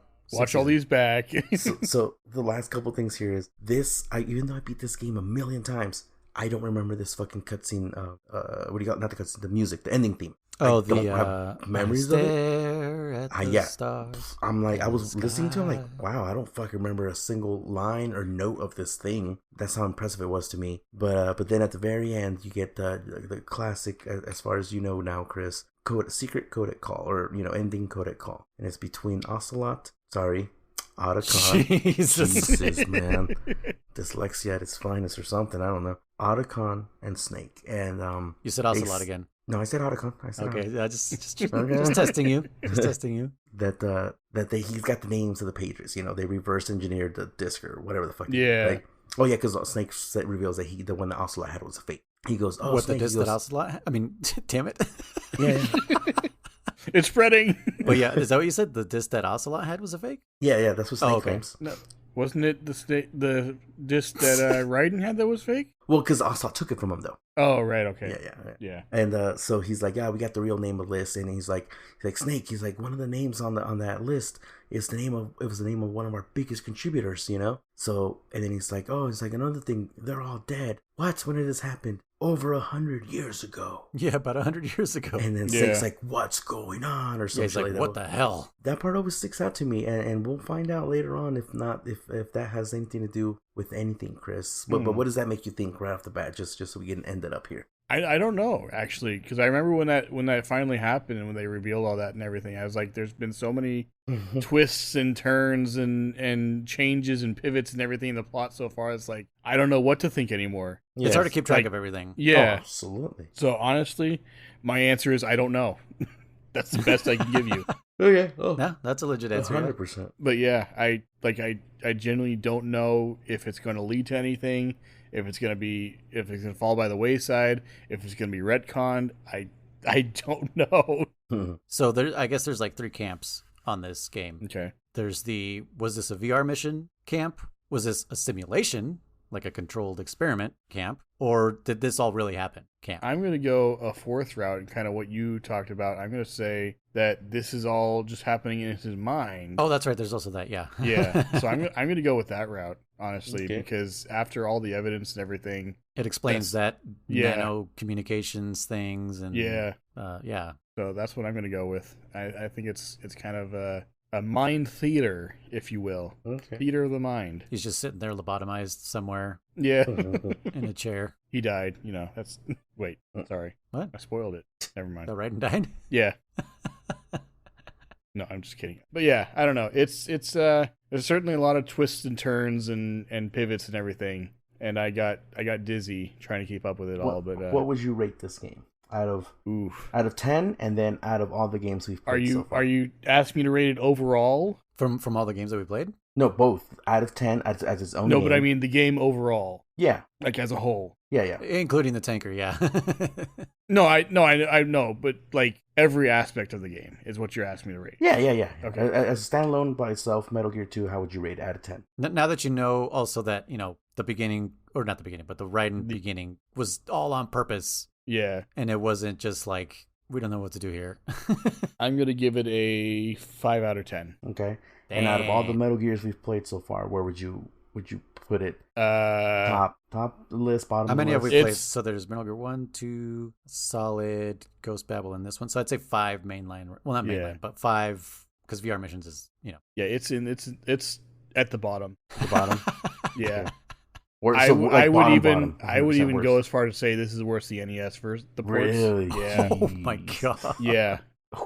Specifically because, and I know this is nitpicking, and I know this is the one issue thing, but specifically because of the wasted time with cutscenes and everything. I don't know what it is. No, I know exactly what it is. It's like I said in the last episode, they're not that interesting. Yeah. Until the end. Until the end, yeah. And there was a lot of not fun gameplay either, too. Like, did anyone have fucking fun defusing the goddamn bombs? Was that fun for anybody? No. Okay, the first time maybe, but after that, it's just fucking go through it because you got to go through it. I never had fun defusing those bombs. Every time I start up the game, I'm always like, oh, the goddamn this, and then oh, this, and then oh, that. It was... That only happens to me in Metal Gear Solid 1 when I'm like, oh, god damn it, the Palkia. But that's it. That's the only time in the first Metal Gear Solid that I'm like, oh, fuck, I got to do this. Like the backtracking isn't even that bad where you got to go back for PSG 1. Like, that's whatever. But this one, there's so many of those moments where it's like, oh, god damn it. Like, I almost, believe it or not, sometimes I just play the tanker and I stop. That's what I did. I'm telling you, I did tanker 1,000,000 times. Yeah. And I'm just like, I don't want to play the rest of the fucking game. Yeah. But okay. I'd put it pretty far at the bottom. It may not be the absolute bottom of the barrel, but it's not far from it. Okay, how about story-wise? Like this one's very deep, as you can tell. It really dives into society and social norms and stuff like that. Yeah, more than any of them, obviously. So story-wise, it rates higher than I think most of them. In that, how do I phrase that? In the beginning, it didn't have a compelling story. At the end, really made up for it. Mm-hmm. And I think it was enough that it kind of it sort of made up for it at the end. is what I guess I could say. It saved it. Yeah. Story-wise. From being a complete zero. Yeah. Yeah, absolutely. But compared to the other games, I'm going to say it's pretty much in the middle at like... Okay. So, Third. yeah. What do you think was your favorite story so far? Ooh. Probably the second one, actually. Metal Gear 2, Solid Snake. Okay. I think just because it was whole, like, Gray Fox came back and all that kind of stuff, and Big Boss and everything. Like, it was more... Coherent. Yeah. Well, it was coherent, it was believable, it was relatable. Like, the whole Gray Fox thing, like, I'm not on his side because I choose to be, I'm on his side, or I'm not on his side because he made me, I'm on his side because I choose to be, because he helped me, so I owe him. That's relatable, you know? Not this, like, oh, I want to do this because I'm evil, ha ha ha, you know? It's... Which we will discuss, Solidus's motives next time, because it kind of becomes one of those things again where it's like, was he the bad guy? Was I the bad guy? Yeah. Right? That's happened to us before in previous Metal Gears, where you're kind of like, wait, I don't even know if I'm supposed to be doing what I'm doing. Yeah. So yeah, that was 4 hours. I know, Jesus. Yeah. Sorry about that. No, that's fine. We're like, let's start early, so that it's a good thing we did start early. Anyways, yeah, so hopefully we'll have a guest in the next episode. If not, all good. We're going to be discussing a lot deeper into this game just so that we can fully understand everything that happened, because we did not cover... Oh, no. Summarize it from beginning to end versus from section to section. Yeah. Because like I said, this one is, as far as the franchise goes, this one is probably the most important one as far as just where the franchise is going to go. You know, this game changed Metal Gear forever. And it feels like every Metal Gear does that. So yeah, so we will give this one its due as well.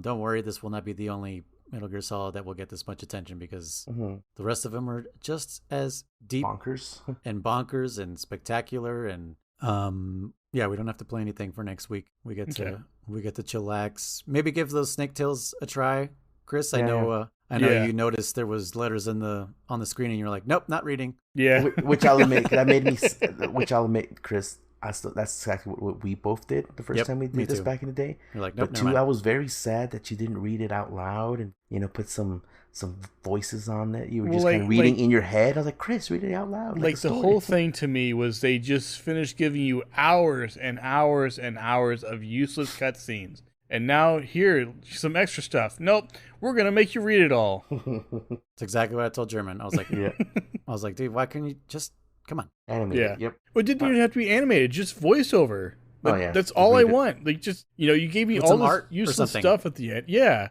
Like, do a slideshow. I don't care. Photo slideshow, whatever. Okay.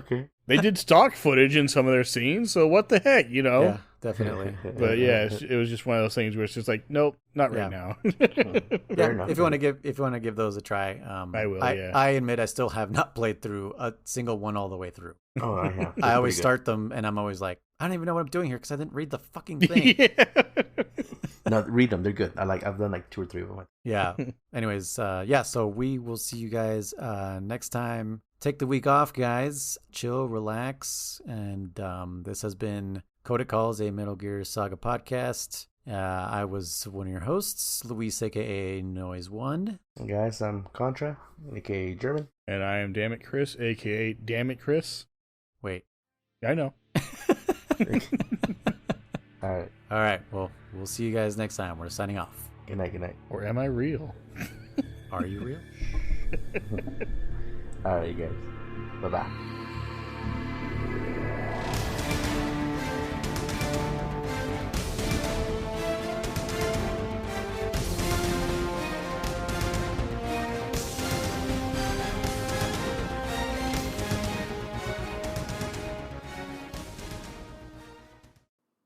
Yes, sir. The entire episode is out now. Those 3 are still playing. More content? Yes, sir. Pixel-benders.com is the best place to find it. Yes, you can click the link in the description below. Yes, you can send your questions to info@pixel-benders.com.